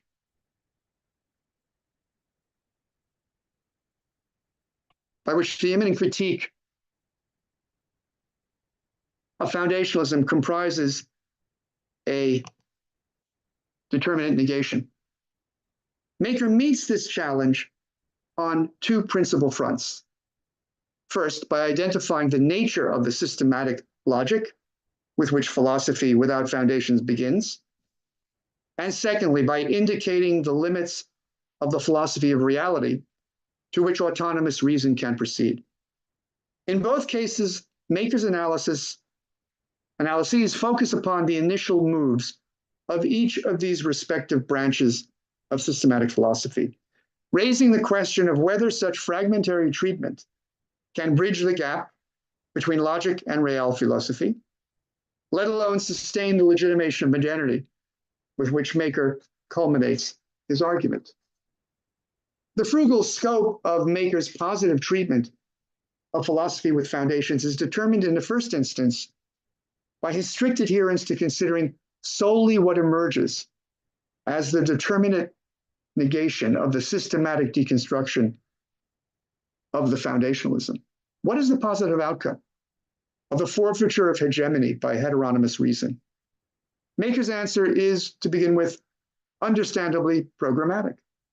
If philosophy were to begin simply by refraining from presupposing any determinate relation between knowing and its object, whatever would ensue would be a discourse in which both would come to be determined.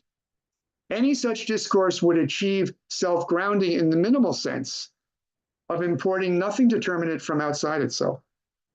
Moreover, such a discourse would have no method. If by method one means a determinate procedure for considering a given subject matter, i.e. method is construed by foundationalism. Precisely by lacking such predetermination, the cognitive act of autonomous reason would not contribute any determinacy to distort or preconceive what is known.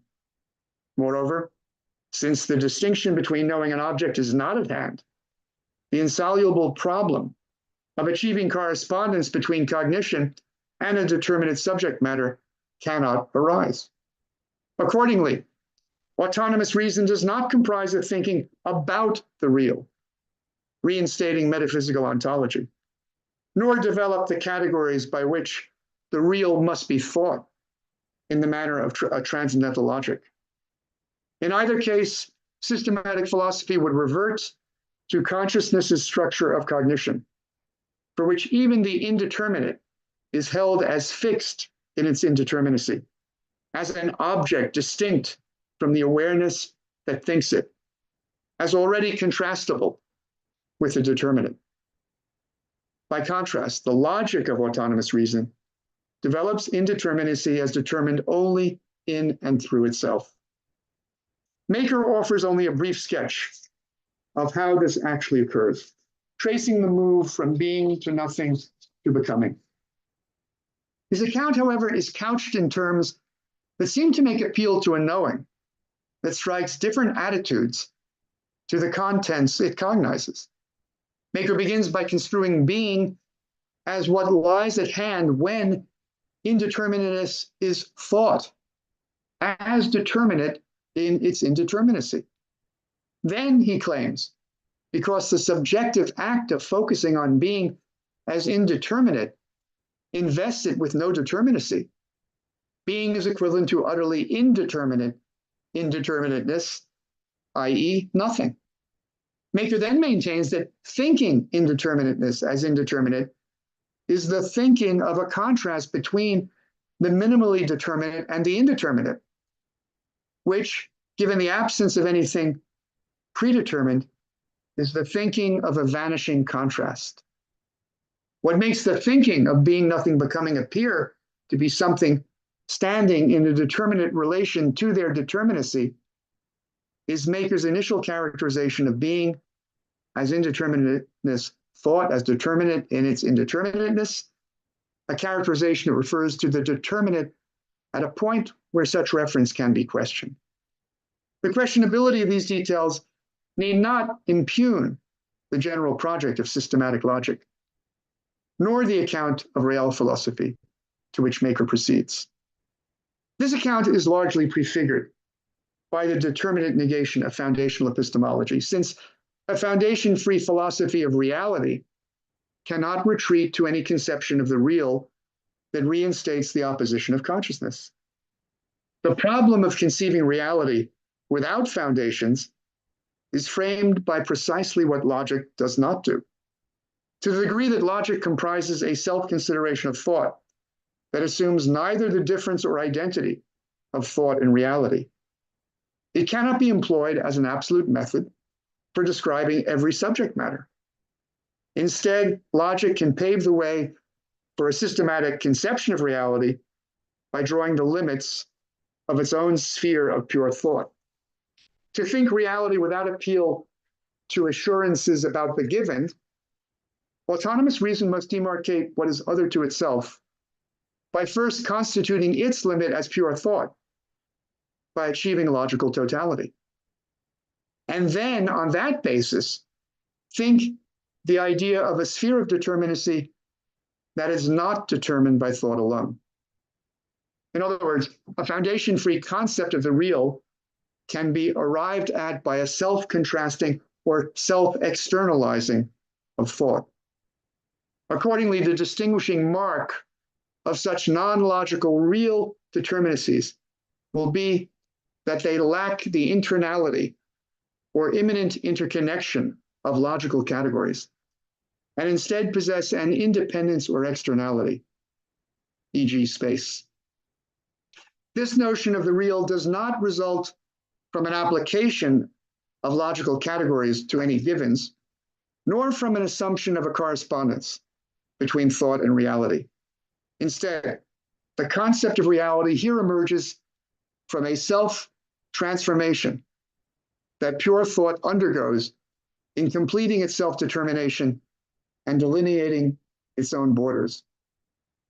Although Maker goes no further in actually developing the systematic concept of reality, he does make bold and potentially misleading claims about the character of real philosophy itself, claims that bear upon the relation of theory and practice and the possibility of a justification of modernity. To begin with, Maker spells out the negative character real philosophy must have to avoid reverting to the pitfalls of foundational cognition. That is, the systematic philosophy of reality can be neither a descriptive account of reality as it is given, nor a transcendental deduction of the categories with which reality must be known.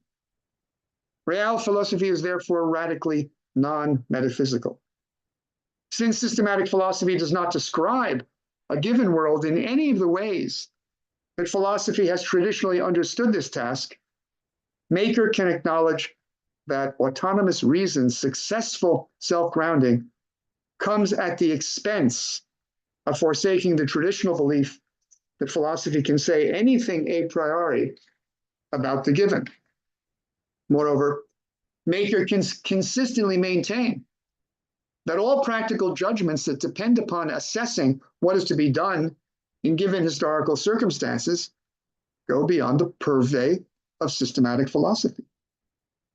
Maker, however, suggests that this departure from traditional dogmas signifies that systematic philosophy has nothing to say about what is understood as what is given, nor anything to say about the specifics of freedom's actualization. Both of these claims would be acceptable if what is given signified solely what is given as construed by foundational knowing, and if the specifics of freedom's actualization referred only to historically contingent conditions. Maker, however, characterizes real philosophy as purely normative rather than descriptive, suggesting that a non-metaphysical determination of the given is not possible. Moreover, he claims that a systematic philosophy of right can conceive only the minimal nature of self-determination, since any more detailed account would presuppose the contextuality of citizens within the framework of particular institutions and traditions, as if that precluded conceiving the universal structure of the different spheres of right that give freedom its actualization.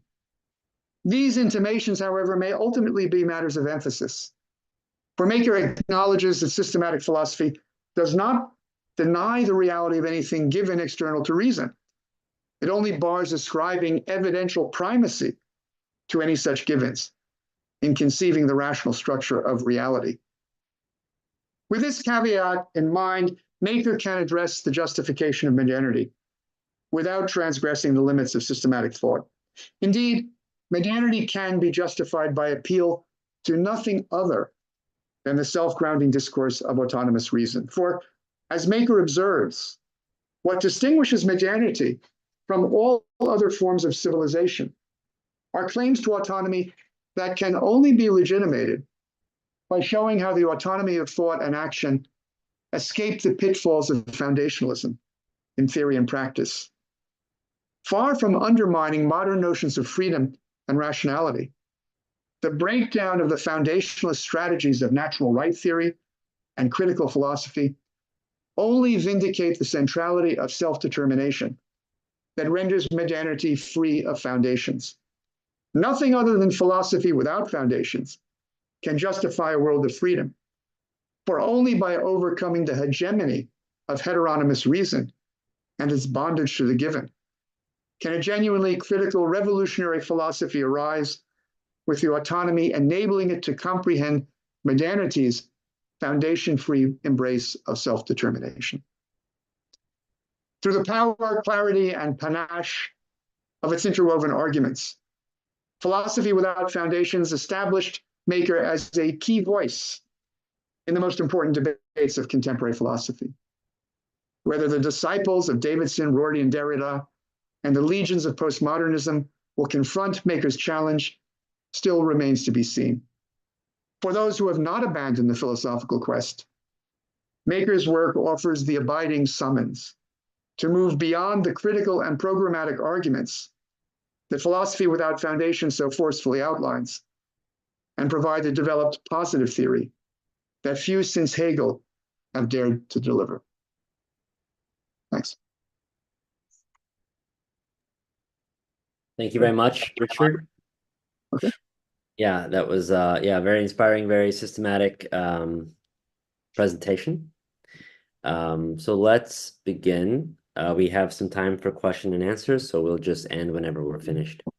Let's begin with Rob. The floor is yours. Okay. Oh, you are muted. Yeah. Yes, so I was. Yeah. Still. Okay. Yeah. Well, just thanks very much for a really wide-ranging, impressive talk. I have only a very small question, really, and it's about Maker, as you understand him in particular. You said two things that I think are right about. I mean, you said lots of things I think are right. There's two things I wanted to ask a question about. Two things that I think are right about Maker and his reading of the phenomenology and its relationship to the logic. So it's that specific topic again. One of them is, that the argument of the phenomenology is understood as a self-eliminating presupposition that allows its conclusion to coincide with the beginning of the logic, and therefore allow the beginning of the logic also to be foundation-free, presuppositionless, and so on. The other thing is that one of the things that the phenomenology does is demonstrate the identity of consciousness and its object, if you like. Right? And that seems like that's more than just at the end of the phenomenology, we've lost the assumption that they're radically separate. Something, right? It's more than that. It's a positive claim, and it's the basis of a kind of idealism.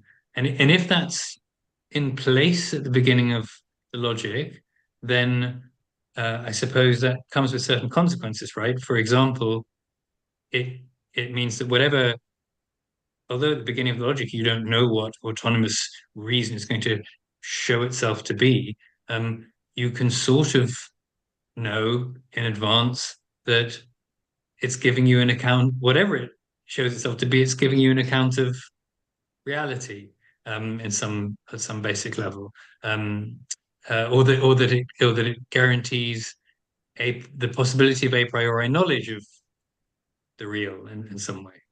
And so I just want to ask whether you think there's some tension between those two things in Maker's account, right? That on the one hand, he has this radically negative reading of the phenomenology, but on the other hand, it seems to establish some kind of idealism, however abstract that idealism is at the beginning of the logic, right?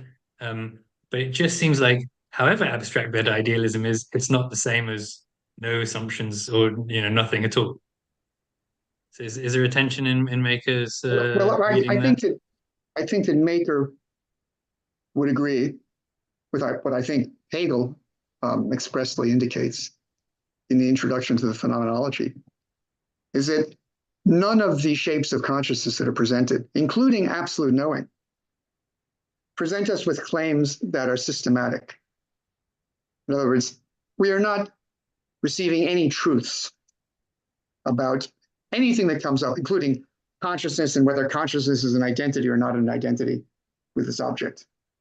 We are instead observing how a specific epistemological project, which takes the structure of consciousness as, in a sense, definitive of knowing, in the sense that the structure of consciousness psychologically exhibits a form of cognition in which the knower is always confronting the given in some respect or other and attempting to validate his claims on the basis of that. And that involves the difference between knowing and its object. Well, a phenomenological investigation simply stipulates that, takes it as Hegel would say, the appearance of knowing. Just an appearance. We're not making any claims that this is true knowing. We're just going to examine it as an appearance and try to show how this framework, which happens to be prevalent among modern philosophers, and which also happens to bar the way to presuppositionless science by, in a sense, presuming that all knowing is subject to this configuration. Well, the examination question is precisely, shall we say, the small science with a small s rather than big science, because the claims that are being observed are claims being made by an epistemological framework whose attempt to justify its own claims is being observed, and whose inability to do so is going to be exhibited in the course of this investigation as, in a sense, what will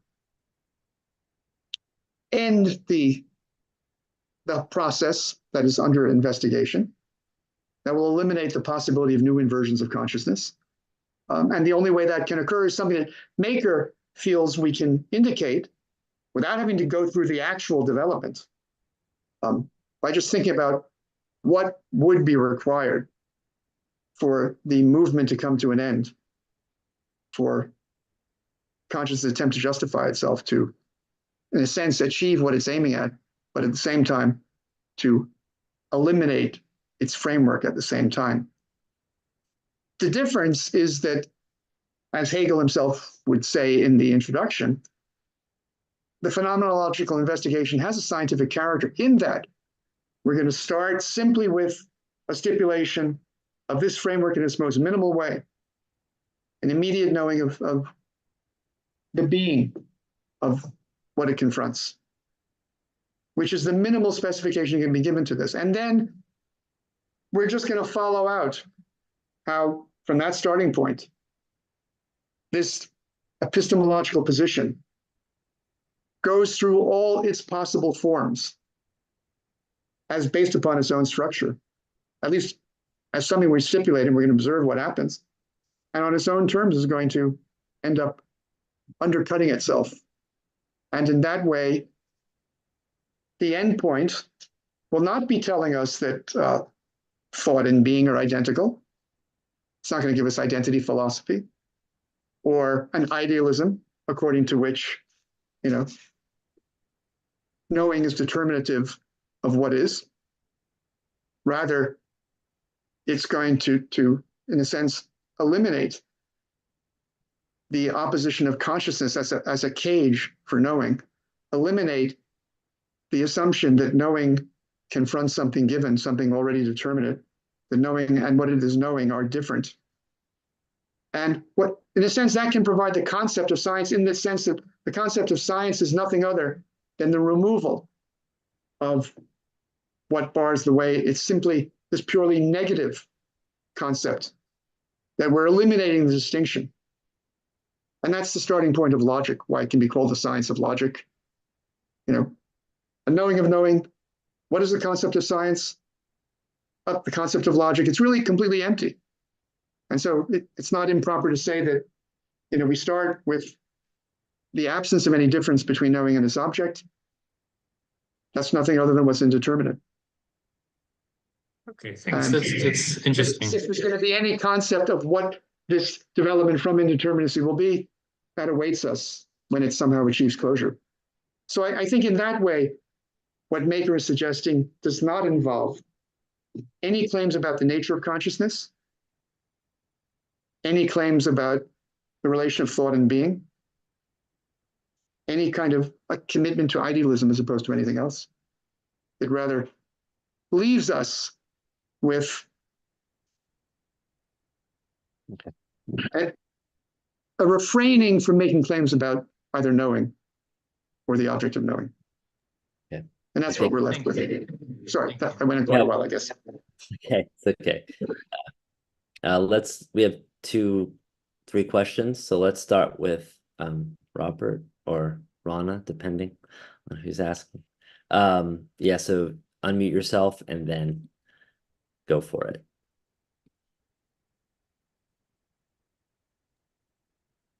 Okay. You can hear me now? Yes. Good. So, Richard, I wanted to get your reaction. I know you have to do this briefly, but on page 175 of the book.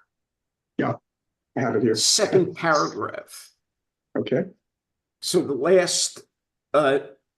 the central paragraph. Here's what Maker writes, and this is what I want you to get to respond to. As systematic dialectical philosophers, we must remain silent about whether the world or society does or does not accord with the demands of reason as articulated by this philosophy.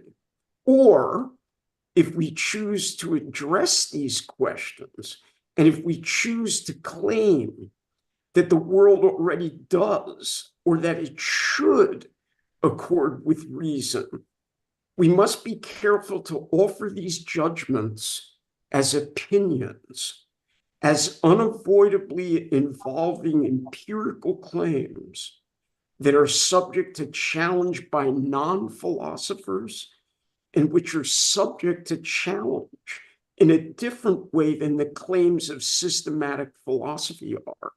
In short, if we wish systematic philosophy to have a rightful worldly impact, we must not seek to take on the role of philosopher kings. Yeah. My question is, how is that compatible with defending modernity, both theoretically and practically, for example, in the form of a philosophy of right? Yeah. I mean, first of all, when we speak about modernity as a philosophical topic, we're talking about a normative project. I say that because if you look at, frankly, what all philosophers worthy of the name have done with regard to convention of any sort, with what Hegel will address in terms of the reality of self-determination as objective spirit, you know, we're dealing with something whose existence has no necessity. Convention in general is inherently arbitrary. So when philosophers, including Hegel and including Plato and Aristotle and everyone else worthy of mentioning, have attempted to think about conventions, they don't give descriptive theories. They don't tell us what the state is, what the household is, what civil society is. They tell us what the just state is, what the just family is, if there is such a thing, what the just society may be. Of course, it can be, but it need not be. And it's not as if we're incapable of conceiving what is right, even if it has never occurred. But that does not mean that it can't have any descriptive power when, in the case of Hegel's account of what is right as the reality of self-determination, if we find that the institutions of self-determination have come to be in greater or lesser degree. Hegel, I think, in his philosophy of history, is giving a prescriptive philosophy of history. And I think this goes against some of what Stephen seemed to be suggesting. Namely, it comes after you've worked out what are the institutions of freedom. Once you know what they are, then you can raise the question, how are they going to come to be? As well as how can they fall apart? The same thing applies in Plato and Aristotle. You know, you first work out what the, yeah, sorry. Okay, just real quick, yeah. when Maker writes that if we choose to claim that the world already does or that it should accord with reason, we must be careful to offer these judgments as opinions. Yes. Well, that it should accord is not an opinion. That's basically what ethics of any sort is thinking. What should be. But what should be can be, but it need not be. And in evaluating how to achieve it, in the here and now, one has to go out and observe what is the state of affairs.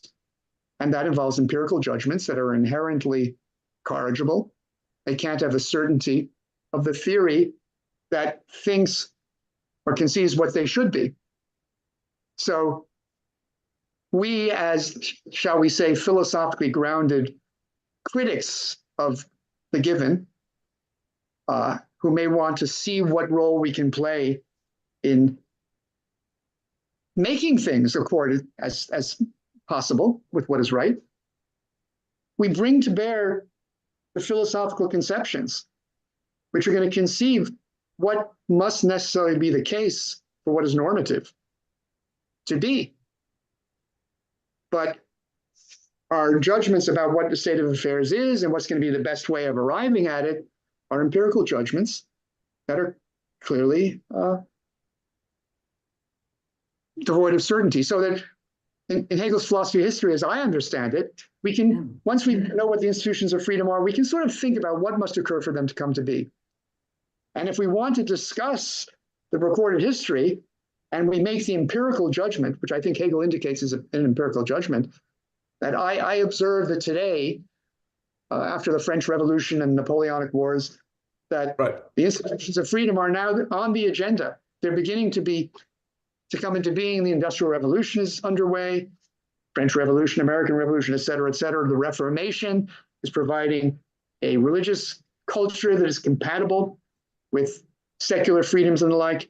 Well, we can then say, look, the institutions of freedom have in a significant way come into being. So as a result, we can look back on recorded history and reinterpret it as a process whereby that has come to be, as a history of freedom. But that's an empirical history guided by the philosophical conception of what is right. Maker suggests in his discussion of real philosophy that even the philosophy of nature is normative in some respect. As if we couldn't say that the philosophy of nature tells us what nature is and can't fail to be. Now, how we happen to observe nature, that's how we experience the given. There's no certainty regarding that. But I think we can be certain if we've worked out a philosophy of nature, and one can do that systematically, that this is what nature has to be. And by the way, I think there's another part that tells us something about how one can think about what the philosophy of nature tells us about what nature is.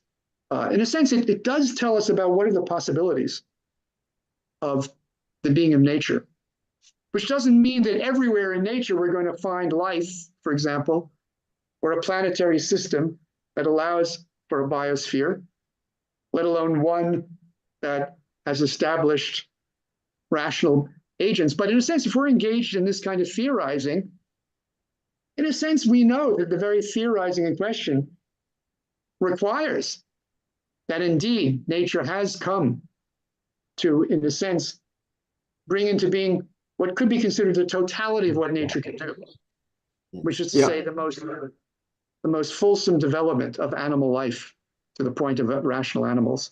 Our theorizing, in a sense, presupposes that. So like Hegel can say, with regard to the institutions of freedom and their normative aspect, here we can say, with regard to the real possibilities of natural development, that we know that all the possibilities have, in a sense, they have occurred.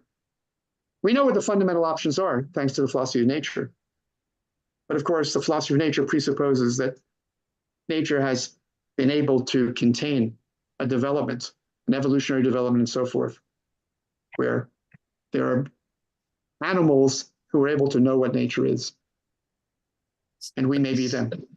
Thanks so much, Richard. We're going to go on to the next question. Yeah, Sir. very, very, very thorough answer. Thank you very much. So, Edward, question. You can recently graduated. Hi, can you hear me? Hi. Yeah, good to see you again. Good to see you, Richard. It's been a month, maybe. Yeah. Yeah. Yeah. So, thank you for your talk, and I just want to chime into the discussion that you and Rob were having just then, because being Greg's student and Greg being very influenced by Bill and you, I'm very sympathetic to the idea of the phenomenology as the self-undermining or self-removing propaedeutic. But I also sympathize with Rob's insight that there's something positive, there's some content at the end of phenomenology. And what I want to suggest now is that maybe these two are not opposites. Maybe they can be reconciled. And what I mean by this is that I think the oppositional structure of consciousness that appears at the beginning of the phenomenology, they appear in a way that they are interdefined. What I mean is that Hegel says knowing and being, I think in the introductory, as the negative of the other. So their definition, their being of knowing and being, is defined as not being the other. So their being is defined by their difference. And the self-removing propaedeutic of the phenomenology ultimately undermines this difference by showing that they're identical. And I think at the end, absolute knowing is, Hegel says something like, it is the identity of thought and being. And how your claim and Bill's claim that it is negative and how Robb's claim that it is positive is put together is to say that thought and being are both different and identical. And what synthesizes these claims is, of course, a contradiction. So the contradiction produces indeterminacy. You cannot determinately say that thought and being are different in this way or determinately. And you can neither say that they're identical determinately. So it's not an idealism in the way that Kant's idealism is. So I think, yeah, the contradiction produces indeterminacy, and then now we can move on to pure being. And what is neat about this is also that because every stage of consciousness prior to absolute knowing produces this contradiction. So basically you can end wherever you want, whenever you encounter a contradiction. That's an instantiation of the absolute knowing. So you do not need to go the whole course of phenomenology. You can just like Richard, Stephen Houlgate, and Bill says, the phenomenology as a whole is not necessary in this case. So yeah, I'm curious what you think about this. I mean, I think a key qualification that I think needs to be made regarding what's happening in absolute knowing is that it's not that it shows that consciousness and its object are identical. It rather shows what happens when consciousness takes its own knowing to be identical with what it takes to be in itself. And when it does that, which is what it is required to do in order to escape further inversions of consciousness, it ends up not establishing some truth about the identity of thought and being, or some specific standpoint, which is now in a position to tell us what is the character of being or fundamental ontology. It leaves us with a knowing that is no knowing at all, as Hegel will say, because there is no determinate acts to be made. There's no determinate relationship between knowing and what is known. All of this has been subverted when knowing takes its knowing to be equivalent to what is in itself. And that identity is achieved when it takes the object to be the knowing of knowing. Or you can almost think of this as a kind of climax of what the Kantian project never quite can do, but it's always pushing in that direction, because the transcendental philosopher is engaging in a knowing of knowing. But unfortunately, the knowing it is scrutinizing is always not a knowing of knowing, but a knowing of an object distinct from its own knowing. So it always remains dogmatic, and the only way that dogmatism could be removed is if somehow the object that is known is the knowing of knowing. In a sense, absolute knowing could be thought of as arriving at that point, and then finding that it is thereby eliminated its own character as cognition.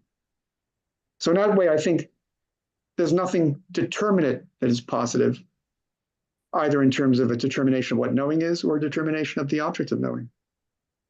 We're left without any claims about either. And that's the sense in which we have nothing determinate. And that, in a way, is equivalent to the so-called concept of logic that the end of the phenomenology delivers. Because what is logic? It's a thinking of thinking, but since logic is going to be that at the outset, there's neither thought nor what is thought at hand. We have nothing positive. I don't know if that sheds any light on this.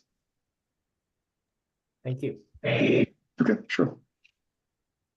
Maybe I'll take the opportunity to ask a question, which I've been doing at the end of the session. Yeah. So as the moderator, I take the opportunity.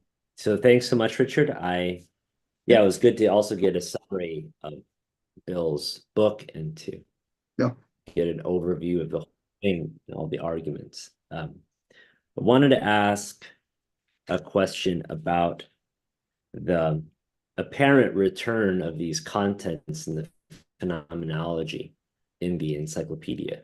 So you'll see that a lot of the same contents, you could say, that you find in phenomenology then show up in encyclopedia. And arguably, one could even say that there is, at the very end of the system, there's the absolute knowledge that philosophy possesses. So this is a kind of absolute knowledge that we're in possession of at the end of things, say in the activity of philosophizing itself. Philosophy grasping philosophy, right? So when philosophy grasps the true nature of philosophy or its true calling to be foundation free, for example. There we do have, at the end of the system, we have reality. As you pointed out, you did this retrospective discussion of how reality is given us. So nature develops, gives us spirit, and a spirit which has become philosophical. And this philosophical spirit, which knows itself, knows the foundation-free character of philosophy. And in this self-knowledge really is reality's knowledge of itself. It is a real being, right?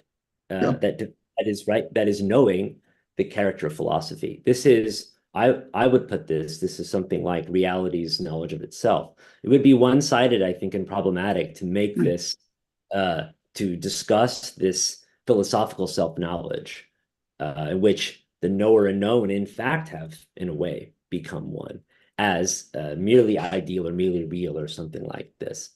So that's my first question, which is about, you look at the end of the system, as it were.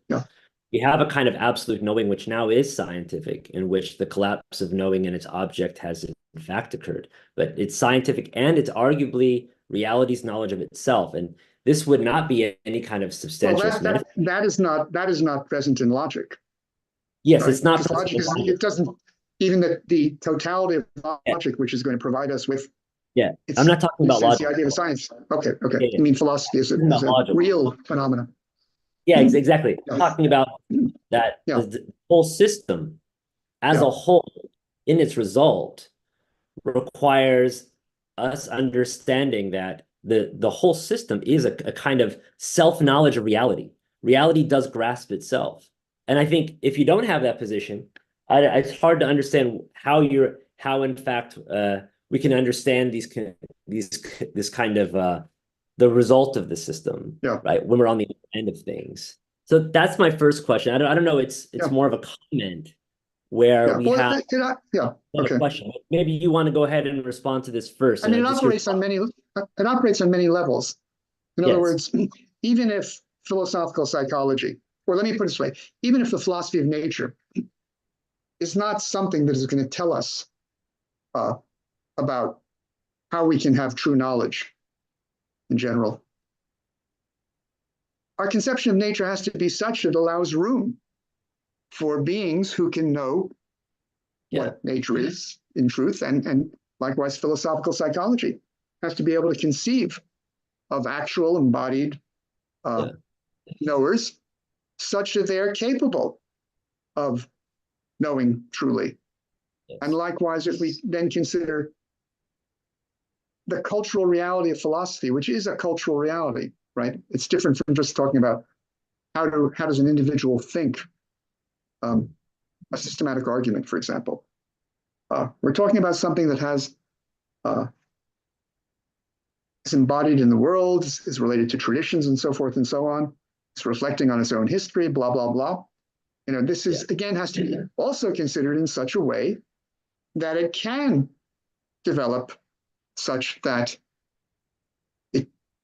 philosophy is able to truly conceive what is, including itself. Yes, but the relation of philosophy conceiving itself, that self-conception of philosophizing that you're doing right now, isn't that a collapsing of knowing and its object? And isn't that a scientific collapse? But what I mean is, isn't that a scientific? No, it's not really, because I see. I mean, first of all, we're not talking about a discipline whose knowing is simply a knowing of itself.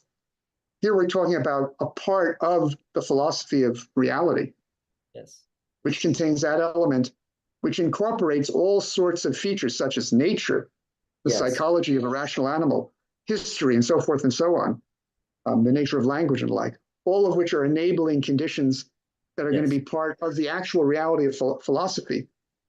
And all of that is being thought of. We're not just thinking of philosophy only. Yes. So the reality of philosophy also involves all of this thing, and it sort of comes at the very end because it incorporates everything as well as the effort to think. Yeah. So Truth analysis. let me ask the question in a different way then. Yeah. So Okay. maybe you want to answer in the negative still. Is the philosophical knowledge of so philosophy's kind of grasp of philosophy at the end of in the third encyclopedia, Yeah. is that content at the end the scientific content? Well, if you mean by scientific, is this a philosophical conception Yes. of philosophy? Yes, it is. In other words, in other words, does the conception of philosophy, is it equivalent to simply a system, or does it also involve a conception of what are the possibilities that philosophy can take? Yeah. Which involve forms of philosophy that are not equivalent to systematic philosophy, but nonetheless are philosophy. Yes. And if you take Hegel's attempt to think about philosophy in general,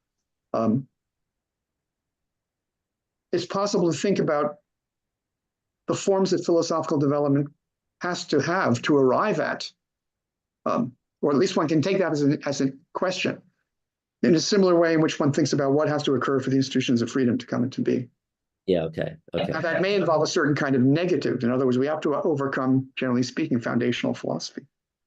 Okay, yes, this is something that I'm going to keep That's thinking going to be built into our conception of the reality of philosophy. Okay, yeah, so let me ask my second and last question. Okay. We've gone way over time, so I'm sorry for everybody who's with Okay. us. Thanks for indulging our extended discussion. Yeah. This is something also to connect with something that actually I know you and Houlgate don't agree on everything, and the way you frame Yeah. a lot of the ideas is different too. But there was one point Houlgate made that I also see reflected in maybe Bill's work and yours as well, which is it wasn't put this way in the conversation. It was an exchange between Robb and Stephen, which was Krug famously demanded of Hegel that he derive this pen, can't do that, right? And Hegel's like, it's not my job as a philosopher to use the concept to produce this pen. And there's a fundamental contingency, there's a given that the concept cannot produce. So then the concept, and this of course is reasonable, it's not philosopher's job to deduce everything or to dialectically produce, here I am dropping this thing, everything that exists. But then what's interesting is here we have Hegel giving us a philosophy of the absolute, but the concept is impotent to produce so much of, is impotent to produce the given. It's impotent to produce the given. Maybe this is also code for it's some kind of reality that's just there without why. And then the concept doesn't produce it, but it turns out that the concept applies to these things, like this is something, an other, and being, et cetera, et cetera. So concepts apply. No, but it's not just that. It's something that has mass. It has gravitational attraction. It has molecular structure. It has electromagnetic structure. It's subject to all of these things, not just logical categories, but natural categories of nature. And it's also an artifact, et cetera, et cetera. And it refers to there being rational animals who can make such things, et cetera. Right? Let me ask all my of this question. is necessarily part of its being, which also involves matters that are contingent. Yeah. So let me ask my question then. My question is, isn't Hegel in the end advocating for dualism? What I mean, the dualism goes like this. There's the concept, and then there's a given. We don't appeal to the given to justify the claims, but the concept doesn't produce the given. It's given as other to the concept, and we have this dualism that's there. Isn't Hegel in this way, isn't there a kind of dualism in the account? It's not Hegel's job to produce this pen, but that's another way of saying the concept can produce it. It's powerless to do that. It's somehow, there's some kind of given content that just the concept is not responsible for. Well, just as in logic, contingency is a category that is necessarily part of the logical development. When one gets to the absolute and so-called modal conflicts, modal categories, contingency enters in. And not as something outside the concept, but there's a concept of contingency. Likewise, in nature, as well as in psychology, as well as in conceiving of history and so forth. We can conceive where contingency necessarily enters in. Right. But what it is as contingent is not determinable by concepts, but is left determined by other considerations, which can be identified, right? Yeah, they can't be identified. I guess that's part of the paradox here. I guess I'm playing the Schellingian here just because there aren't any among us here. So I'm just but I mean, so I don't think we need to take the view of Schelling that all reason can do is what a Kantian would say. It only can provide for pure possibilities. It can never lay hold of anything regarding what is. Well, I think we can say things that are necessarily the case about a pen. Yeah. Or any other artifact. What's interesting is you can derive, but not everything about it. Of contingency. It's the concept of contingency that is necessary. But that's okay. So if Krug said derive the concept of contingency, but look, then we move into no longer logical concepts, but real concepts. Yeah. For example, space. And the relation of matter to space. There's no necessary relation as to where bodies of matter are going to be located in space. Can I ask, there's something inherently contingent about that? Yeah. Is there anything that's not a concept? Of course. I mean, the concepts are determinations of things that are not concepts. Okay, yeah. And things that are not. But that doesn't mean they don't have a conceptual Sure. Yeah. character. So let me ask the following question then. So there are concepts, and then there are things which are not concepts.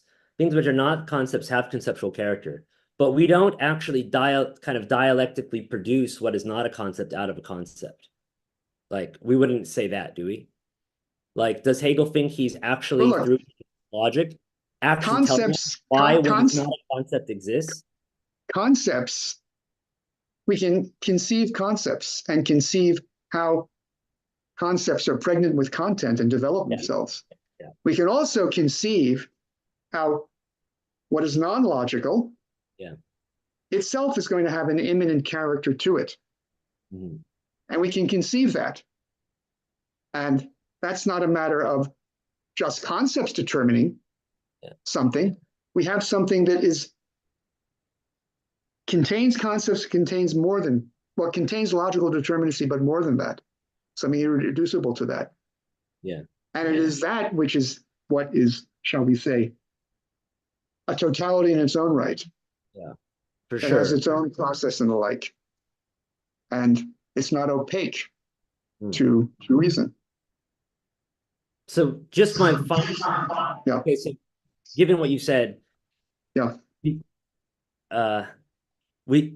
you think that, say, if you begin from logic, right? We've cleared the presuppositions. I'm convinced. Logic rolls on, pure thinking itself rolled on. Then it gets nature. This is the idea outside itself, as you said, as Bill so eloquently puts it. And then it's outside itself. This is, of course, not just purely conceptual. It's also non-conceptual. It's somehow the unity of both logic and what is not logical. And both of these are constituent in nature. Well, I wouldn't say it's a unity. Rather, the non-logical contains logical determinacy with something more. Yes. And what is going to be the subject of the ensuing development as we move from the most minimal specification of what could be said to be natural, to make our way towards the totality of what nature can be. Yeah. So, then, in that process, have we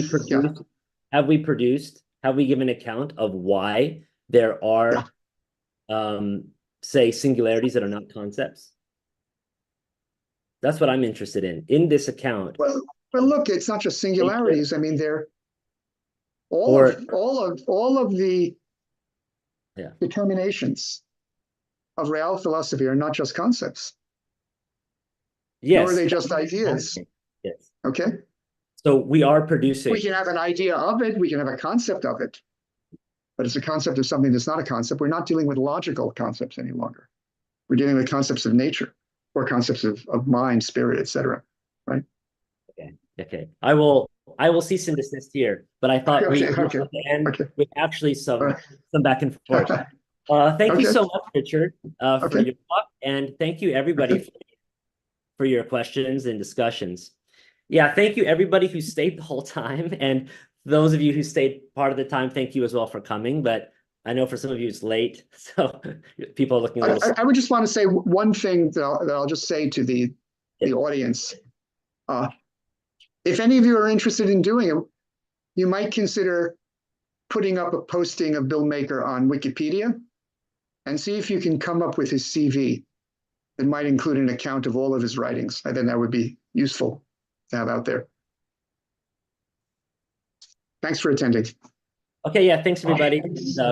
Pick up the book, Philosophy. Can I say, well, thanks, Greg, for organizing this and, inviting us. I thought it was a really great tribute and really interesting discussion. So thank you very much. Yeah, my pleasure. Thank you all for coming. Yeah. Thanks, Greg. Okay. You all. Nice to meet you, Robert and Rana. Yeah. Very briefly. Yeah.